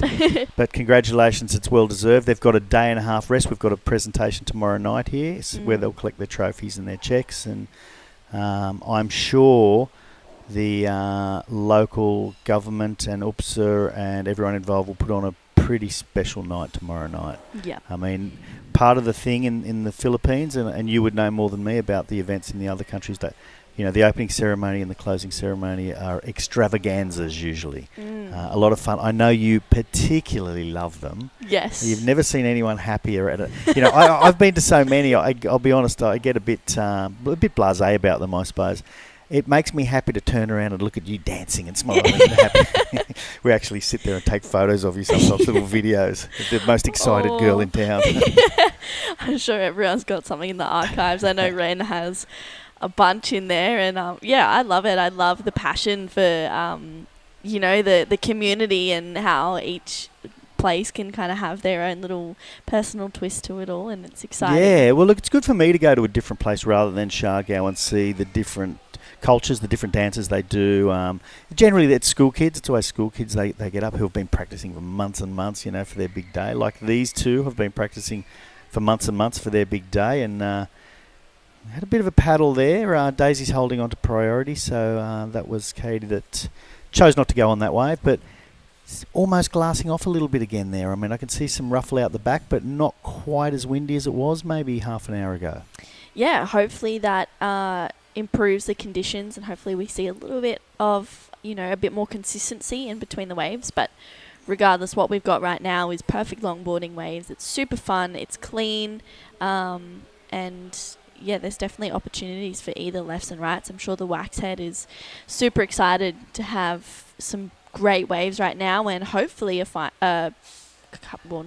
we will have champions very soon, and the men's are going to be super exciting. JR Esquivel and RJ Lopez coming up in semi-final number 1, and then Taka Inui and Kai Hamase for semi-final number 2, which will be a great semi-final in my opinion. Yeah, and so we will have a Philippine v Japanese final, regardless of who wins those. I think Daisy's seen a bit of a set out the back there. She's going to spin around, paddle hard. Looks like there's a little bit of size to this one.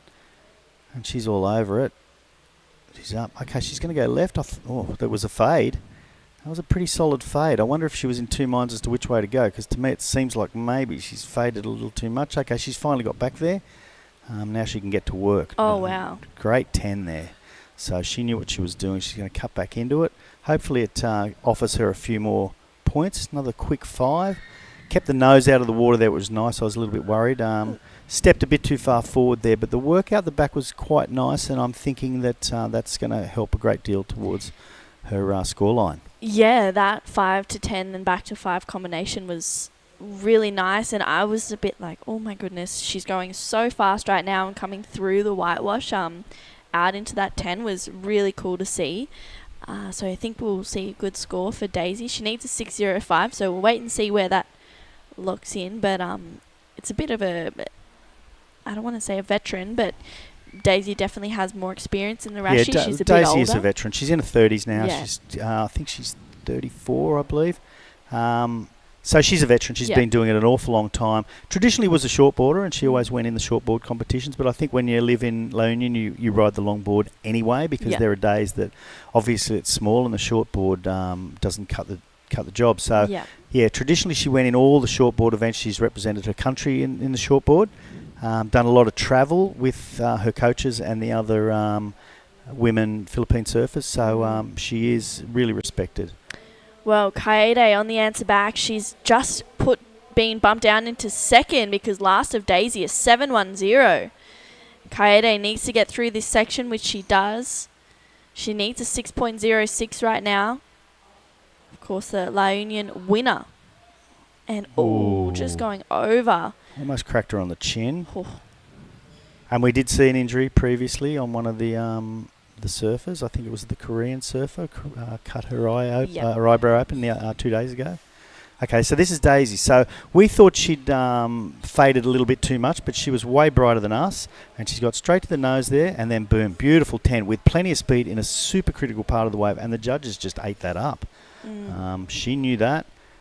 Another little 5 tap, and that was pretty much the end of it. But yeah, they loved it. Yeah, that was a good-looking wave for Daisy, and she's up and riding again, straight to the nose. Patience with her carve through this one, and gets to the nose again, stepping back. You can see her get low, trying to get around the whitewash here, hoping this wave will give a little bit more. She's going from rail to rail to get through the inside connection, but doesn't really get a finish. I don't know if that will better her for. We'll see. But also, Kaede has scored a lock in. She needs to better a 6. She needs to get a 6.06 right now. This is the last one of Daisy's. So this was the big score? No, it wasn't. This was the second score. Sorry, you said the last one. Yeah, pretty nice, but she just didn't get through to the inside section. Unfortunately, she got here and then kind of hung on. Wasn't really able to get any more points from here on in, because it was a nice start, but. She kind of pushed it a little too hard then. Semi went to the left, sort of. Yeah, no, there was just nothing left for her there. But nonetheless, well, it might just beat her previous score, and it does. It comes in as a 4.5. Still waiting on Kade's wave. So she's helped herself out there, and Kade now needs a 5.61, which is maybe what she needed anyway. Yeah, her last score locked in at a 6, so that is her best wave. She's up and riding now, looking for a 5.61. Gets to the nose, carving back, regains composure nice and quickly, and then gets a finish on that connection. And we'll see if she can milk it to the inside. She can't. So we'll see if that's the 5.61 that she's looking for. Yeah, this is pretty interesting because the scores are all sort of boxed in between the 7 and there is a 4.5 for Daisy, so she can really improve there. The 7 is such an incredible advantage to have there, but she needs to back it up or she won't run away with it. You know, Katie's well and truly capable of a 5.61 now or something better. So Daisy needs to really improve on her second score if she wants to find herself in a comfortable position. Well, she'll never be in a comfortable position, but if she can do that now, pull in a 6 or a 7, it'll be a lot of pressure on Katie. Wow. She's on her way to that. Yeah, nice carve after a good-looking nose ride, and she locks in again and getting a finish. She'll see if she can get through to the inside. You can see in that just to the bottom right of screen the supporters for Daisy. As she finishes that one off, we saw JR Escalon on screen before, having a few moments before his semi-final coming up in 7 minutes.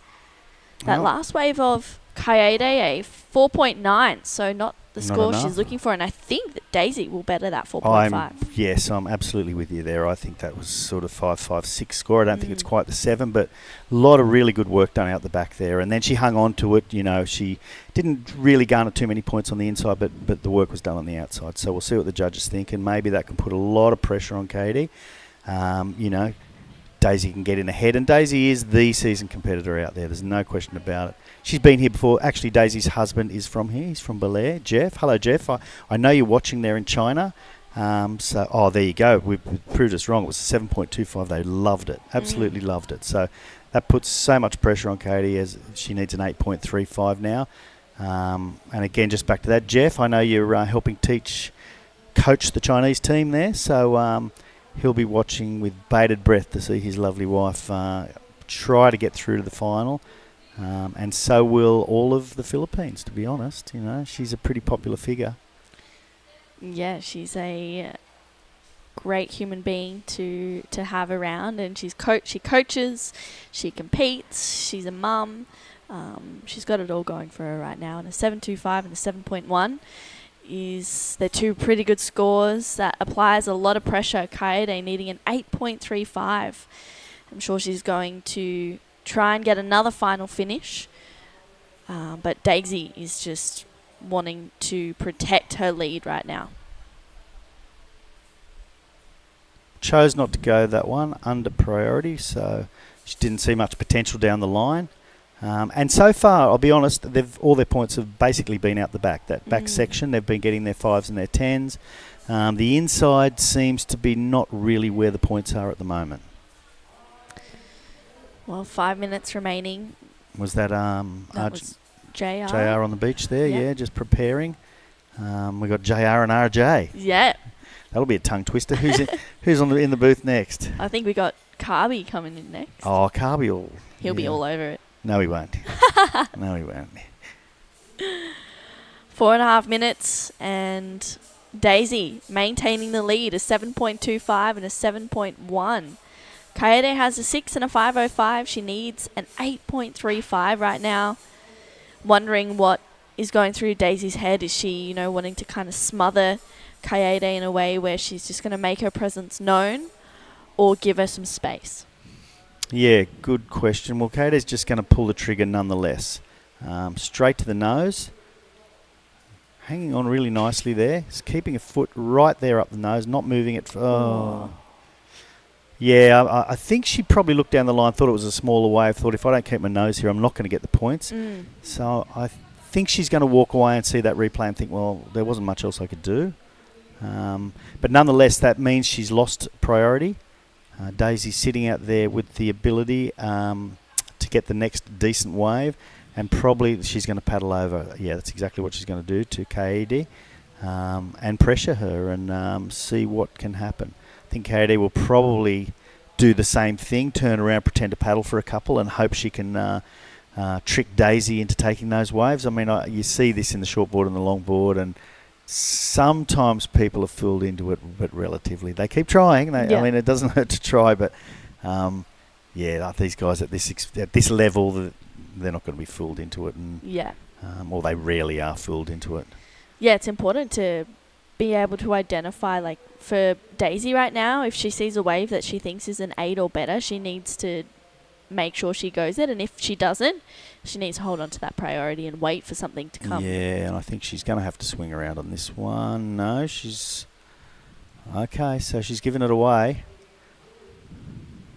So what can Katie do? She can catch this wave, she can catch... okay, so the wave... I think Daisy looked at that wave, thought it was a slightly bigger one, but could see that it was semi going to shut down. It was kind of wide, went into the fat section, and I guess Kaede had no choice but to swing around and paddle for that. Yeah, it was worth going for sure. It was just unfortunate that she fell off on that one. Maybe look, she's lost 15 seconds or 20 seconds, so it was well worth having a dig. Yeah, 2 and a bit minutes is plenty of time for more waves to come through, and well, there's part of the local Philippine team cheering on Daisy. A couple of dogs. Couple of puppies. Couple of puppies there. And see as many dogs around here as you see in Siargao. Siargao, the dogs are everywhere. Everyone's got a dog. Here I haven't seen so many dogs. Yeah. Okay, so they've seen something out the back. There's no way Daisy's going to let Katie take it unless she sees that there's no value in it at all. And that seems to be what she's saying. Okay, well done. So Daisy could have easily turned around and paddled for that, thinking, okay, I can't let her have it, but she was pretty smart, she's pretty wily, so she knows what to do and what not to do, which is just as important. Both look to be paddling pretty hard here now. I think it's really smart as well with Daisy's positioning. You can see her a little bit further inside of Kaede, and I think that's smart because if she sees a good wave coming and Kaede wants it, she can just paddle in front of her. And Exactly. If she was on the inside, it would be different altogether. Yeah. Once she pulls off or chooses not to go, Katie could go. But from here, she holds all the cards. Yeah. 1 minute remaining. So the whole of the Philippines is cheering on Daisy, and all of Japan is cheering on Kaede. And she's going to have a paddle for this, but she knows that Daisy's going to take that, which is exactly the right thing to do. Don't look backwards, Daisy. Just see if you can get a better score. Because there is a wave behind. She's going to move up to the nose, shutting down a little bit. The whole reason of taking that was to keep Katie off that wave. Now, if Katie's on that next wave, Daisy's super keen to watch. She knows she's not going to get back out there, so, it's up to nature now. Yeah, will there be another opportunity for Kaede? You can see Daisy through there. Waiting 20 seconds, and will Kaede get onto this one? It's a bit of a smaller wave. She needs an 8.35. 10 seconds remaining. She's giving it a good crack to get onto this one, and she gets up in time. Walking up the board, nice. 5. She moves back, getting around this section, but doesn't get a finish. So it looks like it'll be Daisy Valdez meeting Natsumi Taoka in the final. You can see the Filipino team. They're super excited for Daisy on the beach there. Don't go anywhere. We'll be right back for semi-final number 1 of the men's. JR Esquivel takes on RJ Chico Lopez.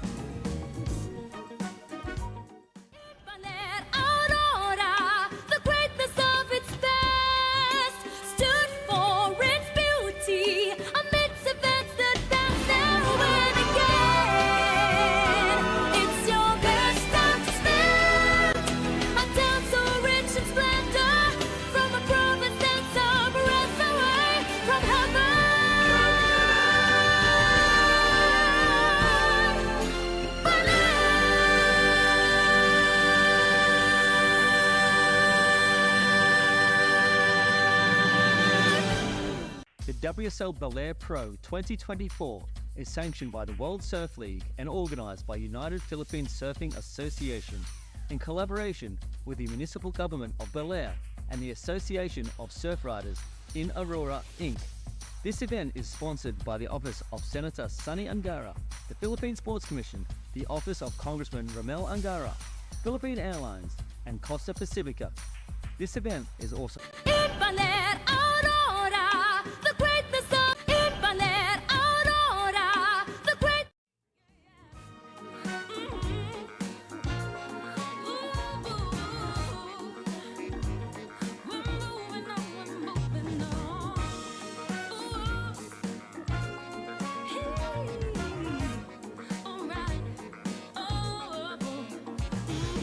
Welcome back to the Baler International Pro. We just saw JR finishing one off on the shore.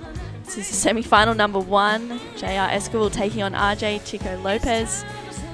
John Carvey taking in a few breaths. I'm puffing. I was out there watching Daisy and I sort of got caught up in the moment of that last semi-final because that was pretty cool. All of La Union, all the Filipinos are down on the beach with Daisy. So yeah, Jerry called me and told me to hurry up and get here. So here I am. Don't leave True hanging. Don't leave True hanging. I forgot to check the roster. So how was it? That was cool, huh? Yeah, it was amazing. It was a great win for Daisy, and everyone seemed really stoked on the beach. Well, she literally stood up for the occasion. Yeah. It was awesome. Here's JR's wave, True. Yeah, an 8.0 for this first wave of JR, starting off strong as usual. Getting a nice 5 to 10, back to a 5, and gets another 10 there. So Really strong surfing for JR. Walks back up to the nose, locking in for a solid 10. And gets a little inside connection as well. Quick, concise steps. Quick tap. And he'll finish that one off. Oh, no, he won't. He's still going. Wow, the bonus sections that they can get on a longboard is insane. Well, we've been watching a lot of the girls, and here comes RJ. A lot of the last heat we're watching, and they were going too far without really getting the reward. He's stoked. La Union will be down there with Daisy. She'll have to go up for an interview at some stage. I don't know how she's going to leave the beach with Team La Union out there, and here goes RJ. Yeah, so we've got her, RJ. I was having a look over to see where Daisy is because I'm excited to see this post heat. But RJ just walking up the board, gets a nice 5, nice drop knee carve. Wasn't much in it, but I like it. It looks good for me. It was a cool section, and he locks in again for another long 5, and this is where you can see him just. Yep, the beach must be cheering for him. And look at him. Yeah. He's looking at his friends all down there, still buzzing with Daisy on the beach. Yeah, he's having a good time. out there. RJ Chica Lopez out there. La Union is looking so good. Yeah, they sure are. And someone who had a great victory in that last heat from La Union is Daisy Valdez. She's on the glass with Camille. Thank you, True. Yes, surfing against Natsumi in the finals will be Daisy Valdez from La Union. So congratulations. That was a tough heat. There were a couple of lead exchanges out there, but you remained calm and patient. And what was going on through your mind throughout that semifinal? I'm just really focusing and waiting for the right wave. And I prayed for that waves, and that God gave me those waves. And I'm so happy. Feeling blessed, Daisy Valdez. That's your new tagline for this event. Do you want to say anything, maybe hi to Jeff, who is probably tuned in right now? Yes, I know that he's watching, and he is always there to support and saying, while ago I was just in the house relaxing and focusing, just watching on the live hits. And thank you for all the support, Mahal. And thank you to all the people who believe in me. Thank you to all my sponsors, Manong Ronald Singson, Kuda Surf, STG Global, Samora Surf, Ian Samora. Maraming salamat, and sa Balbu at sa Team LU. Okay, so let's say you do make it to the finals and you win. How will you celebrate? Where are we going to party? I think after the awarding, we'll go straight back to La Union because we have more competitions for single and attached, so we need to prepare and have a good rest. Okay, so Daisy will be keeping busy for the rest of the month. And speaking of getting busy, we still have RJ and JR, both also from La Union, in the first semifinal of the men's. Back to live action. Thank you, Camille, and thank you, Daisy. She is laser sharp. Big shout out to Luke Landrigan and Ian Seguan, and also Manuel Melindo, also her coaches throughout the last probably 6 or 7 years since 2017, I think was the first campaign over there. There we are on screen. We're joined with Jeff, co-contest director. Here in Baler area. It's my first time actually, so... Yep, and you're doing great. You chose the bank originally, set up that amazing tower that we had. You did a lot of the groundwork, and we got to move in and just get to talk to you about conditions every morning and watch surfing. It's been so fun. Yeah, of course, with the help of course you. Thanks to that, Coach John. I've been learning a lot from you since the start of the competition. So, I hope this will be the yearly thing for now. Epic, hey. And, so thanks, Coach John. No, thanks you. And like I shouted out to you and Lala before that you're doing so much to make it smooth for everyone out here, as we have a massive Baler fly just sort of joining the commentary group also. Your town is shining this morning. We had that beautiful morning. Yeah, it's really good condition this morning. Yeah, the wind is not that strong. We're expecting nice waves for this day because we're doing this finals. Yeah. So yesterday was a little bit tricky for us. We had to hold for like 3 times. We better get this replay. Yeah, this is a good looking wave for RJ. Walks straight to the nose. Wow, locking in for a 10, gets back to the 5, a bit of a soul arch, and gets a turn there as well. and moves out of this one. It's warm out there in the Are you saying I smell? And that's why the No, flies are I coming know, in? yeah, John. Yeah, well, fair Out enough. you too. go. Fair enough. So, yeah, yesterday, Jeff, was a tricky day, right? Yeah, especially we had like 2 holes on just to check if the waves are good, really good, surfable. So And then the wind came yeah, up. the wind came up in the afternoon. Like then we decided to hold the competition For today. And for today, and then we woke up, sun was shining and waves were pumping, and they're still pumping. Yeah, Sorry, there's a fly. I'm not going crazy. I forgot the Sam put us on the line. I believe that was on purpose. Who else helps make this possible, Jeff? I know there's a lot of people out there, and you talk them up so much because you know it's not possible. So take an opportunity. So yeah, first I want to thank, of course, Senator Sonny Angara to make this possible. Of course, Congressman Romel Angara he's very supportive. You know, every competition, even national competition, he's been there.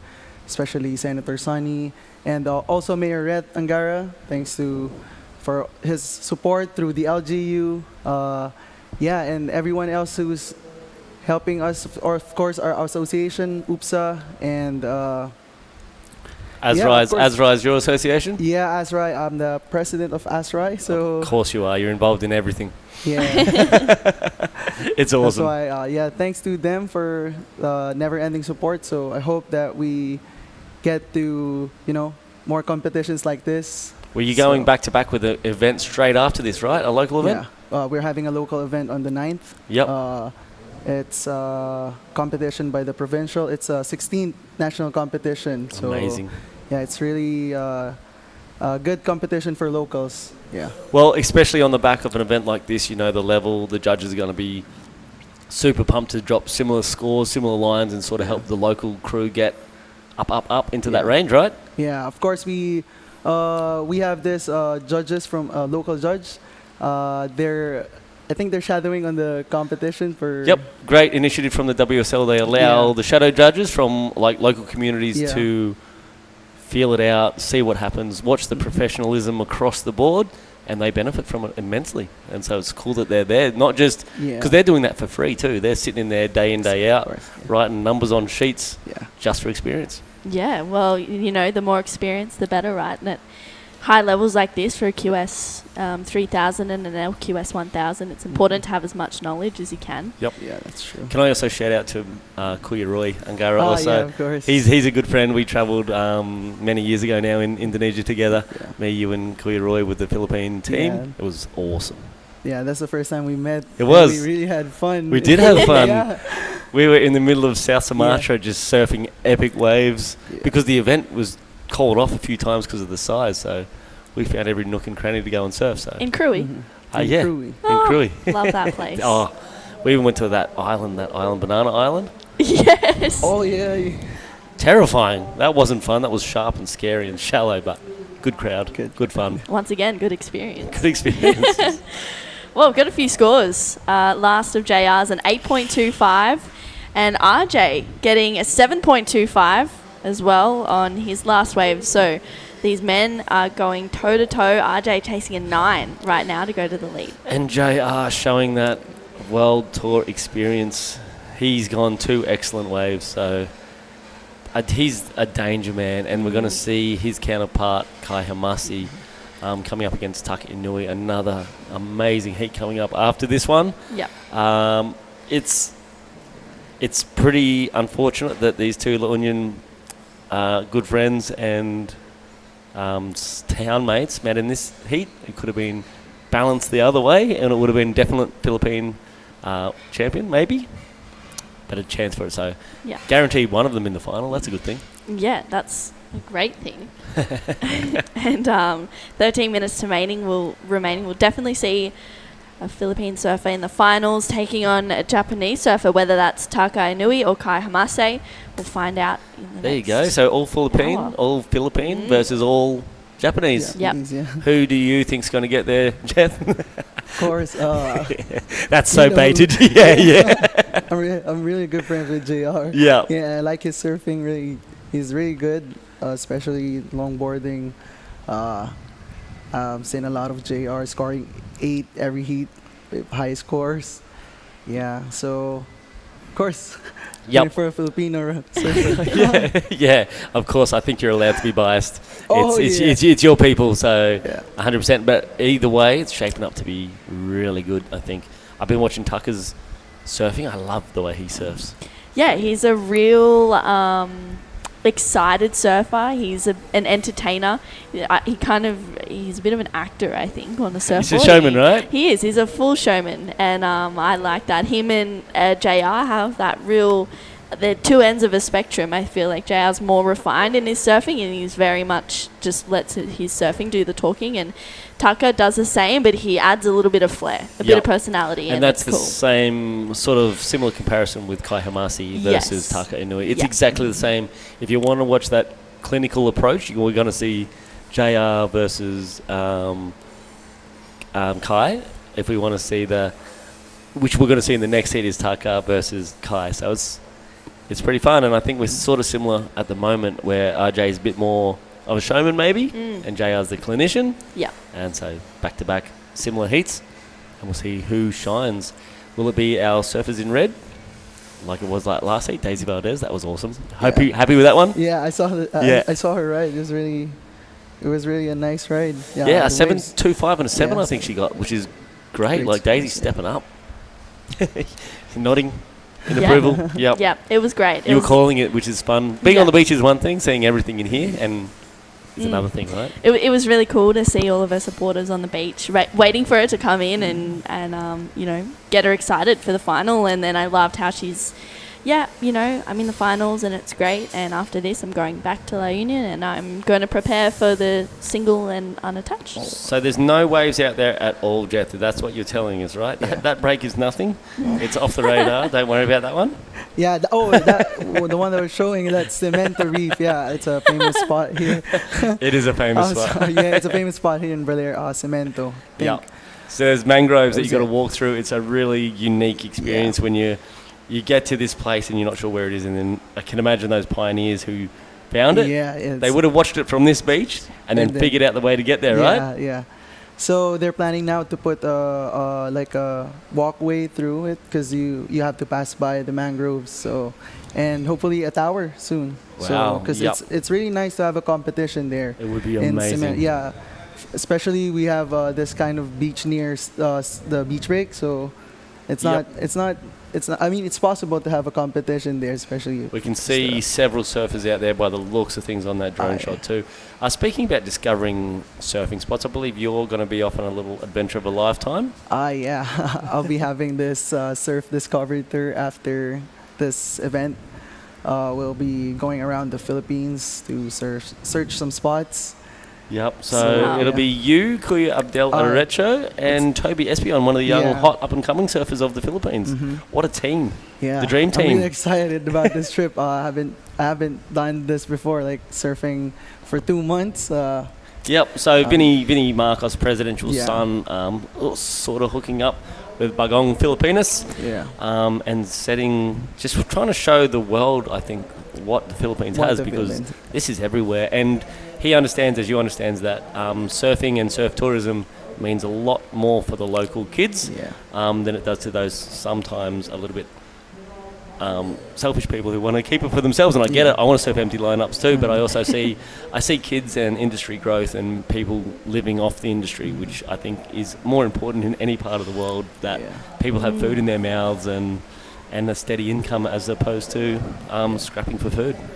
That's true. So and it's really good that we discovered this kind of this tour. It's a good thing for us seeing a lot of spots in the Philippines to showcase what we have. So JR going to town out there, yeah. And this is what we want to produce also. If we expose more spots and we get surfing into more areas, then we're going to get more JRs, we're going to get more Marimata Kongs, we're going to get more Daisy Valdez's and Nilby Blancatas, and I can't wait for those days. Yeah, it's exciting. I think the growth of the surfing in the Philippines is on the trajectory upwards. Yep. And it's cool to see. Well, you're just a another factory surfer from Australia, you know what I mean? We're so into that sounded meaner than what it Thank came you. out. No, but you just took to an industry where you've got advantage of coaches, surfboards, gear at your doorstep. I don't mean another. You're a typical blonde-haired, blue-eyed Australian surfer. You're a factory Average. surfer.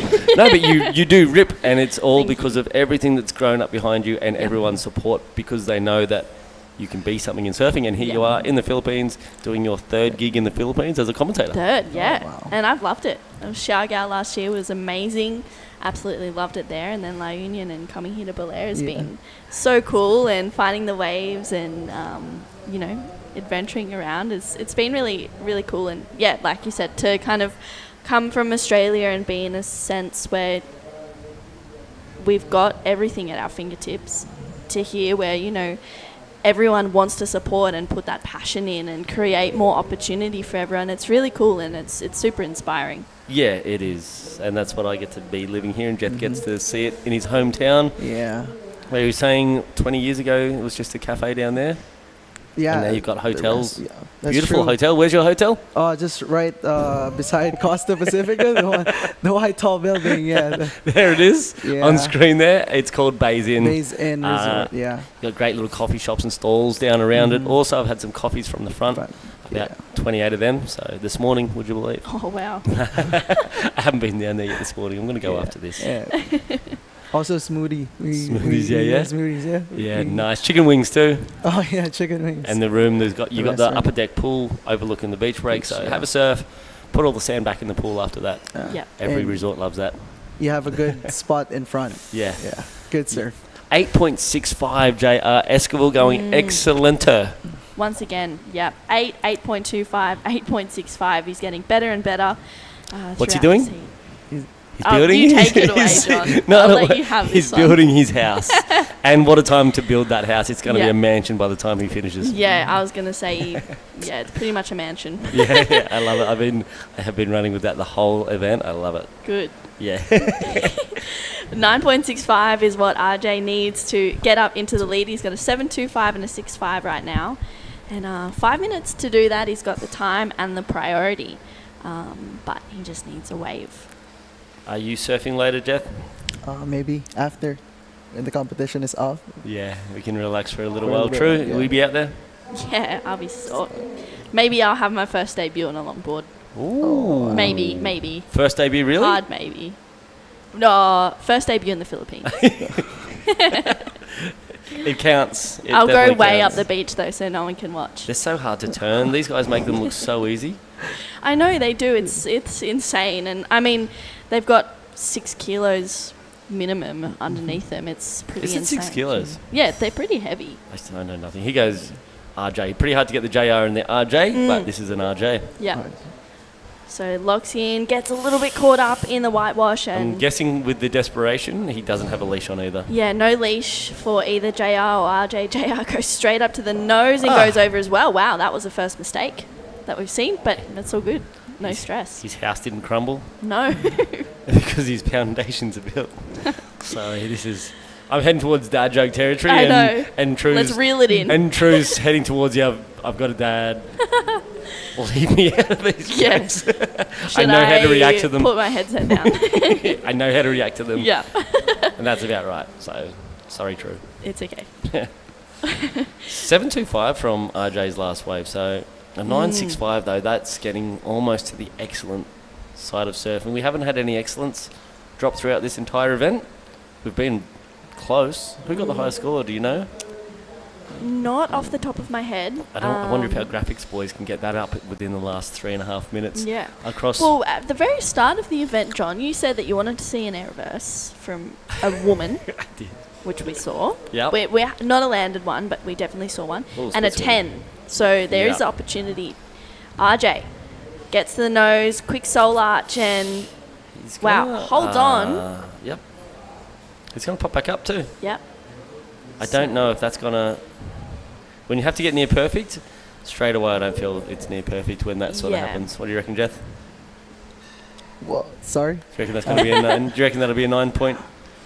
6'5"? 5, yeah. Yeah. It's really he done well. You know, I caught you daydreaming.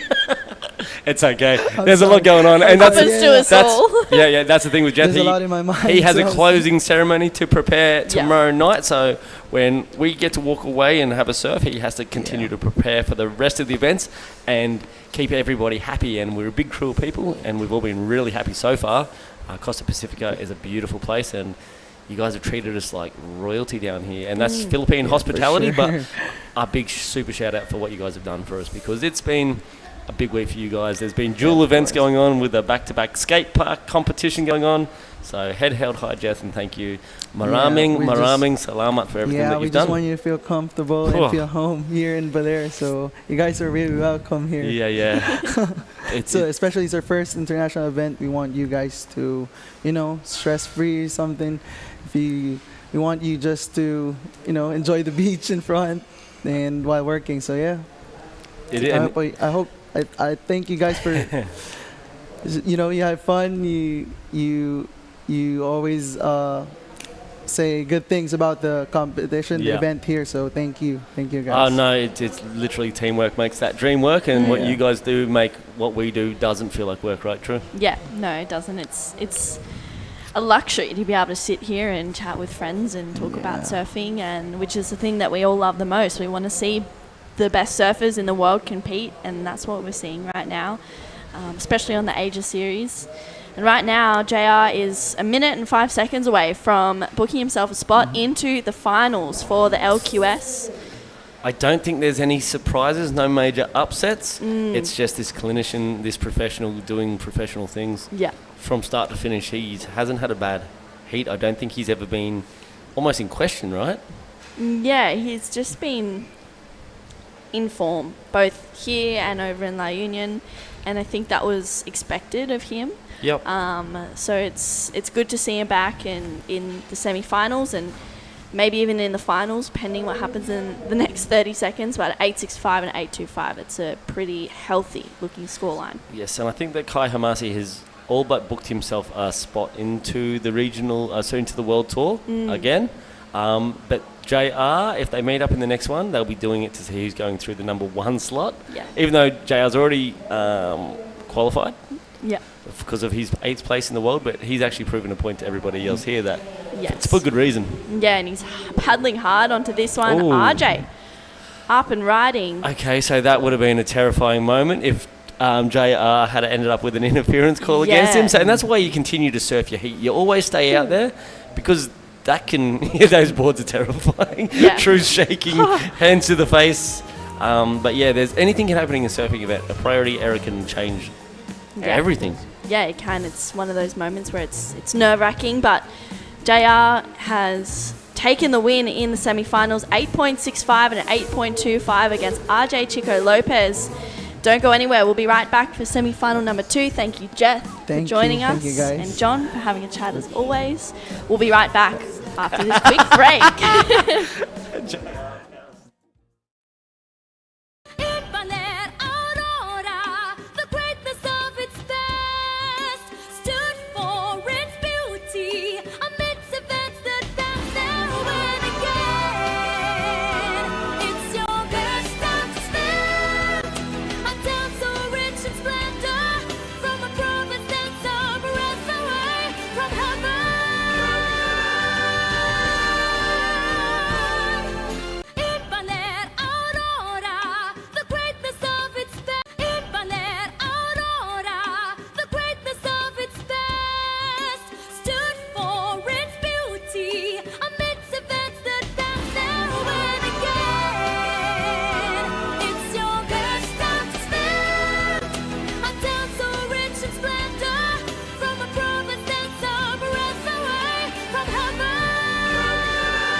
The WSL Baler Pro 2024 is sanctioned by the World Surf League and organised by United Philippine Surfing Association in collaboration with the Municipal Government of Baler and the Association of Surf Riders in Aurora, Inc.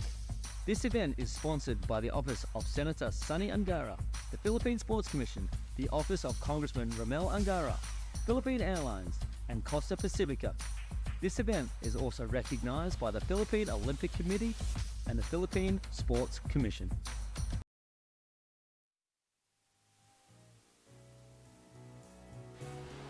Heartwarming signs here on the beach at Baler. The first time we've had an international surfing event here on the east coast of Luzon, the Philippines, 4 hours from Manila. And out in semi-final heat 2, Taka Inui takes on Kai Homasi. It's an all-Japanese affair, and the previous one, an all-La Union Philippine affair. So it's going to be a Japanese surfer coming up against the Filipino JR Escalon. Yeah, look at these two. Kai versus Taka. You can see the way Taka was sitting on his board with his legs out, just paddling there. That's Taka, right? And that's why I'm so excited for this heat. That last one was great. This one is going to be fun, exuberant surfing versus the man who knows exactly what to do, when to do, and does it like a surgeon. And Homasi with a second place over there in the Philippines. He'll be looking over in La Union, Philippines, will be looking for revenge. Whoa! Oh my gosh. And I saw Kai paddling out. Kai was very reserved, relaxed, and Taka, he was chatting to a manager, Tai Sarati, before he went out. I'm sure it wasn't about interferences. But anyway, surfing along, Kai Homasi, beautiful soul arch 10, getting the game sorted, and he goes down. So some nerves to start this heat. Whoa, I wasn't expecting that. So Taka takes off to his feet first. Kai wanting to go right, but I mean... Okay, so according to the rules, there's going to be a few things the judges are determining out there. Yep. Was this a clear left or a clear right? The next thing they'll be saying was... Let's watch that replay who again. popped up and made clear intention. All right, so Taka, eyes actually straight. I mean, I can't really say that he was looking directly to the left. I would say that's a forceful error from Taka, but it's up to the judges to make their presence felt. Kai, innocent in his approach, wanting to go right on that wave. Taka fading to the left, going against the grain, but there's been great scoring lefts too. And then Kai doing an uncharacteristic fall on the very next wave. So definitely a rattly situation. I know he's going to reset here, and this is probably what he's going to use this swim for, just to go, what happened? Yeah, very unusual. The fact that they both were jostling for that first wave. Kai wants to take the ratings lead and wants to take out the, if he wins here, it'll be he'll be the champion of the Asian qualifying round if he goes into the semis, because JR didn't compete over in Korea. So it'll go to a count back? It'll go to a count back. So interference on Taka Inui. Kai Homasi is 1.5 to open up. So unfortunate for Taka. His game plan didn't play out the way that he preferred, forcing that interference on Homasi. And in the early stages, it's looking like Homasi out to an early lead. We're going to go down to Camille, who has JR Esquivel on the glass. Okay, yes, I am here joined by Mara Lopez, who has approached me confidently saying she has a couple of words for us this time. Feeling confident? Mara, take it away. Ask JR a question. What do you think of your heat? Jeez. I'm so happy to surf my heat on the semifinal against RJ, and I'm stoked for him because he's really pushing hard. He's surfing in our heat because he's building momentum, and he's really pushing hard to get a better score, and a great hit. Okay, you have another question, Mara? Taka or Kai Homasi? I love them both, and it depends who wins on their heat, and we'll just have fun on the water and surf our heat in the finals, and we'll put a show for sure. Ano raw sabihin mo sa mga... Siyempre, una, pasalamat pa rin ako kay God, and then sa mga tumulong sa akin, And that's it. And yeah, just wanna thank to my sponsors, Buns Philippines, Surf Town La Union, Alima, Cement Surf, Salad Stoke, kay Reyna sa suporta niya, and sa lahat ng nanonood, maraming salamat, and WSL and UPSA for making this event, and sa lahat ng mga nagtrabaho dito. Okay, loving this La Union energy here where everyone is really pushing each other to do better. Mara, close it off with a shout out. Shout out kay Papa. All right. Hello, Kuya Nano. Your kids are doing so well here in Baler. Okay, so let's see if it's gonna be Taka or Kai Hamase. Thank you, Mara. Thank you. One for Kai, anyone for Taka. Okay, back to the commentary. So they are unaware of the interference that's just occurred out in the water, and Kai Hamasi, the clinical Japanese surfer, versus the rock and roll Taka Inui, the creative Taka, who has that interference, so he'll lose his second score. Yep. So if you saw that, he was really trying to force the interference on Kai there. Kai was pretty confident that was a right-hander, so he kept his line, and I believe the judges would have deemed that wave a right-hander. There's been very few left-handers with much scoring potential, so you can see Taka clearly going left there, but you can also see that whitewash sort of feathering off to the right of your screen there, and that was deemed by the judges clear left, so a bold tactic by Taka there, not playing off, aggressive, and like we were saying already, exuberant, dynamic, and he was trying to force Kai's hand, maybe getting him into an intimidation point of view to back off. And I dare say he would have then faded and gone to the right anyway. Really didn't pay off for him on that occasion. I'm wondering if tour manager Ty Sarati was privy to that decision. Was Taka having a discussion about the rule book prior to going out into that heat? It might have just been a casual discussion. Might have just been a, hey, how you going? Good luck in the semi-finals. But regardless, not going in the favour of Inui right now. 1.85 is his best wave at the moment. And Hamasi still with a 0.65 and a 1.5. Both these surfers sitting really far away. Pretty far off the peak, I must say, as well. And with an uncharacteristic fall from Hamasi. Wow. I mean, we don't see this too often in longboarding, but J.R. Esquivel is no stranger to tactics, having done this to a certain Richie Cravey, a goofy footer over there at Huntington Beach. He did. And, you know, definitely going against what the surfers think of the Filipino community as being heartwarming and killer instinct. Yes, he had it. So 5 and 10 for Hamasi, and he rides out that board. 9-3, 23 and an 8th, and 2 and 7/8 thick, I believe, and he will surf that one through. Nice finish there for Hamasi. Good, clean surf. And he would have loved that decision. That would have helped his campaign. It wouldn't have. I don't think it would have rattled him either way. But now what it means for Taka is it was a non-priority interference, so priority yet hadn't been set. So that means, and here we are, we're going to see it again. It boils down to the fact that was a right-hand wave. Yeah. And that Kai was actually on the inside of that wave.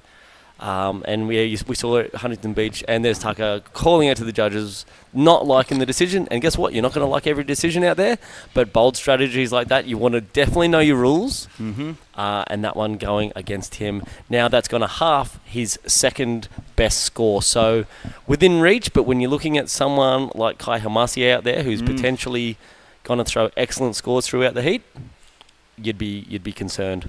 And the Japanese surfer from Chiba taking on the Miyazaki surfer there, Taka, and yeah, nice swivelly hips there from Kai, and he steps straight up to the nose, and just knowing he needs a marginal score, 6 steps up to the tip, 5-10 in the pocket, a 5-7-5, so smooth opener, knowing he just needs to get the ball rolling, and Taka needing a 6-3-3, which is, you know, at the end of the day, it's still going to be possible for Taka if Kai fails to build his momentum. And we have seen it before. And I feel that this is where Taka is going to love being in. Like, you know what I mean? He's going to be fired up, and he's going to want to prove something. So I'm pretty sure we're going to see on the next exchange from Taka something pretty explosive, and he's definitely got that young hot blood attitude, and I Yeah. can't wait to see it come across in his surfing. You mentioned it, rock and roll versus the classical style of Hamasi, and that is very much what Tucker is. Look how far out Tucker is. He's waiting for something. Yeah, that was rock and roll. That strategy was rock and roll. That was risk everything to get the reward. And yeah, it was. I was watching JR in Huntington Beach, and I wasn't sure if he was going to swing on that wave. Strategically, he had to, and from a competition point of view, he had to. And you're right, it's the longboard sport, which is usually known as a bit chill. Filipinos are known as super chill, so I'm super happy that he did swing on that wave, and he took it away, and he took that heat, and that boosted him through to the quarterfinals, I believe. And for the rookie of Richie Cravey, it was a big surprise to him, and he said it was a real wake-up call, and he said if it was going to happen, he was glad it happened at the beginning of the season, so he could really see what the intentions were of the tour. Okay, so he was a rookie on board as well at that stage. Yeah, both of them are rookie goofy footers. And here goes Hamasi right now. Smooth, classy surfing. 5, holding it. Another little touch 10. Beautiful poise, style, flow. And he connects that one to the inside. And does he finish? He does. So that'll arguably be better than his first wave, and he's still going. Some more meat on the bone. See, finishing strong is something that Hamasi's really prided himself with. And I think back to that heat with Daisy Valdez earlier, and Daisy not finishing any of her waves cleanly. There's another half a point left if she can finish in that coming up final. Yeah, I did also love Daisy didn't do too much. I was watching down there on the beach some of her waves. That last 7 she dropped was sort of a closeout wave. So she did 2 beautiful pieces of work, and then she didn't do too much. Nah. She didn't try to get up. She actually done that stylish arms up, straightened out, which was great sort of body language towards the judges. Yeah. And yeah, she dropped a 7 for doing basically 2 moves. The second one really critical in nature. And Daisy knows where she's going to improve on her next final. I had a little word to her, just a little word of encouragement. Well done. She didn't think she could do it, to be honest. She was pretty stoic and very tense before that final. And coming out, she was relieved, almost jelly legs coming out. So it was important. She had lots of photos, lots of people. Natsumi, on the other hand, she's a seasoned competitor. She's well tuned into finals day. She understands what to expect, and she expects to be there. She expects to be the winner. She knows how to operate. Daisy's got a lot of things going on right now. Could work in her favour or against it. We'll have to wait and see. And she's got a huge support crew, as does there's support everywhere. There goes Tucker. Here we go. He came off another one, but there's a nice drawn out 5 with that injured foot leading the way. Ooh. And there's that down carve. I love it. Smooth, hands by the side. He's going to look to finish this one on the inside section.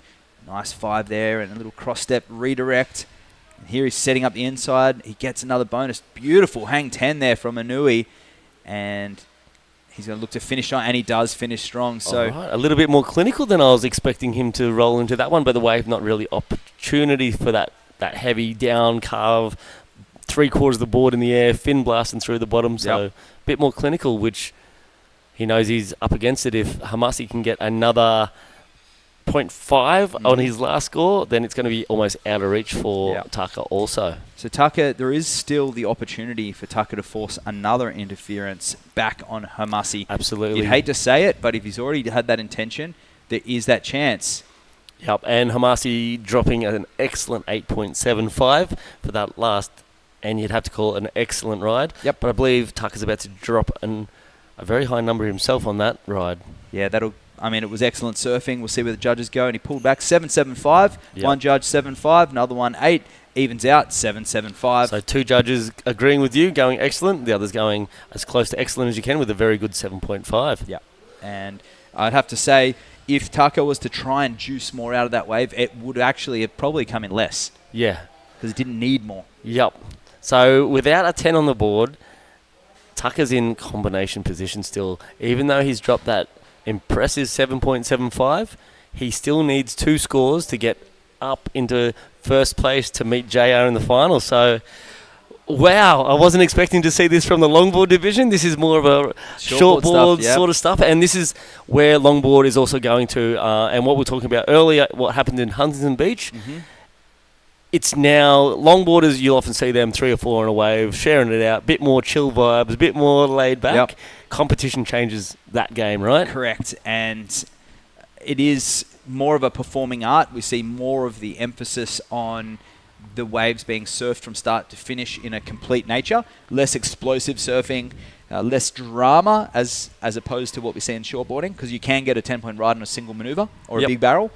Longboarding, perhaps it is generally the style, flow, and grace. So length of ride isn't the specific scoring nature, but if you do get a long wave and it allows you to perform multiple maneuvers, the risk goes up, because if you fall, you'll get bad taste. Exactly. So, and that's the grace element that isn't in according to that. If you fall, it's not graceful.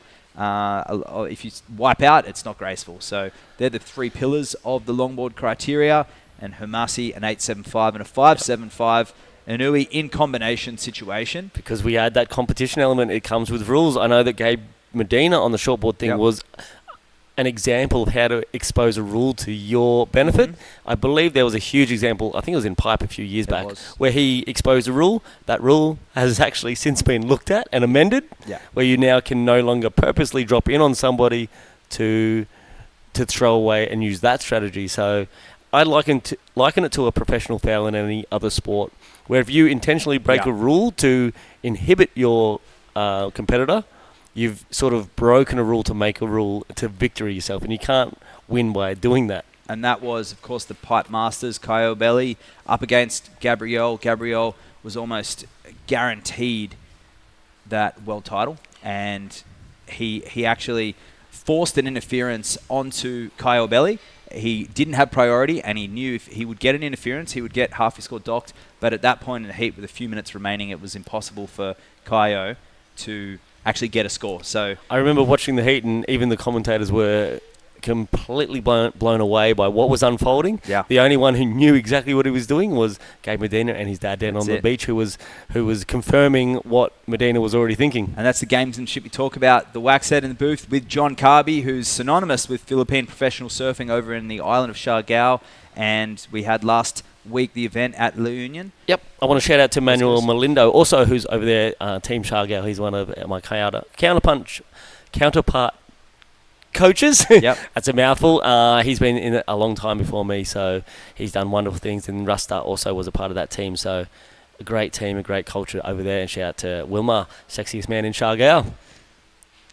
Make of that what you will. Mr. Carby is a funny man. 6 minutes remaining. Hamasi and Inui. And the Filipinos love a good joke. Just for context, he is known as the sexiest man in Siargao. He has been for a long time. It's been a long-running thing that Wilmar Malindo, sexiest man in Siargao. And who is Babes? Who's So Babes is the right-hand man of Congressman Bingo Matugas and helps throw together that event that you see so prolific in Siargao. They've been doing it for such a long time.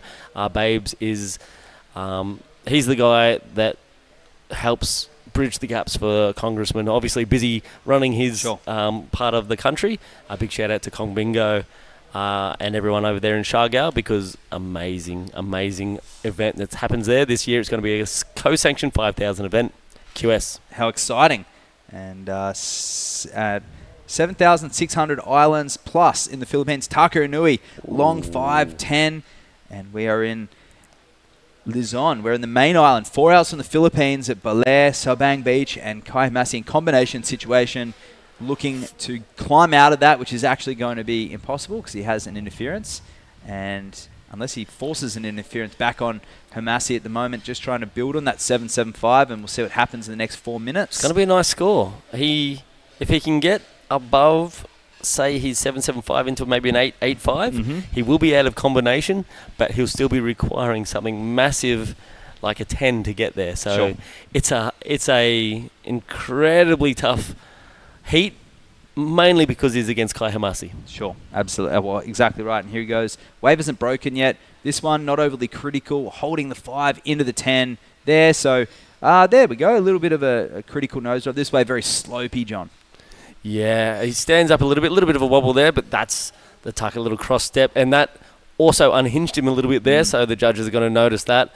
It did sort of look good, as you said. It's not going to really be deemed a critical or anything else, just a little bit something different for the judges to look at, but if you sort of wobble on it, it definitely doesn't do the thing that you're intending it to do. And interesting to note, Tucker's board has a lot of rocker, and he's got a huge fin, 11, 12-inch fin, and that disconnection in the turn is because the fin is popping out. It's too big for him, and the fin wants to go one way, he's going the other way, and it's fighting the rocker of that board. It's a contradiction. Right, it does make sense though when he jams that little pocket turn, right? Yes. And that's where it does shine for him. Exactly right. And he wouldn't be doing that turn without that setup, I'm assuming. He can't quite get there. 7.9 for Taka Inui. So 8.31 judge, other one as low as 7.5, and they're deeming that nose ride to be pretty critical, but those turns may have kept him down a little bit. And just if you're wondering what happened to his last score, that 7, it has been halved now. So this is why it would have been a great heat, barring that interference. Yes, so it is possible for him to climb out of it because it's half of that other score, but yeah. Yep. And with Kai's only 5.75 back up at the moment, it would have been a hot heat. But Kai's obviously hasn't got it into full gear because he knows Tucker's in combination at this point, so he's going to be feeling good. It's going to be interesting to see how Tucker goes back and downloads this one. Yeah, absolutely. 2 minutes 30 remaining, and he finishes on the beach, Homasi, so I'd have to say that 5.75's long gone with a similar wave to what we saw from Inui. And there's Daisy Valdez and Natsumi Tayoka, the two shortest women on the longboard tour, both internationally and domestically as well. And they both are two of the biggest chargers that I know. They never pull back. When it's bigger, it's the better for these two surfers. I've seen Daisy on the national tour doing things that are incredible. On the shortboard absolutely too. Incredible. Yeah, and that's the other thing with Daisy and also not Natsumi, Kaede, I was going to say. But dual discipline, so you learn a lot from different disciplines. Yeah. And I suggest always get out there on whatever board you can, whenever you get a chance, basically, because you know probably better than many, different lines and different approaches on different craft will give you something to think about, and these new lines that you sort of can approach and sort of cross that. Exactly right. 2 to 20 feet. Some of our founding surfers of the longboard ended up showing us what barrel riding was and eventually designing the shortboard as well, and it all went full circle. Well, quick shout out to the Waxhead. Check out his Instagram. This bloke knows 2 to 20 feet. I've seen him out here riding 2 foot, and I've seen on his Instagram also dropping 20 foot. So someone said, do you want to borrow a shortboard? And I said, the last time I rode a pointy nose shortboard was a couple of weeks ago in Hawaii, and it just doesn't have the same feeling of momentum to jump on a shorter board. I'll usually ride the right board for the right conditions if I have that luxury. Thankfully, there's a lot of boards over here, and there's more coming thanks to Ian Zamora, one of the shapers from California who's making a huge inroad. Shout out to Ian Zamora also, and Kara Zamora at the moment doing Queen of the Point. Yes. So also supporting Philippine surfing at that grassroots level, which is awesome. And here's Kai Hamasi. I'm surprised he went back out, actually. For me, that was a risk that you were talking about, that Tucker might throw this interference approach. But I don't think Tucker would. I think he's going to be reeling from that decision he made on the first one. Exactly right. Even Kai being out there opens it up for that opportunity. So I don't think he'll head back out after this and does a little... There's that... those spins are put in pretty strong, huh? And that's that board for Kai. It's a Soida Surfboards Japan, a classic board. 9.3, 23 and an 8 by 3 inches thick, which is a large board for him. It's what he's been riding all the time, a little flex fin. He'll ride that in the final because it's Homasi taking on, no surprises there, JR Escalon, and we'll be going straight into the women's final after this break.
The WSL Baler Pro 2024 is sanctioned by the World Surf League and organized by United Philippine Surfing Association in collaboration with the municipal government of Baler and the Association of Surf Riders in Aurora, Inc.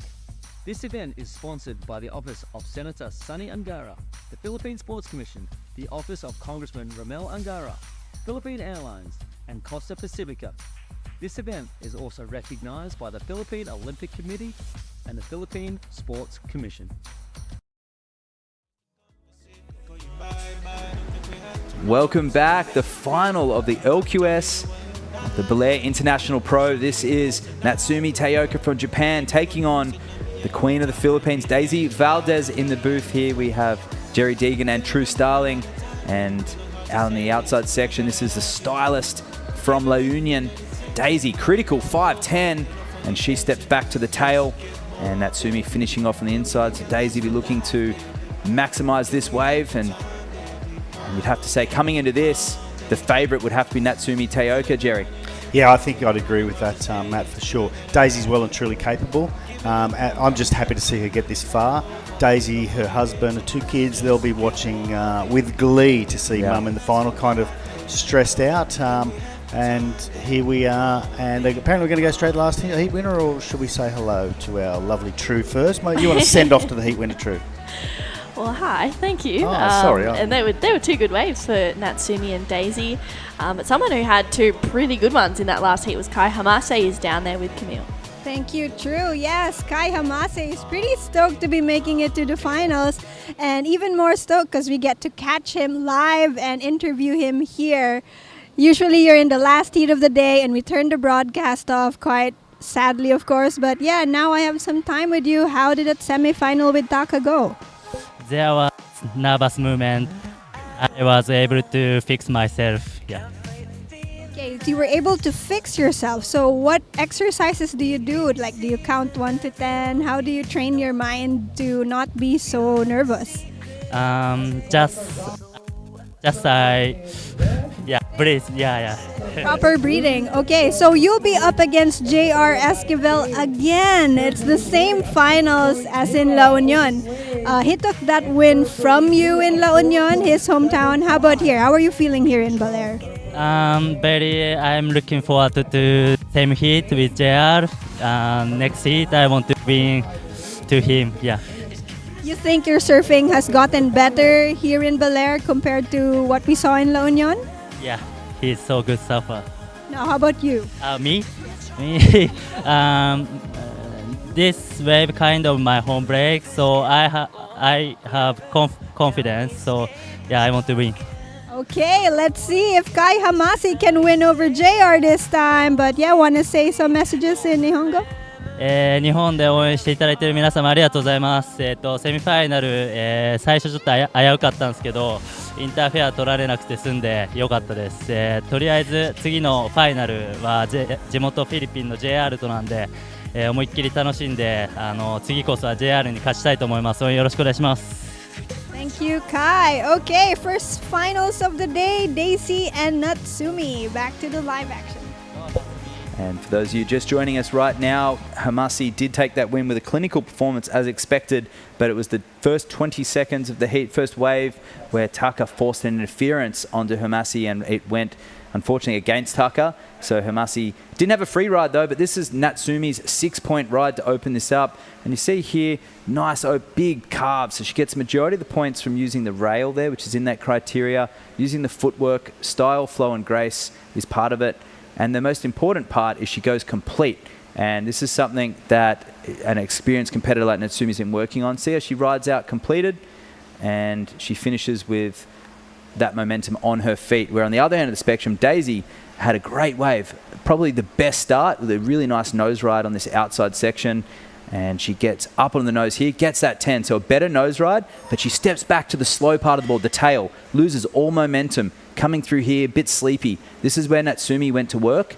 And you see here, she pushes this nose ride and then she goes up and tries to push this inside section and she goes off. That's going to get you every time. I'd have to say advantage to Daisy if she finishes on her feet. You've got to finish at this level, True. Yeah, it's super important, and we've seen that throughout the whole event. And Natsumi up and riding on the left. She's waiting to get around this section, just doesn't quite do that and holds onto her board so she doesn't lose it as well. And you understand, throughout this event, I've been tried to eloquently describe where the judges are going with the scores, and that's the wax head here, True in the middle, and Jerry on your left of screen there. And this is the Baler International Pro. And Jerry, being a shortboarder, you haven't been a part of any longboard broadcasts. How has our explanation been carrying through from the World Tour to this QS event? It's been eye-opening, to say the least. So I was part of the longboarding call last year in LU, but I had far less idea than I have. And in these last 2 weeks, or 3 weeks, I've learnt an amazing amount, not just about longboarding, scoring longboarding, about longboards, about fins, about the surfers themselves. And I've got you to thank for most of that. I've been doing my research, thankfully, and I've learnt, to be honest, sadly to say, to learn to do my research because I've watched both of you do your research as well. I was kind of always just winging it. I always sort of felt like I was the second or third wheel, but I guess I'm here for comic relief. But hopefully I'm learning more, and I will be a bit more of an expert next time around if I get invited back. And what Jerry brings is experience in the Philippines, having set up one of the first bunch of resorts over there in Siargao at Cloud9, the Philippines' most famous wave. It's a big backdoor barrel, and he's been synonymous with that World Tour event over there for the last 15 years. And this is Daisy Valdez now looking for just a 2.26, and nice clean carve there. She gets onto the nose. Nice timing there from Daisy. And you see her upright style, small in stature. She's about 4'8" maybe, and Natsumi not much taller either. So very evenly matched battle. Just it goes incomplete again. You have to complete your waves. This stuff is what's hurting Daisy's scorelines. I saw her at the last heat, great surfing, could have gone into the excellent range several times. It's just her completions. Yeah, I think that's exactly right, and that's been a bit of a trademark of hers, and I guess her coach or her advisors, if she has those, would need to give her that. Now. Yeah, would need to give her that info, and even if she, rather than run to the nose then and semi-nosedive, just flick off. I mean, you're not going to get any points within 10 metres of the beach, semi-getting to the nose and not doing it anyway. So you're exactly right there. That was looking like a pretty nice score, and I think Daisy just let herself down a fraction there at the end. Heat IQ, true. Yeah, you've got to have heat IQ, that's for sure. And we see surfers who have a really high heat IQ and other surfers who maybe don't. But, that kind of just gives you a bit more of an edge, I'd say. But Daisy, she's been competing for a long time. I think you were saying she's about 34 years old. She's 36 years old. 36 years old, sorry. And she's well aware of what she needs to do in heats. She's made plenty of finals, and I think being here in this final against Natsumi, it's exciting for Daisy, but she does need to just bring in that edge where she finishes her waves, because her surfing is there, and like you said, Matt, it's just the completions that are letting her down. We're 10 minutes down in the heat, so can't really ride her off. No, not at all, and she's in the lead. Yeah, she's not out there to come second either, She's out there, she knows, she trusts her ability, she knows she can win. And again, she's up against someone who's also a veteran, 29 years old, for Natsumi. So, these two are probably two of the best and most experienced surfers out there. So, she's well aware she can win, and she's full of confidence in herself. And I know that. And I know Natsumi is as well. So she's not thinking that she's, the second sister and, she's out there to fill in the numbers, as I am on the panel here. No, she's out there to win, and she's got killer attitude, and she's got killer instinct as well. And a 3.15 now for Taoka, and I think back to those critical elements where if she completes, she's got 2 5s in her scoreline, that instantly becomes a mid-4 or a 5-4 Natsumi. Not as easy. That's one nose ride for the consummate professional that is Taoka. And that is changing, and a lot of the union surfers, Siargao surfers, they have started to travel. Thank you to UPSA and the Philippine Olympic Committee that are putting money into surfing. They're supporting, the government are supporting the surfers. I know the Agudos, Aping, has travelled with her surfing. She's been to Australia with her sister. I know that Daisy's going to be coming to the Noosa Festival of Surfing next month along with JR, so look forward to showing them the east coast of Australia and getting them well and truly in sync with hopefully what it takes to be on the World Tour. If Daisy's on that World Tour, she's going to be surfing potentially Bells Beach, the challenging Huntington Beach. She's going to be surfing El Salvador, which she's been to, with a ferocious shore break. These are places that if you don't complete, it can end either with a collision with the person, because it's crowded, it can end with a broken board, or if you're somewhere like Huntington, you end up in the pylons. You have to make smart decisions when you complete. We harp on about leg ropes, no leg ropes. In a controlled environment, if you have that lifeline, you're going to use it. And if Daisy practices with no one around on an empty beach break, maybe that's something she has to go back and work on. Maybe end sections, end re-entries, closeouts, floaters, which you don't get at La Union. You don't have that. You have a nice tapered right-hand point. Yeah, and you pull off at the end. There's no finishing maneuver or they jump necessarily. Or they jump off. I mean, they do have it on the beach a little bit, but it's kind of a sucky beach break there. You don't really want to be doing closeout rios on that beach. No, and a relatively dangerous one. But Taoka, on the other hand, coming from Japan, well tuned into the beach breaks, much like we saw on the shortboarding side, true. And how much confidence she's traveled around the world. She's the most successful Asian female longboarder of all time, with Hiroka in her shadows, I would say now. It used to be the other way around. And Natsumi would just be feeling like this is just another day. Yeah, she feels, I dare say, I don't want to speak for Natsumi, but just from how I've seen her kind of carry herself through this event and through the event at La Union and also at Bells, I think she feels comfortable being in those finals. She feels comfortable being, in that pointy end of the draw, and I think that's where she belongs. Yeah. She's such a incredible surfer. She's got so much beauty when she's on the waves. And it's really cool to watch, and I think for her, she wants a win, she wants to keep pushing herself, but she's pretty humble about that as well, and I think she knows when to switch off and when to, focus on surfing and competing and, free surfing with intent, but then she also knows when to just go and have a free surf and have fun. Yeah. And that's just as important as it is when you're just going training as well. Yeah, she's just as good on the dance floor as she is on the surfboard as well. She knows how to let her hair out and enjoy those situations after the events. And it's important because if you're on the road, you're traveling a lot, you can't get within your own head. And anyone tuning in right now is consummate professional. They know that there is times that you do need to relax and you need to enjoy time on the tour. And we saw her cheering up Minami Nonaka earlier as well, carrying her board up the beach and sharing in that camaraderie that this World Professional Surfing Tour offers is just so important for these surfers. And Daisy, second in priority right now, just looking to drop funny you should say that because I've surfed with Daisy a lot over the years. And when she's not surfing, she's teaching. But when she's surfing, I always feels like seems like she's always in a heat to me. I mean, Daisy, I don't know if she turns off ever and just free surfs. Like she's either teaching or she's surfing.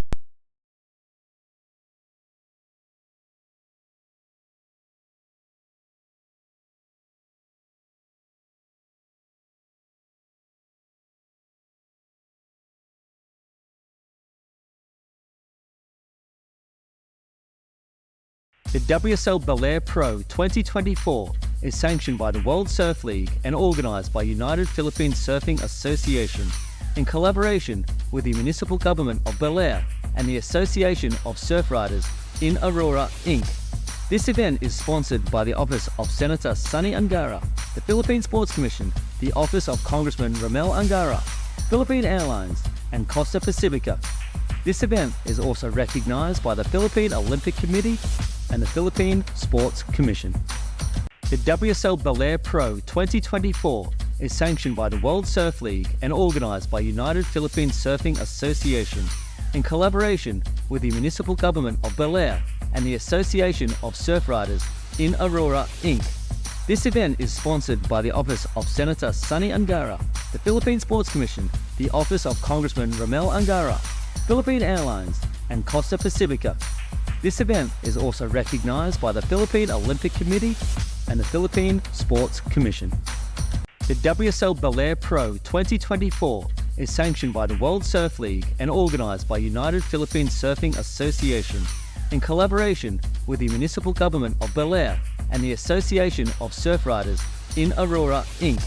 This event is sponsored by the Office of Senator Sonny Angara, the Philippine Sports Commission, the Office of Congressman Ramel Angara, Philippine Airlines, and Costa Pacifica. This event is also recognized by the Philippine Olympic Committee and the Philippine Sports Commission.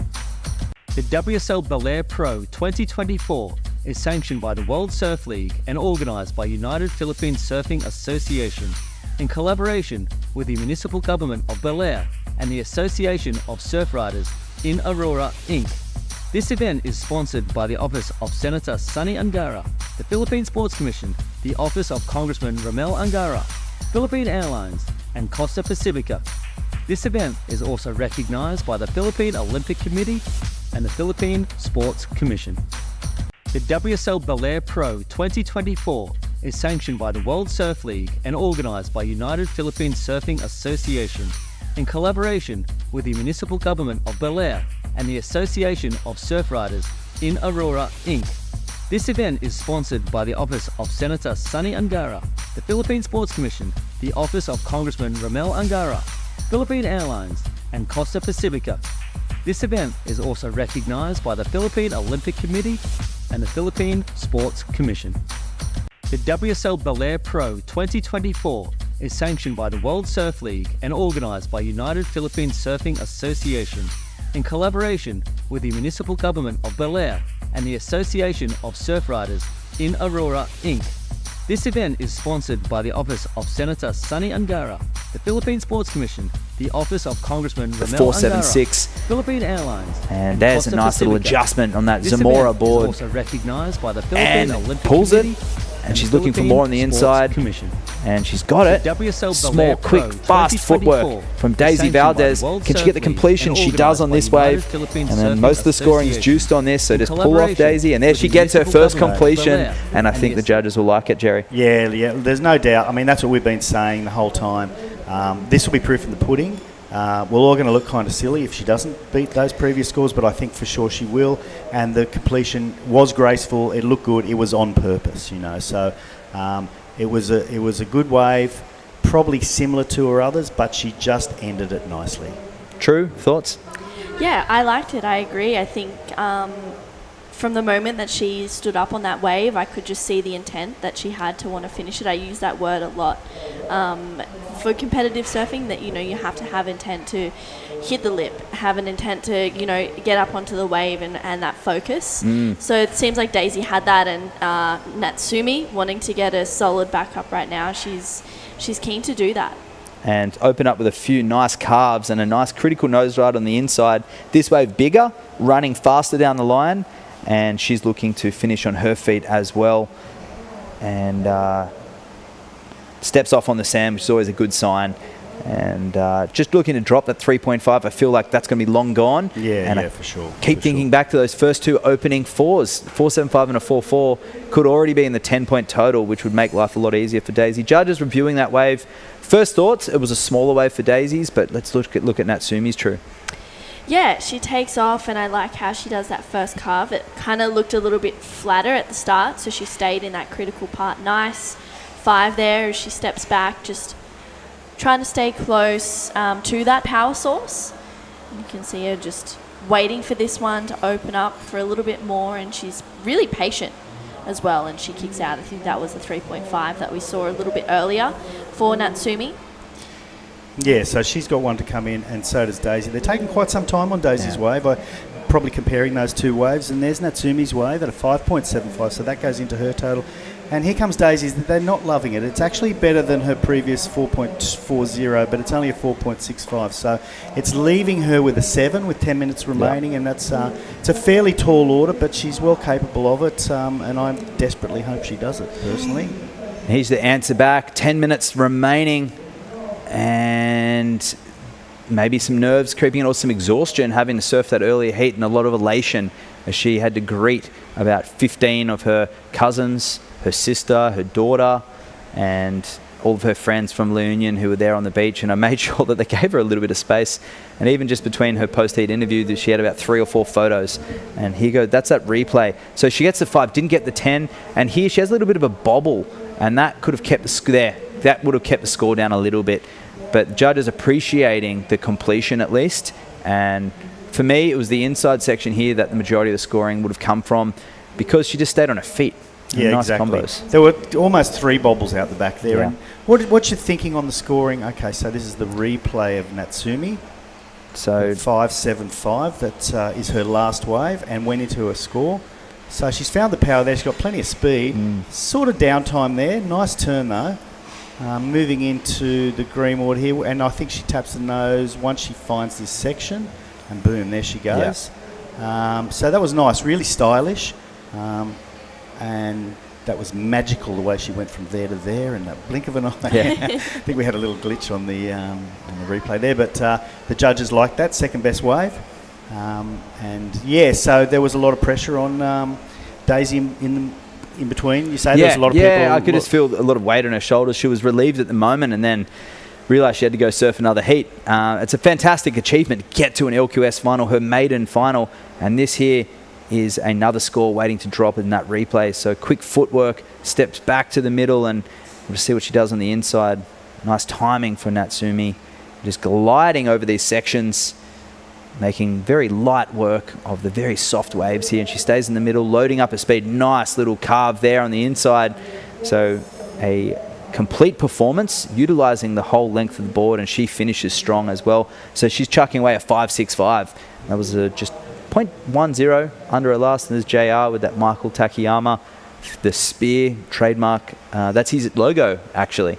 The Shapers logo is that spear design. Oh, is that the whole? Cool. Okay, that's nice. It's copyrighted as well, so don't copy it at home, or you'll get cancelled from, and rightfully so. It's his logo, much like the Lightning Bolt logo. And I like that he's got his Vans. Wendell will be watching, and Alima, and Luke and the boys will be watching. They're the sponsors from up there in La Union. So, hello guys. I know who you're cheering for in this one. I know who you're cheering for in the next one as well. Yeah. And Daisy's just we call her the Queen of La Union, and she's just that mother figure to a lot of those surfers growing up, and she really calls the shots out in the lineup. And she does. You're right. She does put a lot of pressure on her shoulders when she's free surfing. It does always look like she's either training or coaching herself. So we hope we can. The influence of having these international surfers here will alleviate the pressure on some of these surfers. See where the bar is set. And there's some of the crew there. There's Rico on the left. There's Warren waving, and this is so trademark. They're waving their hands in the andong there. They just wave their hands. Look, what's he doing? What are you doing, Warren? What? She's not going to turn around and pay attention to you. He's excited, mate. But they all see andong. They wave stuff around, and Daisy looks to shore. They're doing it in the last one. I'm thinking, there's 2 minutes to go. She knows what to do. She's an experienced competitor, but they love it. They wave stuff around like loads of support. I think it's more excitement than anything else, and I love it. I think. I love how they all band together to support everyone, to support Daisy. No doubt they'll be there for the next 40 minutes as well to watch JR. And I think it's amazing how they, try and bump up the confidence. It's almost like really watching a local or an Australian board riders thing, the way that each separate board riders team just back each other so heavily. It's the best thing.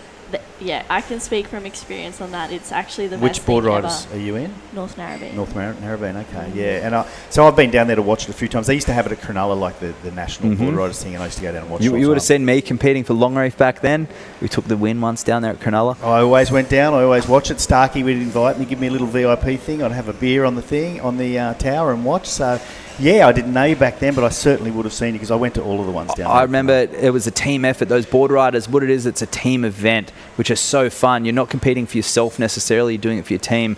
And I had about a minute at the end left, and I needed just to get a score and get in the box, not to get disqualified. Because you got to run up the beach as well. And I ran in, got on my stomach, caught a wave, just didn't matter what it was, got to my feet, did a little check turn, got off and sprinted and got in the box on time, and we got through to the next round. Woohoo. And some of the old boys still still let me get waves based on that one performance. That was like you're not doing it for yourself. I don't want to go out there and get a 0.75. You're not doing it for yourself at all. No, in those particular ones, there's a lot of pressure because the team's cheering you, relying on you, and so was your town. Your town goes and watches it. And you get everyone coming in and talking to you, and that's what I'm alluding to with Daisy, because they're nervous, but they don't have the experience. And I'm, from the coach perspective, I'm like, don't.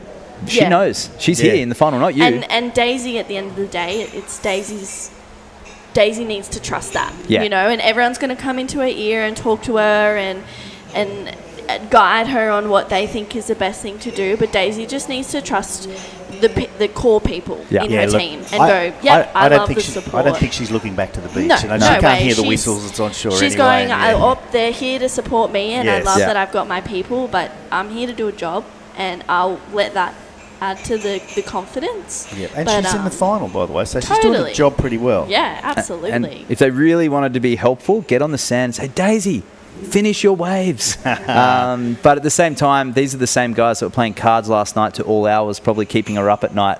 So it's pretty ironic that they're down there supporting. But that's the way it is. And they live with each other, they surf with each other, they train with each other, they travel with each other. And that's the way it always will be. And that's a La Union team. And that is part of surf culture as well. We had a bit of a game of cards yesterday afternoon when they chopped it all off. We played some poker in here for matchsticks. We couldn't find any matchsticks, so it was cotton wool buds. And there's the aerial view of the crew at Baler Sabang Beach.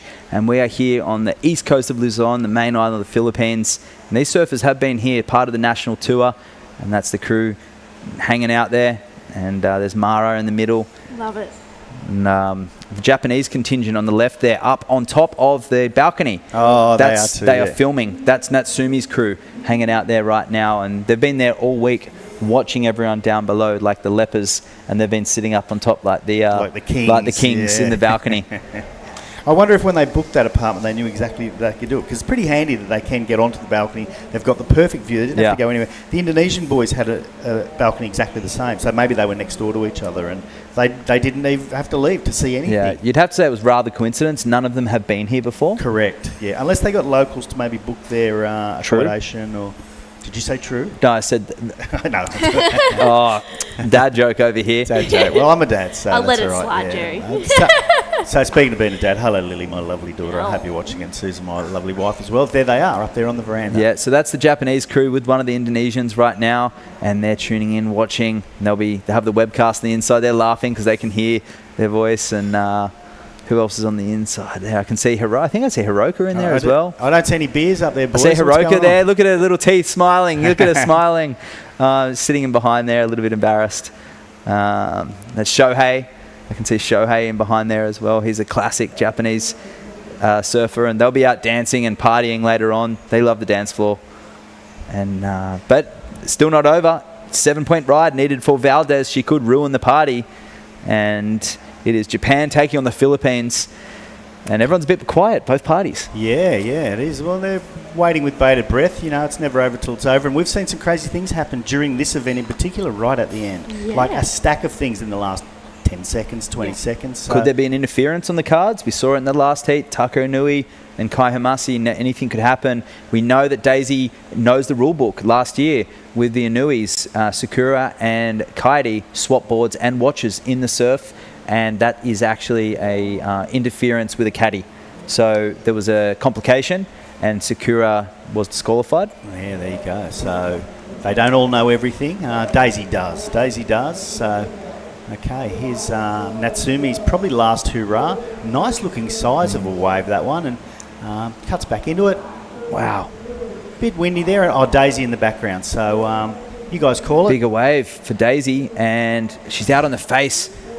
You can't even see the whitewash in the pocket, so no scoring on this wave at all. The judges want to see the nose ride in the pocket, so this is all just on the shoulder, and she'll step back. So that probably won't go into her total, just nothing critical going on there, but she's still going on the inside and goes incomplete in the remaining 20 seconds. So early indications is that Natsumi got the nod, and unfortunately for Daisy, a few clinical errors at the end of her waves. The surfing was there, the wave selection was there, and unfortunately just unable to finish her waves and not doing what the judges require. And congratulations to Natsumi Taoka, the winner, the first winner ever here of the LQS, the International Baler Pro. We're on the east coast of Luzon, the major island here in the Philippines, 4 hours from Manila, and this is the birthplace of surfing in the Philippines, and it's Natsumi Taoka winning the women's LQS, and the ratings leader. She'll go she'll finish the year as champion, Asian ratings leader champion. That's incredibly impressive. She's going to be super happy. Where's her crew? They're going to come down and give her a big fat hug. Congratulations to Daisy as well, who's done wonderfully and represented the Philippines fantastically. So that's pretty proud of her, you know, having known her an awful long time. And there's our winner.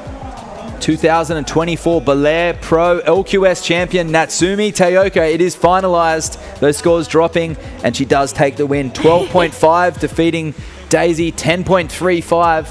And yeah, you have the Japanese crew who did come down from the balcony. She's elated, and she also takes the ratings lead, and she's the champion for that Asia region. And there she is getting chaired up, all 45, 50 kilos of her holding that Japanese flag high. And the boys celebrating so as well. Cool. Heartwarming moments there. And we're going to go to a break. Don't go anywhere, because the men's LQS final, Kai Hamasi taking on JR Escalon up next. WSL Baler Pro 2024 is sanctioned by the World Surf League and organised by United Philippine Surfing Association in collaboration with the Municipal Government of Baler and the Association of Surf Riders in Aurora, Inc.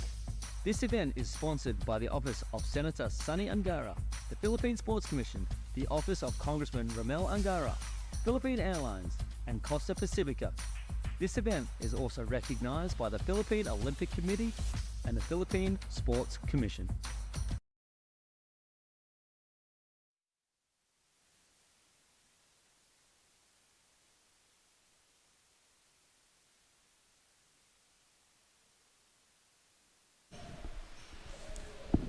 Heartwarming scenes here. Natsumi Taoka, the 2024 Baler Pro, the LQS champion, and the ratings leader. If we don't have another event, she will take that win. Hiroka Yoshikawa, who just came second, Natsumi, in that semi-final, embracing the fellow Japanese surfer. Kai Hamasi taking on Rogelio. JR Escalon, the Filipino, the Prince of the Philippines. The Waxhead, joined by True Starling. Beautiful scenes here down at Baler.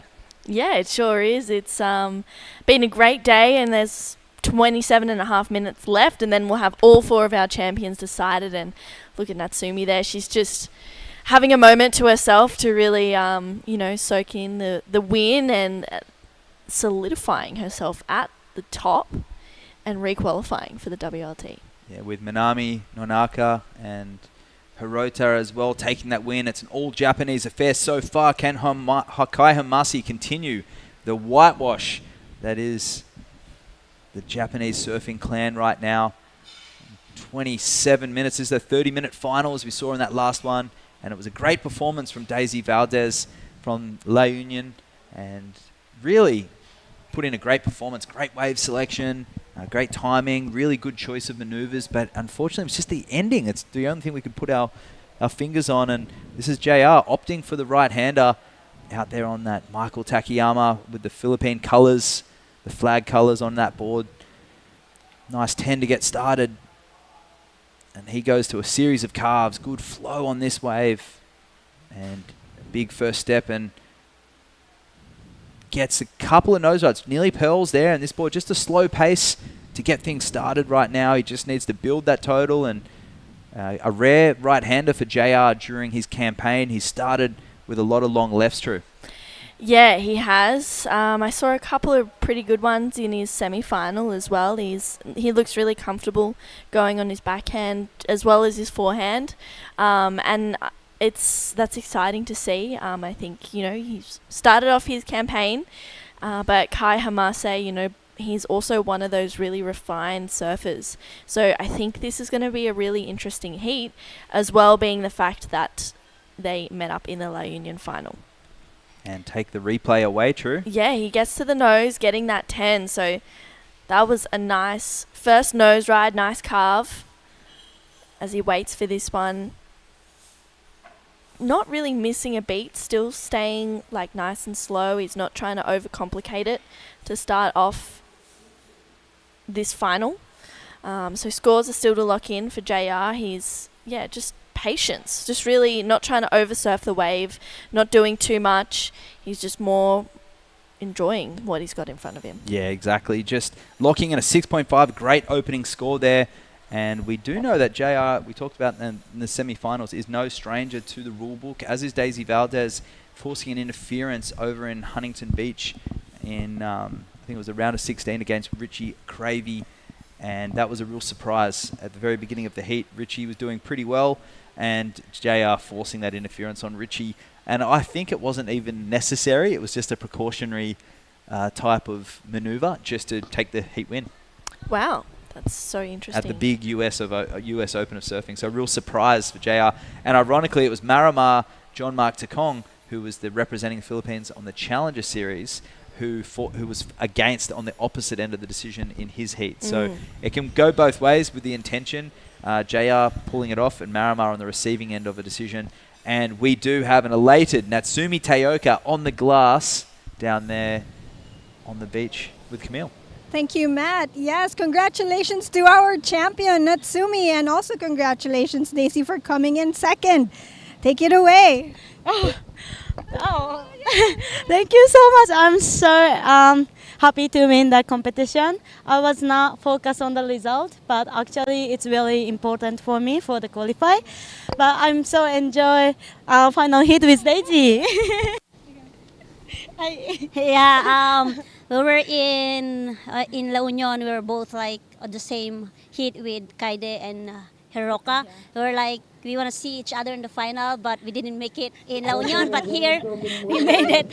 Yes. Okay, so what are you going to do to celebrate, Natsumi? I'm not sure. Yeah, let's get drink together. Yaparay. Yeah, maybe we're gonna drink beer and wine after the competition. Let's celebrate. So, biru wa nomimasu? Yes. Yeah. Okay. All right, so back to the live actions. Congratulations, Natsumi. Thank you. Okay. Lovely scenes there on the beach with a really stoked Natsumi who takes the win here at Baler, but also the winner on the Asian rankings. And here goes Kai Homasi, current ratings leader himself, who went down to JR in that last final at La Union last week, True. So there'll be some revenge Homasi will be going out there with. Bit of redemption in mind. Yep. I think so. Yeah,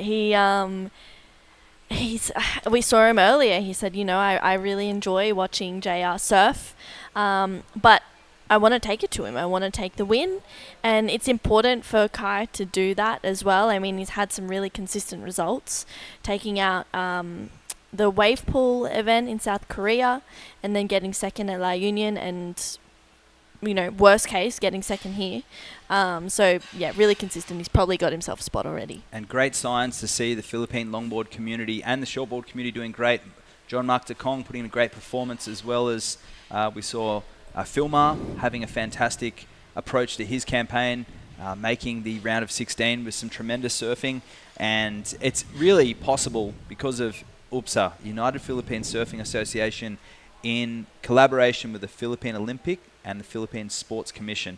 So those two organizations are eagle eyes on creating the funding for these types of events. This is the platform, the WSL, the World Surf League, holding their first international surfing event in Baler, La Union. It was the second time. And for these surfers to have exposure to international talent like the Asian qualifying series is obviously doing wonders for their rankings, True.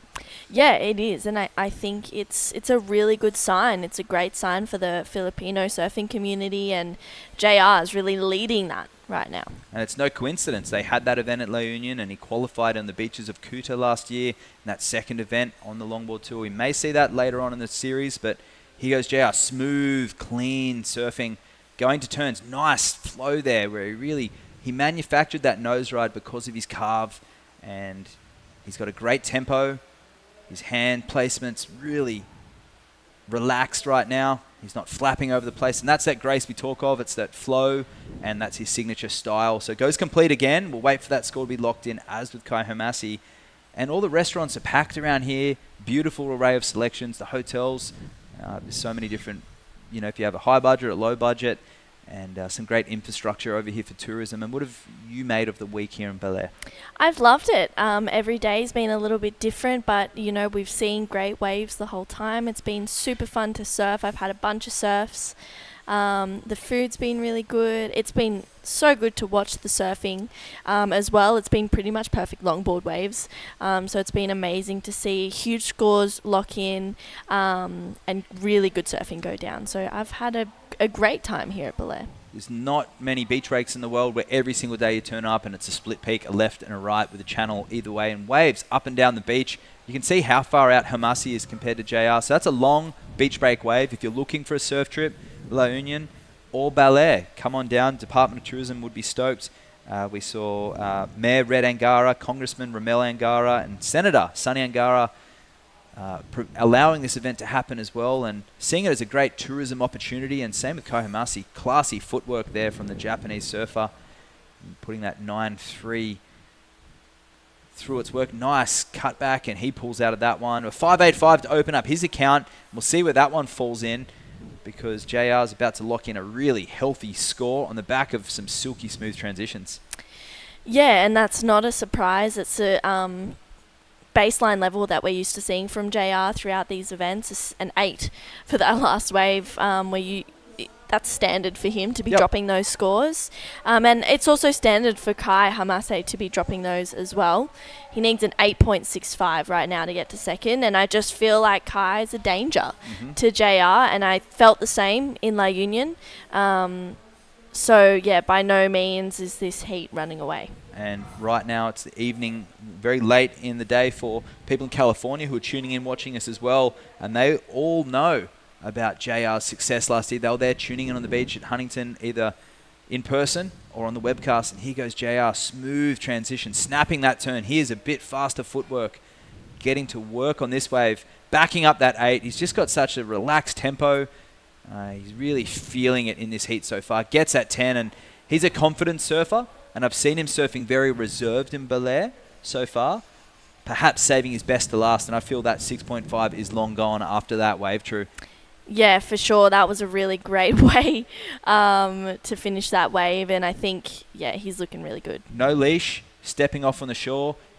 Ladies and gentlemen and kids growing up in La Union, that is how you finish a wave. Step off on the sand or over there, it's the reef, kick out. That's what we want to see. We want to see completed waves, not jumping off, not falling in the whitewash, grabbing that rail, safety stance. If you can surf all the way to shore and complete that wave with style, control and flow, you're going to get rewarded healthy for it, and it feels good too. Yeah, it does. It feels good. It's always nice to finish a wave and not fall off. I mean, you more often than not come off with a smile, and I'm fairly certain that JR definitely had one as well, finishing that. So 17 minutes, and he's got a good score to lock in, probably surpassing that 6.5. We're waiting on numbers. I mean, there was a little bobble in there. I wouldn't be surprised if it even goes excellent again. We've seen a lot of waves ridden throughout this event in the longboard and the shortboard. Of course, it was a QS 3000 here where we saw Hiroto Ohara and we saw Minami Nonaka taking that win. And early indications looking like a great score. An 8.6 for Rogelio. JR Esquivel, he goes excellent and putting Kai Hamasi in a combo. And it is because of his precise, fast footwork and critical nose rides on this. Drop knee carve to get it started. Here, identifies the section, close 5, and gets the 10, driving through the whitewash. A little hiccup, makes up for it here. Snapping, back around. Nose rides within his turning arc. Whenever you're doing that, it's showcasing a lot of control and critical nature of turning. It's right in the pocket. There wasn't a big spinning hollow section in this wave, but he maximized his scoring potential. And for me, my favorite was the variety, True, the flow, and the momentum he carries to the inside sea. Finishing on the sand, stepping off. Well done, JR Esquivel. A clinical performance so far in this final. Yeah, that was pretty exceptional surfing. I think, Kai, you can see him, a bit of frustration. He's going, okay, I need to get my head back in the game. I need to have a few moments. We saw him have a bit of a hiccup in that semi-final with Tucker. And he used some breathing to get himself back into the heat, back into that present moment. So I'm sure that he'll be doing the same thing. But JR, 8.6 and an 8. It's not surprising to see him with those excellent scores. And hopefully he can just keep building on that and keep pushing into the 9s, because it would be exciting to see. And as you said, I feel like, he's got a bit more to give. And this is a river mouth style beach break. We've got the Sabang River that comes out, creating these amazing banks. There's a couple of different areas where the river pops out, and where we are is right, if you type in Sabang Beach, Sabang, onto your Google Maps, you'll see we're in this beautiful Baler Bay, and there's a big peninsula on the outside where we're situated in between. And if I'm looking on the map here, we are faced with a giant ocean out to the east of us right there. So the swell comes in through there, and I mean right now it's all generated from the greater Pacific Ocean, and it's coming in for many thousands of kilometers. The swell, this tiny little swell that's here, is coming many thousands of kilometers to arrive. It's not like the West Philippine Sea, which is a lot of wind swell. You can see that expand. That's a huge bay that we're in, an enormous bay. You know, it's maybe, I don't know how far it is down to the other end, perhaps maybe 50 kilometers to the other end of the beach. But there we are, that beautiful township of the Aurora province. And we thank the Department of Tourism. This is Region 3. Richard Danos, the director, for hosting us down here.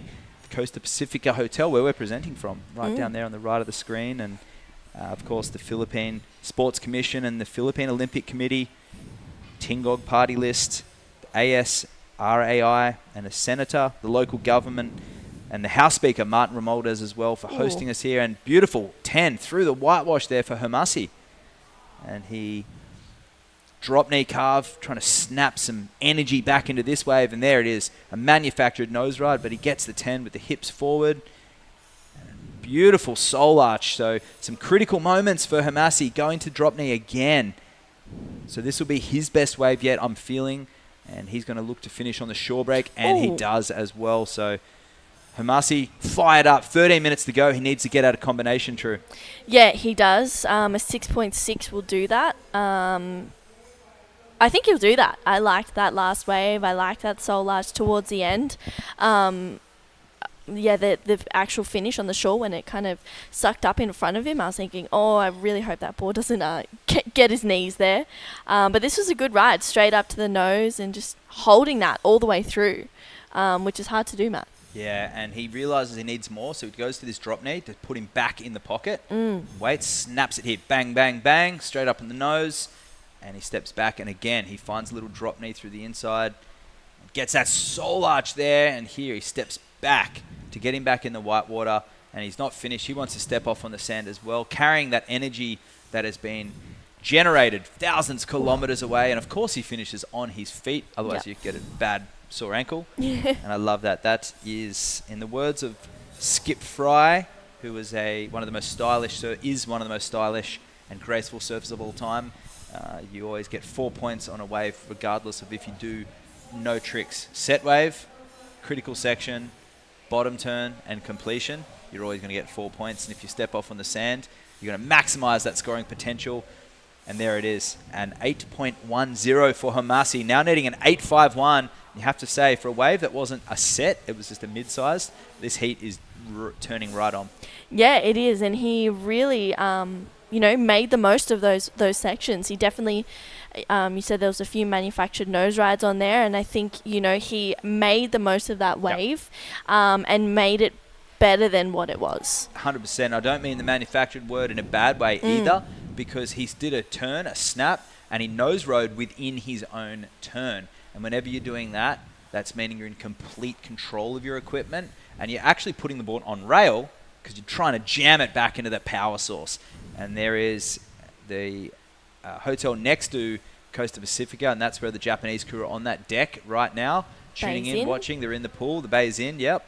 That beautiful pool there. And so on that left-hand side of the deck is where the Japanese competitors are tuning in, and that's them waving right now. So that is Hiroka right there. And there they are, all watching, and that's Shohei on the right-hand side of the screen. You can see the crew. This is great drone angle. They're filming us as well. So yeah, they're cheering. They're stoked. Natsumi won't be far behind either. Yep. I'm sure she's soaking in her win and having a good time. There's a beautiful pool as well. I didn't know that pool was as nice up there. Yeah. I mean, our pool here in Costa Pacific is amazing. I'm sure the drone will... There's the Japanese flag flying. And if we go to the left of screen, we can see the Costa Pacifica, which is where we're presenting right now and one of the sponsors of the event. But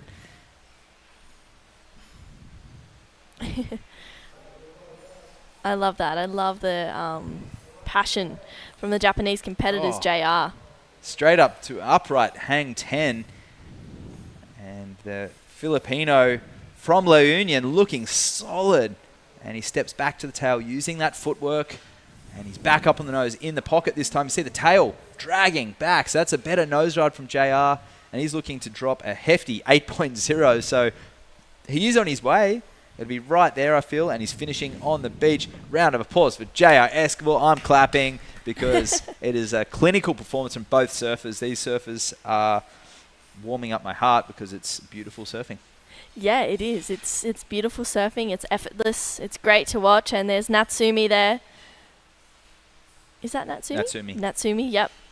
She's very happy. Yes, absolutely. And they're looking for Kai to also take the ratings lead if he takes the win here. He won over there in Korea, and he came second in La Union, and similarly to Natsumi. Yes, Natsumi, as you said, she's probably one of the most accomplished, or if not the most accomplished Asia female longboarders. She is, for sure. And she's a lovely human being as well, you know, and that's a huge testament to her character and who she is. And I love that she takes everything in her stride, but she doesn't let it kind of boost up the ego. She's a great person, and, you know, supporting Kai and wanting to see him win just as much as, you know, win herself and be a team player is something that's really cool. Yeah, last night saw them at dinner. Kai, Natsumi and their support crew. The Indonesians hung out for a little bit, some of the shortboarders as well. So perhaps feeling slightly outnumbered with the Philippine community as well. Interesting to note the Koreans staying right next door to the Filipinos in terms of longboarders. There's about 20 of them there last night. Went over to say hello to JR, and I went and saw 5 Korean surfers with about 20 Filipinos, all staying in and amongst each other. And the Japanese contingent, some of them were there as well, but most of them are staying at the Bays Inn next door. So the Indonesians, mixture in between. But this is what I love about this Asian surfing region, is the different cultures coming together. I said it in our post-event ceremony over there in La Union, that what I'm seeing here is different to what I'm seeing in other regions. I'm seeing the emergence of this community, this surf community. They're stoked for everyone. The Indonesians, the Koreans, Filipinos, and of course the Japanese combining together, and some of the other marginal countries that are represented here. We saw someone from Singapore. We've had Malaysian surfers, Thai surfers as well. Taiwanese are here in presence, Chinese surfers, and they're all so stoked. And with a lot of negative attitudes towards anything in the world these days, whether it's professional surfing or the politics, if somebody doesn't want their position on the World Tour or they don't like it, there's another 100 people waiting in line in the Asia region who gladly take that spot of someone else in another region. And their surfing is phenomenal, and it's getting better each year. True. Yeah, it is. The rise in this region is rapid, and it keeps growing, and it's exciting to watch. It's exciting to talk about, to compete against, to just see it happening. And JR, that last wave, an 8.1, that goes into his top 2 as well. Yep. So a 0.1 bigger, better than that other one, and it is the tourism that we're seeing down here at Baler. It's the tourism in La Union that are really paving the way for these surfers. Philippine Olympic Committee, Philippine Sports Commission, collaborating with the United Philippine Surfing Association. A lot of names here to thank, but that's how many people that make this possible. And there's the final bracket of how we got here to the road to the final. Rogelio taking out Shohei Akamoto, Danny Widianto and Lopez. Widianto going down. That semi-final was JR over the local Lopez. But Taka and Kai with some fireworks, of course, in that last one with an interference. But Hermasi needing an 8.61 soul arch nose ride to get things started. And he's got 2 nose rides there. This one closing out. Nice drop knee. Big wide board this. So he's doing really well to get back in the pocket. Precise footwork there, of course. And I say of course because he rarely falls. And this wave, he doesn't know what else he can give. And he really juiced everything he could out of that without taking away from that flow and that grace, True. Yeah, and I liked the passion that he showed after it. I liked how he was wanting to, hype himself up and have people hype him up as well. The Japanese support crew, you could faintly hear them cheering out behind us. So he needs an 8.61, which needs to be the best wave of the heat. Goes straight up to the nose, locks in for a long one, and getting that soul arch and holding it there as well was really cool. Getting that second nose ride in. And that drop knee carve before he kind of finishes this one off as well. An 8.61 is what he needs. I'm going to say high 7. Mid to high 7. How about you, True? Yeah, I trust your judgment. Mid, maybe high 7, maybe an 8. Yeah. I liked it. I thought it was really cool, and it was different. We haven't seen something like that for a while. The soul arch was great. He carried a lot of speed. He didn't get the 10, but I really liked the 5 as well. If it goes excellent, I also won't be surprised. The judges have got that wider angle, and they look at our replay as a secondary as well. So they're viewing it right in front, and they'll have a very good memory of this heat. It's a scale throughout. We're not judging it off the scheme of the day. We're judging it off a heat-by-heat basis, and they'll review those waves. We've had an 8.1 from Kai before, an 8.6 for JR. So it's hard. Natural versus goofy, 2 different styles. And here he is. He's not waiting to hear the score with 5 minutes remaining under priority. Looks like JR got a wave as well, so waiting for that score to lock in. But for those people tuning in, I mean, it's been a really long road to get here for traditional longboarding, and here goes JR. Nice, big first step there, and we'll see what he gets done here. Another one. That big first step allows a smaller next nose ride, which is pushing the momentum forward. See that there? Beautiful footwork and a great 10. A little touch 10 there, and another 5 through the whitewash. So this could be his best wave yet, and he finishes strong. So Kai, a 7, 5, 5. One judge going as high as an 8.3, one as low as a 7.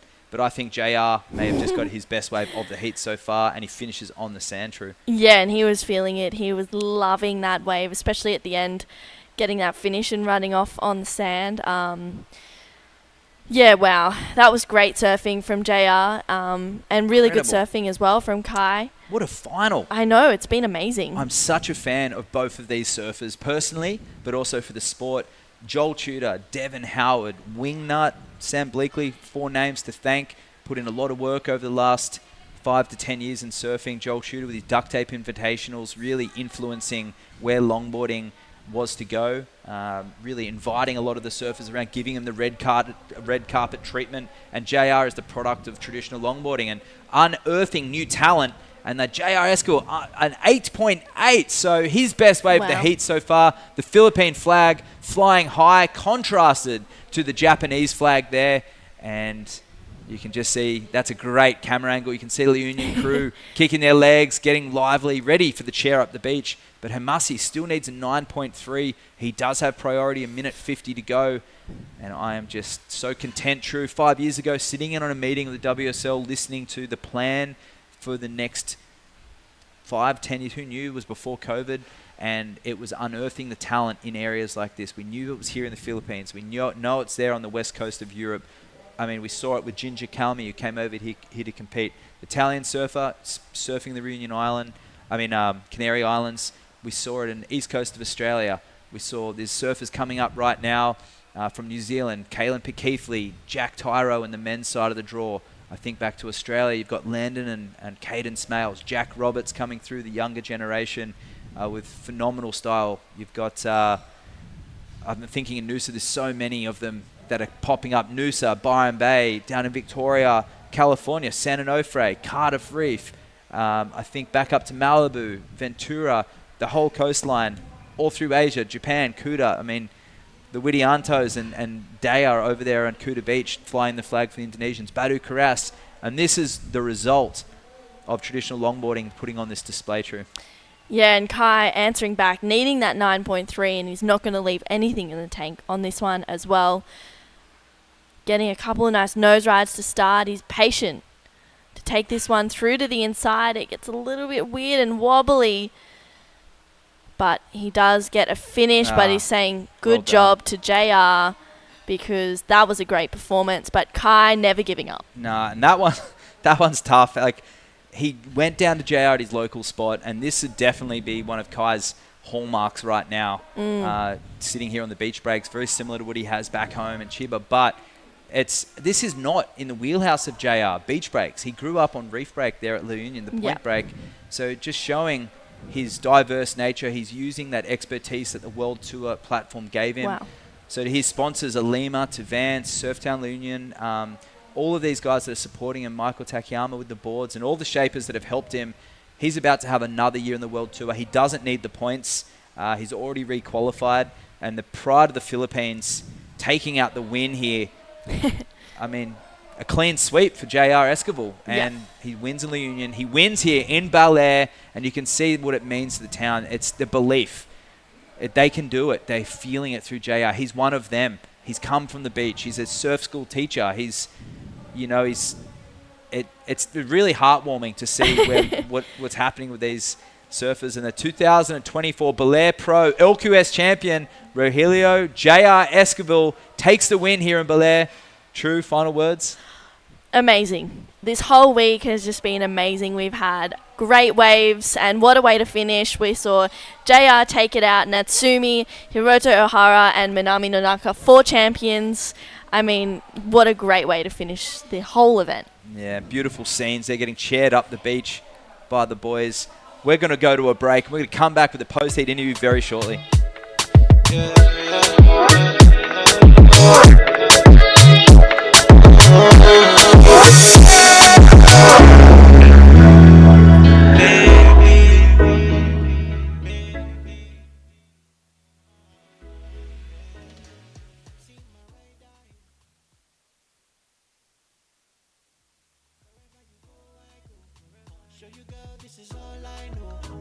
Don't worry about the fine nuggets. Everything you are is like a fantasy. We've been up and down and never find nothing. Yeah, so good to me, so good to me. Yeah, girl, you bust my brain. Fine, nobody come too close. I'm gonna try for us to conversate before you bye. Don't think we have tomorrow. Come see me face to face. Yeah, tell me the word and I will do. Yeah, show me the place and I will go. Everybody knows it, not me and you talk, not me and you back, not me and you follow. Feeling I'm running out of time, man. Kinda hard to say this, but I gotta have you. Give it a minute, let it sink in. Let me come over, girl, no funny getting. Just get more, baby. Can we make it last for life, maybe? Can we have more time, baby? Baby. Baby, you're the reason we can never fall out. You just always there with this peace that I'm leading. Putting all the thoughts out, right out. Oh girl, it's your voice I need to soothe me down when it's all going crazy. Oh yeah, it's the things you say, way you say, so amazing. Girl, you bust my brain up. Fine, nobody come too close. I'm gonna try for us to conversate before you bye. Don't think we have tomorrow. Come see me face to face. Yeah, tell me the word and I will do. Yeah, show me the place and I will go. Everybody knows it, not me and you talk, not me and you back, not me and you follow. Feeling I'm running out of time, man. Kinda hard to say this, but I gotta have you. Give it a minute, let it sink in. Let me come over, girl, no funny getting. Just give more, baby. Can we make it last for life, baby? Can we have more time, baby? Baby. Feeling I'm running out of time, man. Kinda hard to say this, but I gotta have you. Give it a minute, let it sink in. Let me come over, girl, no funny getting. Just give more, baby. Can we make it last for life, maybe? Can we have more time, baby? Baby.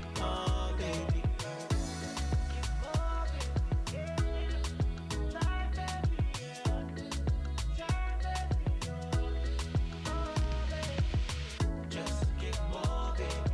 Can we make it last for life, baby? Can we have more time, baby?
A beautiful spine-tickling performance down here from the surfers here. I mean, we have JR Escalon to my right and second, Kai Hamasi with an amazing performance. Some of the best longboarding I've ever seen in beach break surfing. We have the winner next to us, but Kai losing again to JR, but you're surfing so good. Thank you. I mean, how good is the surfing in Asian longboarding right now? Yeah. Thank you. Well, I mean, all right, you put together a great performance. You're surfing fantastic. How hard is it to beat JR? What else do you need to do? Really, I want to win to JR, but this time lost again. But next time I will try. I try to JR again. Well, you are still. I mean, and you're a beautiful performance for both of you guys, surfing excellent, and JR. I mean, holding that flag, to have all the surfers here from the union to support you, what does it mean to win both events in your home country? It feels amazing. It's just a dream for me before here. I'm super stoked because Filipinos the athletes are really improving every time. Every year they're putting great show, like RJ, everyone, Rico, Jomari Daisies, doing well, and yeah, we will practice more for the next competitions here. And you've already re-qualified for that World Longboard Tour. This is a training run for you. And do you think Kai Hamasi is going to do good on that World Tour? Yeah, for sure. He's a really good surfer, and the WSL will love his style for sure. He's a great surfer. Yeah. And a little bit premature, but I think we can safe to say at this point you've qualified for that World Longboard Tour. I feel long overdue, so a big round of applause for you. And how does it feel? I'm so happy to go to qualify. Yeah, I'm so happy. And anyone you want to thank? Sorry? Anyone you want to thank at home in Japanese? クオリファイできました。皆様のおかげで、世界に行くことができました。世界これから回って、どこまで自分が行けるかやっています。応援よろしくお願いします。And lastly, JR, a big thank you to everyone watching. Yeah, first of all, I want to thank God for giving me this win again. And yeah, I want to thank to all of my sponsors, Vans Philippines, Surftown La Union, Alima, Cemento Surf, Salad Stoke, Kuya Errol, and to my girlfriend, Reina. Hi. And yeah, to LU Surf Team, thank you for your support. To all the locals here, thank you for sharing the wave. To the WSL and UPSA, thank you for making the WSL events in the Philippines. And yeah, to everyone who is watching and for the support, thank you so much. And yeah, every one of you, thank you. And the next time we see these guys is going to be on that World Longboard Tour. We're going to stay tuned online, follow the Instagram. We'll find out where that first event will be. For now, it's going to be a lot of photos, and the real party is about to get started on the dance floor. Thanks for a great broadcast. We'll see you guys soon.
begins to spread light to the land,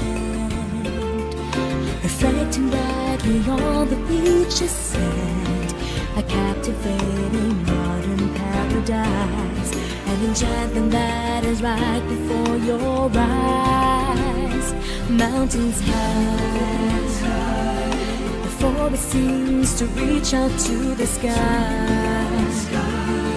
Just watch the birds of every color fly and marvel from such an awesome sight, as this living nature sparkles through the light. This is my land, and this is where freedom was fought by men who stood their ground with greatness. A chance to see our history,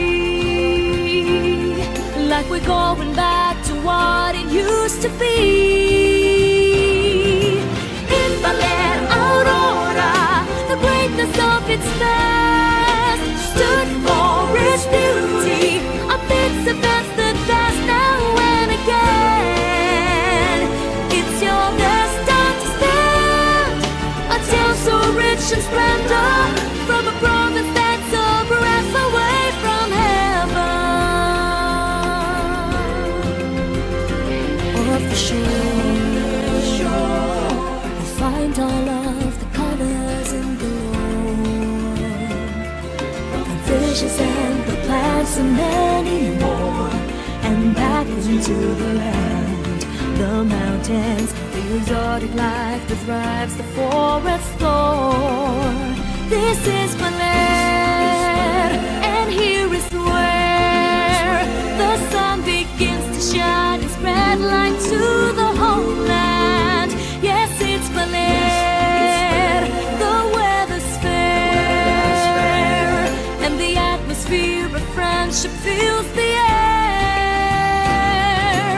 In Baler Aurora, the greatness of its past stood for its beauty, of its events that pass now and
to the moon. Systematic, I'm automatic, cold static. Everybody's a fanatic.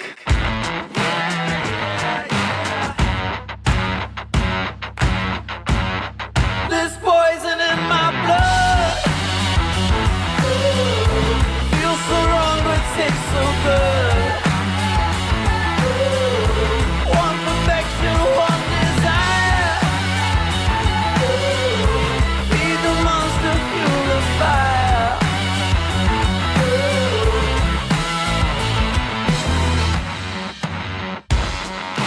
Seven-seater jet plane, hot in the sky. Everybody's looking at us, all know why. Systematic, I'm automatic.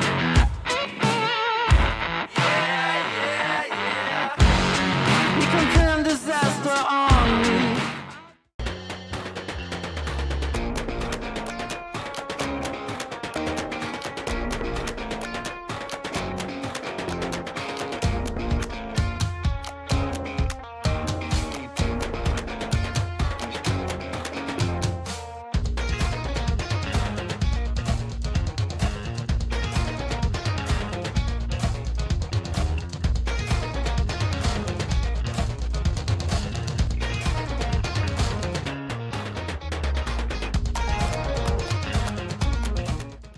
The WSL Baler Pro 2024 is sanctioned by the World Surf League and organised by United Philippine Surfing Association in collaboration with the municipal government of Baler and the Association of Surf Riders in Aurora, Inc. This event is sponsored by the Office of Senator Sonny Angara, the Philippine Sports Commission, the Office of Congressman Ramel Angara, Philippine Airlines, and Costa Pacifica. This event is also recognised by the Philippine Olympic Committee and the Philippine Sports Commission.